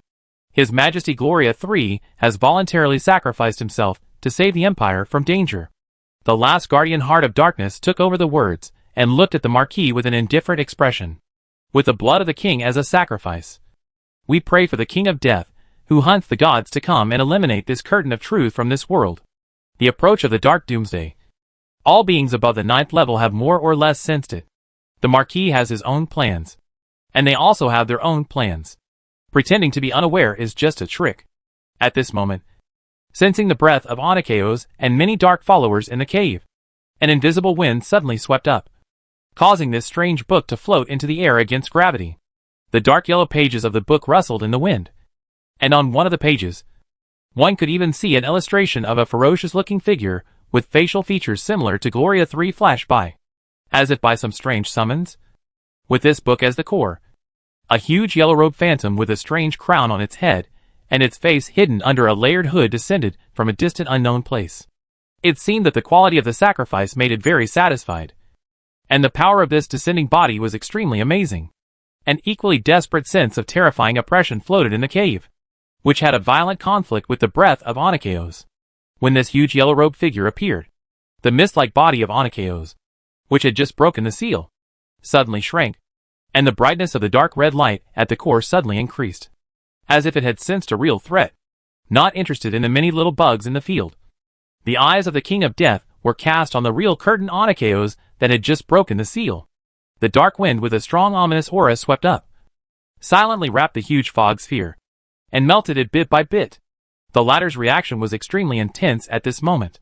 Countless dust-like distorted geometric bodies began to shine violently, bursting out with a little star-like white light, constantly assimilating the wind into new tiny geometric bodies. At the same time, the entire fog group began to twist and stretch rapidly, extending in the direction of the King of Death, trying to assimilate it in the opposite direction. But it fell into a stalemate. Seeing the sudden change in the situation in the field, the Marquises also fell silent.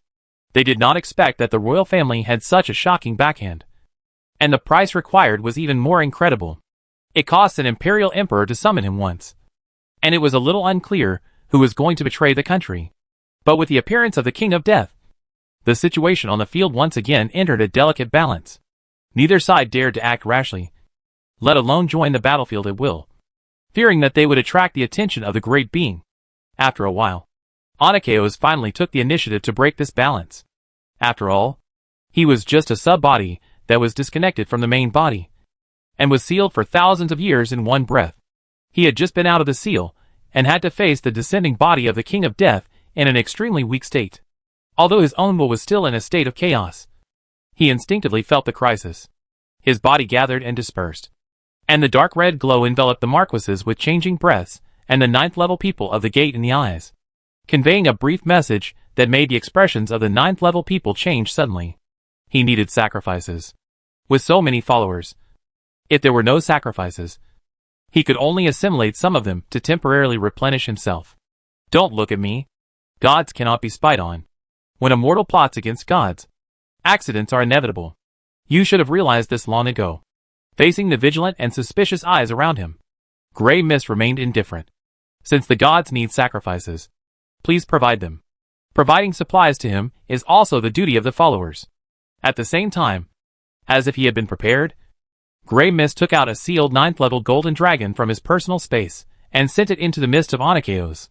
However, Grey Mist could easily take out a 9th level dragon, but others were not prepared. 9th order beings are not cabbages. Carrying a sealed 9th order being in the portable space requires a huge amount of magic power to maintain the stability of the space.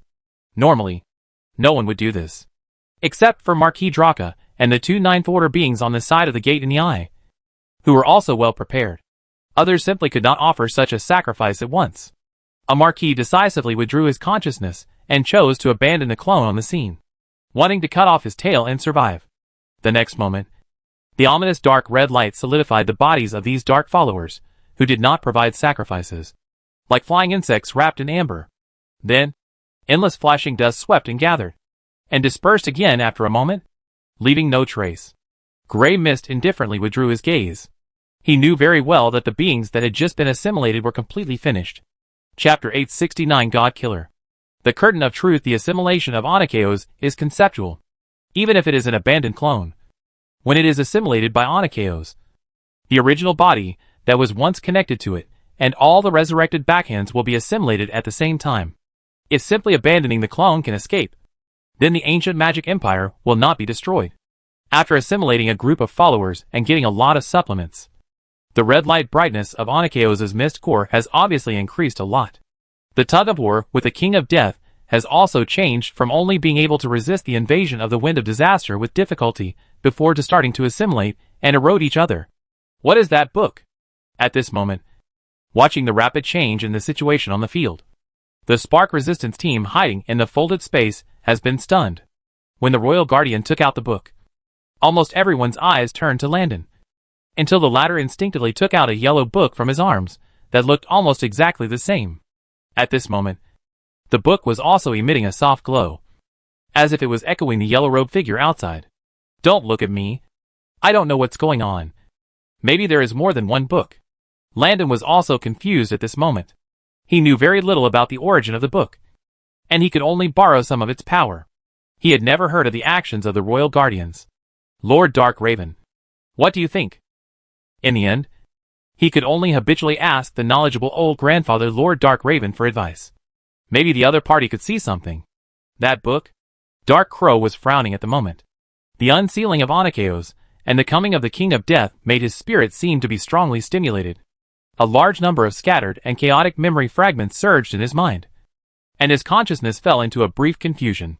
As a life formed by the residual consciousness of the 9th level extreme caster and the extraterritorial existence, he actually inherited many memories of the former chief governor of the ancient magic empire and the unknown extraterritorial existence. In the memories of these two, there is a lot of top-secret information related to Onychaos and the King of Death. With a fierce battle in the field, it is being quickly discovered by Dark Crow. Wait, I seem to remember something. Among the countless messy memory information, Dark Crow gradually grasped the key to the matter. The seal is not the end, but the beginning. The curtain of reality sub-body that cannot be replenished will become weaker and weaker. When the seal is lifted in the future, it will be the weakest moment. The King of Death lives in a distant country, preying on gods, and is a mortal enemy of the curtain of reality. When it just broke the seal and was at its weakest, the King of Death had a certain hope of destroying its sub-body. When he said this, Dark Crow suddenly paused, and his voice trembled a little. When the sub-body of Onychaos was sealed, due to the existence of the Zenith Wall, its main body could not perceive the world coordinates of this world. The same is true for the King of Death. When no one summons its clone, it cannot come. But now, if the two sides fail to quickly destroy each other after fighting, it will most likely attract the attention of its main body. We may be about to see the real gods from outside the zenith. In addition, the normal form of reality curtain is actually emitting silver light. As Dark Crow guessed, everyone's breathing instinctively stagnated for a moment. But in the next moment, as if to prove the truth of his words, the dark red light flashing at the core of the Onychaos fog suddenly stopped. A bright silver light shone from the core of Onychaos like a star. At the same moment it appeared around the huge fog of Onychaos. The dream world seemed to be interfered by some unimaginable power, suddenly descended into the world, and then madly collapsed inward with it as the core, making the entire space distorted and stretched like an oil painting. Bow. Finally, as the dream world and the real world were fused and twisted to the extreme, the space was completely torn apart like a piece of paper that could no longer bear it, revealing a huge hole behind it. It was extremely dark, but in the endless distance, dim stars could be seen flickering. At the same time, a strange feeling of attraction came from the depths of the distant and dark starry sky. Is that the underworld? Looking at the changes in Onychaos, the Royal Guardians also widened their eyes. Existences above the 9th level felt the attraction of the dark deep space particularly clearly. That was the temptation of complete rules. They had a feeling that as long as they could step into that deep space, they might be able to find the true legendary path. However, in the center of that darkness, the existence of real curtain Onychaos made everyone dare not act rashly. When Onychaos broke through the barrier between the underworld and the living world, the huge figure in the yellow robe also stopped moving. The next moment, the bulge on the crown on his head became longer and sharper, and the dark yellow circulation began to sweep from his body's surface. The layers of yellow robes were ragged and rotten in the wind, but they strangely gave people a sense of covering the sky and the sun. The true subjective will of the King of Death was finally projected into this world. Under his majestic figure, the deep space around Onychaos became blurred.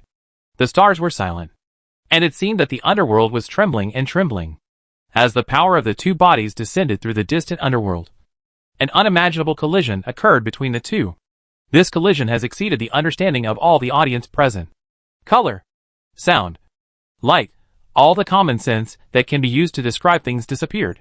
The time and space in the center of the battlefield seemed to be eternally stagnant at this moment. And it seemed to last only a moment. No one could watch the battle between the two, and no one knew how many rounds the two sides had fought. But after the next trance, everyone once again saw the result of the collision. The huge dark sea hole expanded by more than one level. The world rules in the center of the battlefield were permanently changed, and the auras of the two sides of the battle became weak again, even weaker than when they just appeared. The huge yellow-robed figure of the King of the Dead became illusory like a phantom, and the core brightness of Anakeos was a few points darker than when it was just unsealed, and the fog-like body almost began to disintegrate uncontrollably. But it is foreseeable that if there is no accident, as long as the dark sea hole exists, the main bodies behind the two will continue to transmit more power, allowing this battle to continue for a long time. It is even possible to use this as a coordinate to make the main body really come to this world. But at this time, an accident happened. At the top of the huge high altar, a golden scale with a strong power of destiny appeared in the hands of the gray fog. With this action, with the altar as the center, a large number of lines with a faint gray mist suddenly appeared between the magic circuits of the huge dark red ceiling array on the ground, and finally formed a more mysterious and complex new array. Due to the power far beyond the current world limit displayed by the battle between the King of Death and the real curtain, the web of destiny on the continent has already appeared faintly restless. And with the appearance of this array, the web of destiny seemed to have suddenly found an outlet for venting. And the amazing power of destiny descended here in an instant.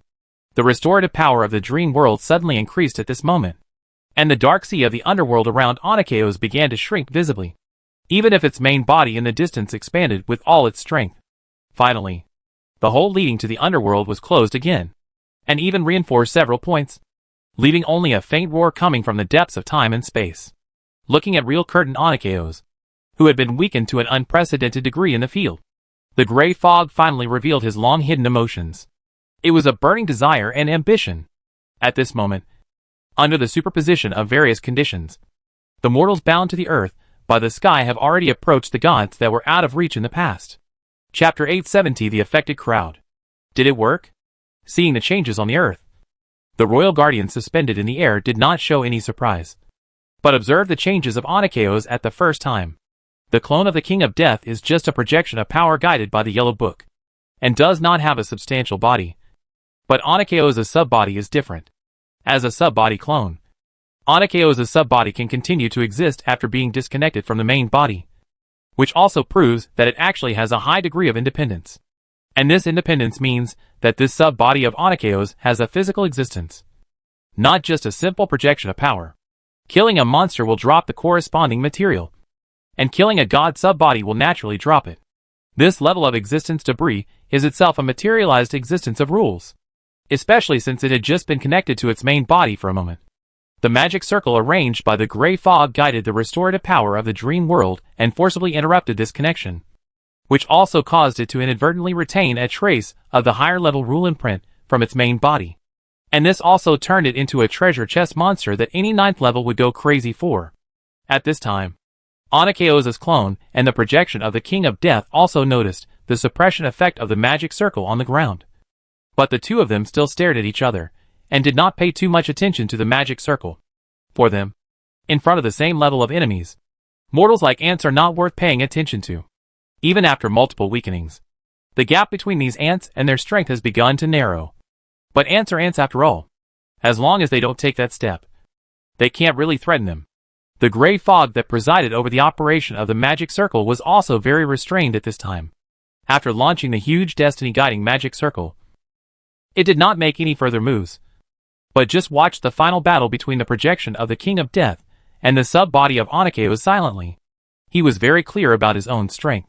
Although he had broken through to the 9th level prophet, he could not easily touch the sub-body of real curtain Anakeos, an outer god who mastered the true and complete power of rules, even if the other party was in the current extremely weak state. For the sub-body of Anakeos, the 9th level attack that mastered the incomplete power of rules was just a slight delay in the assimilation time in front of its authority to assimilate all things. For example, if the attack of ordinary existence is like a small cake, soft and easy to digest. The attack with the power of rules is like hard beef jerky. Not easy to swallow, and needs to be chewed a few more times. But no matter how it changes, both are ultimately just in the category of food. At this time, if you want to really solve this sub-body of Onychaos, you must introduce external forces. But it's not the right time yet. The projection of the King of Death is still there. He needs to wait until the fight between the two ends.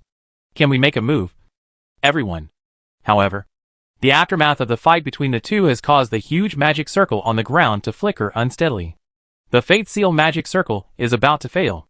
If you continue to watch, our plan will end here. Turning his eyes to the royal guardians in the air opposite, Grey Mist raised his head slightly and spoke in a low voice. Don't worry. Since it's an agreement, we will naturally abide by it. Glancing at the gray fog that seemed somewhat dissatisfied, Star Guardian smiled and spoke to smooth things over. At the same time, a group of royal guardians finally moved, fell into the magic circle according to a specific direction, and began to maintain the stability of the huge fate-sealing magic circle on the ground with their own strength. With the presidency of many powerful 9th-level guardians, the magic circle, which had been somewhat disordered in the operation of magic power, seemed to have suddenly found a magic needle to stabilize the sea, and resumed stable operation again. This huge reversal scene once again stunned the Spark Resistance team hiding in the interlayer space.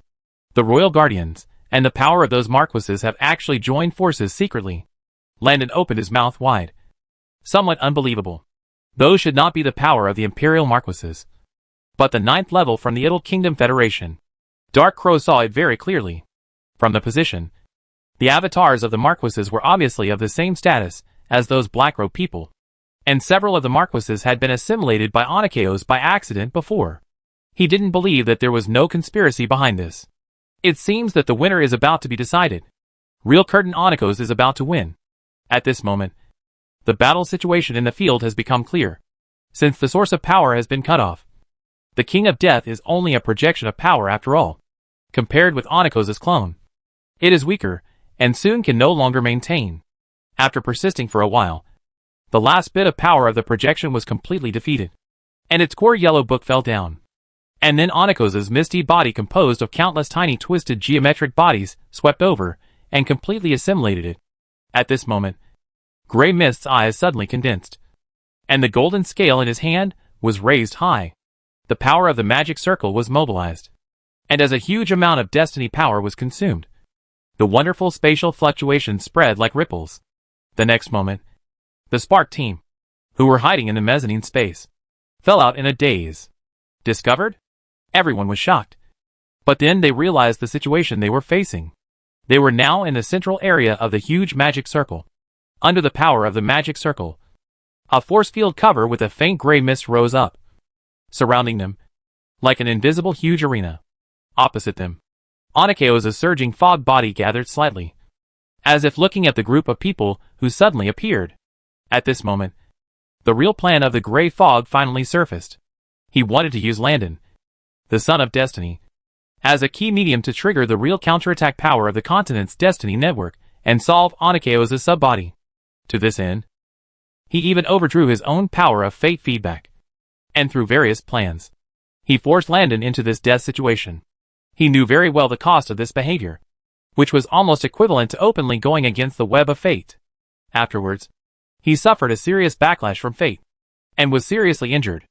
It was even possible that he would completely lose his ability to predict. However, this was the only ray of hope he found after breaking through the 9th level prophet. After considering all the information he received when he broke through, only the power of the continental web of fate can really hurt Onychaos. Grey Mist was very sure that the remains of Onychaos contained complete rules that were enough for him to break through the legend.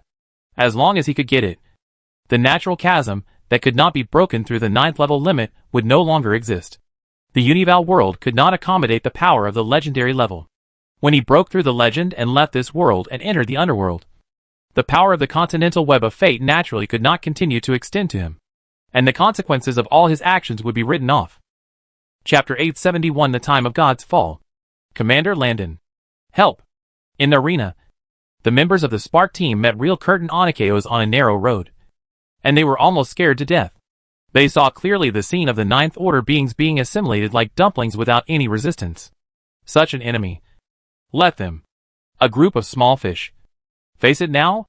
We fight Onychaos? Really? Onychaos' sub-body didn't have so many thoughts. He sensed some unpleasant breath from the leader of this group of ants that suddenly appeared.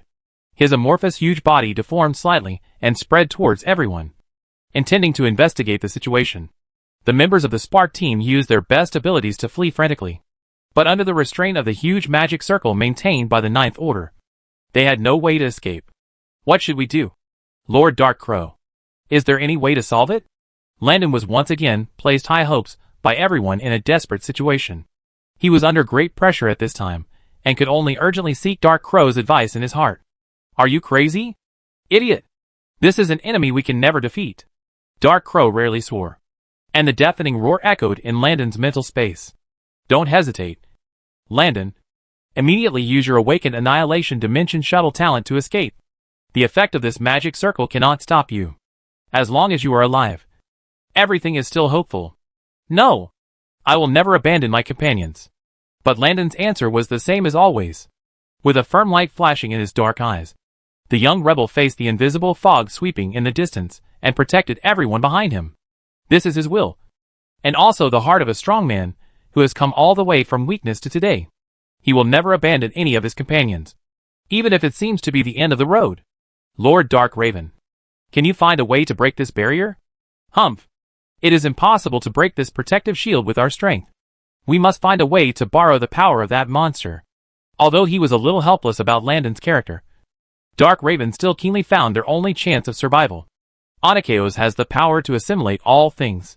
Although the barrier effect of this magic circle is powerful, it is impossible to block the power of Onychaos. The only problem now is how to attract the attention of Onychaos' sub-body, so that it will attack the barrier first instead of assimilating them directly. As their minds turned, Dark Raven and Landon's attention were focused on the Yellow Book at the same time. They all saw the scene where the Royal Guardians used the Yellow Book to summon the King of Death. Although they didn't know how it was done, it must have attracted the attention of Onychaos. Landon immediately took out the Yellow Book, and a milky white light that activated the flying magic lit up, wrapped the Yellow Book in his hand, and then took it and flew in another direction like an arrow. At the same time, Landon's spiritual power attached to the surface of the book stimulated it, and the Yellow Book opened by itself, emitting waves of unique power fluctuations. But what Landon didn't expect was that his action seemed to trigger a chain reaction. The Yellow Book flying in the air suddenly stopped by itself, and the huge shadow of the King of Death appeared again. There was no summoning ceremony or preparation this time. Logically, this situation should not have occurred. But at this moment, the King of the Dead, who lived in the endlessly distant Lost Kingdom, was very angry. His projection was assimilated by a sub-body of real curtain Onychaos due to insufficient power supply. He, who has the title of Hunting Gods, has never suffered such a loss. Even when Onychaos' body met him before, he chose to abandon part of his body and retreat after a big battle. The assimilation power transmitted along the projection made him sick. Although it did not cause any substantial harm to him, it was like spitting on his crown. He wanted to retaliate, but as his artifact was devoured, that strange world mysteriously disappeared in his perception, leaving only him unable to find the target and furious. But just now, although the connection was very weak, the coordinates of that world suddenly appeared again. The King of Death did not hesitate at all, and directly forced his own power to flow through the connection, not even caring about the loss. He wanted to get rid of this sub-body of Onychaos, and take a look at what was going on in this world, and why it could block his perception. This connection did not last long, and because it was too weak, the power of the King of Death was almost all used to maintain the uninterrupted power channel during the transmission process. And the real power that descended was only 1 in 100. On Landon's side, the result was that the newly appeared projection of the King of Death seemed even more illusory, and there was no sense of oppression at all from the Royal Guardian's summons. But this was not a problem, because the moment the King of Death appeared again, Onychaos' amorphous body suddenly shrank as if it was electrocuted, and the dark red light at the core shone, directly ignoring Landon and his party. Is that another Yellow Book? Above the huge magic circle, several Royal Guardians were surprised. They didn't expect that there was more than one such artifact. But seeing that the gray fog presiding over the ritual formation was indifferent, they suppressed their surprise, and only guessed in their hearts. At this moment, the sub-body of Anakaz in the center of the formation, and the projection of the King of Death once again started a fierce battle. The projection of the King of Death was in a very weak state, and the state of Anakaz's sub-body was not much better. After a series of battles, even the brilliance of his core dimmed a lot. In the end, the balance of victory still tilted towards Anakaz. Although the projection of the King of Death was angry, it was seriously insufficient in strength. After the sub-body of Anakaz paid a large part of its body as a price, the last trace of power in the projection was wiped out, and the yellow book of the main body was forcibly drawn into the core for assimilation. At the same time, Anakaz no longer waited. His body began to expand. Countless dust-like twisted geometric bodies shone with dark red light like stardust, rushing towards the shield of the magic circle from all directions.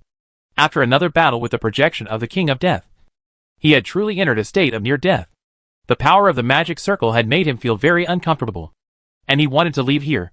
The Spark Resistance team, who were also in the magic circle, had been completely ignored by him. When the tsunami washed over, it did not care whether it would sweep away the debris and ants. Today, the epic will write a new page.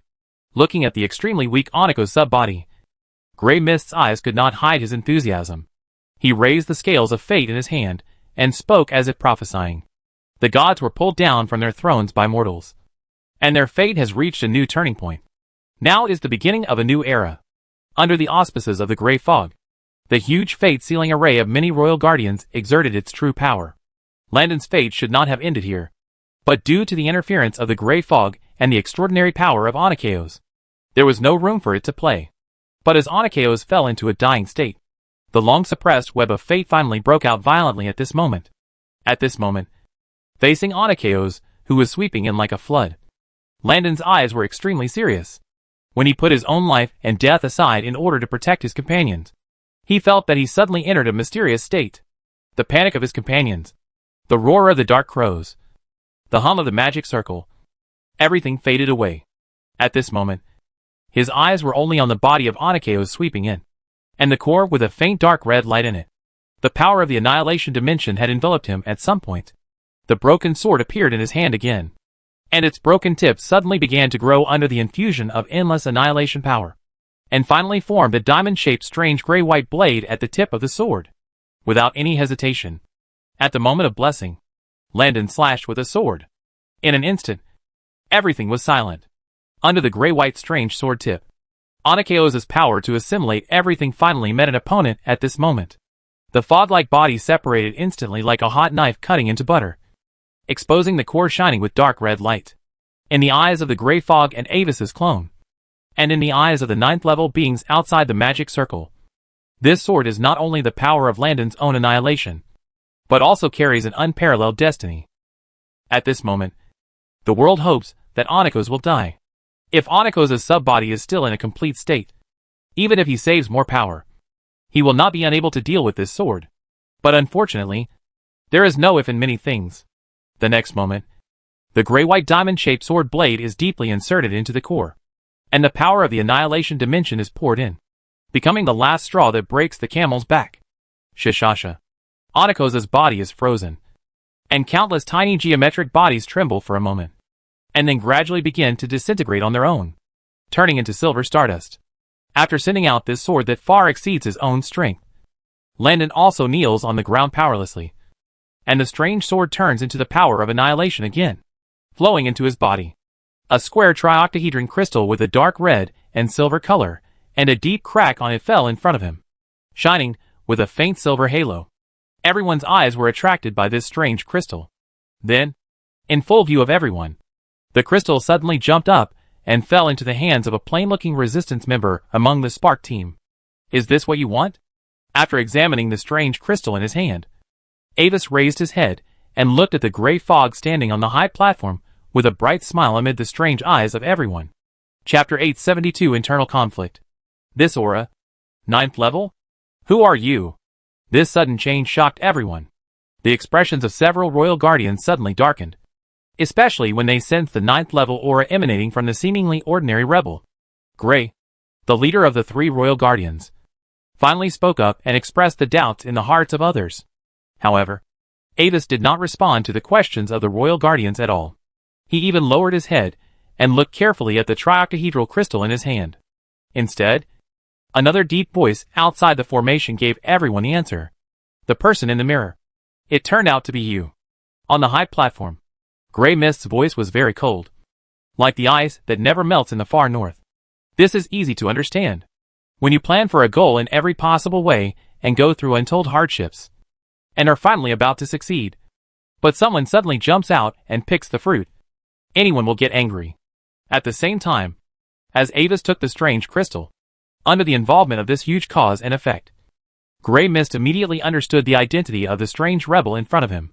As Grey Mist's voice fell, the expressions of the royal guardians suddenly changed to varying degrees, and the members of the rebel team were even more shocked. They instinctively retreated a distance, and a circle was instantly formed around Avis's position. Who are you? What did you do to Timmy? At this moment, realizing that something was wrong, Landon, who was half kneeling on the ground, barely propped himself up and glared at Avis. Sir Landon, I am Timmy. Have you forgotten? On the battlefield of Titan Plains, I always carry the wind dragon fawn that you personally gave me. Glancing at Landon casually, Avis, who still maintained his disguised appearance, smiled and patted the hilt of the long sword at his waist. Both his voice and tone of speech were the same as the 5th-level magic swordsman Timmy, who had joined the Spark organization before. Don't be impulsive, Landon boy. There is no such person as Timmy. That has always been his disguised identity. In Landon's spiritual sea, Dark Crow hurriedly warned. That is the man in the mirror. A 9th-level prophet. We can't win in our current state. After using the power of fate to add to his body, and bursting out a shocking sword to kill Anakeos, Landon's physical state has really reached the end of his strength. Dark Crow was shocked and worried that he would die directly in the next moment. This trick is useless. Man in the mirror. We are both 9th-level prophet. You can't take the core of Anakeos away. And what you have here is just a clone. Right? On the high platform, Grey Mist spoke grimly. After observing for a moment, he had seen through Avis's weak state. On the other side, the royal guardians took action even more brazenly. The huge sealing array originally used against Anakeos was activated again, aiming at Avis. Don't be nervous, everyone. Maybe I didn't plan to take it away.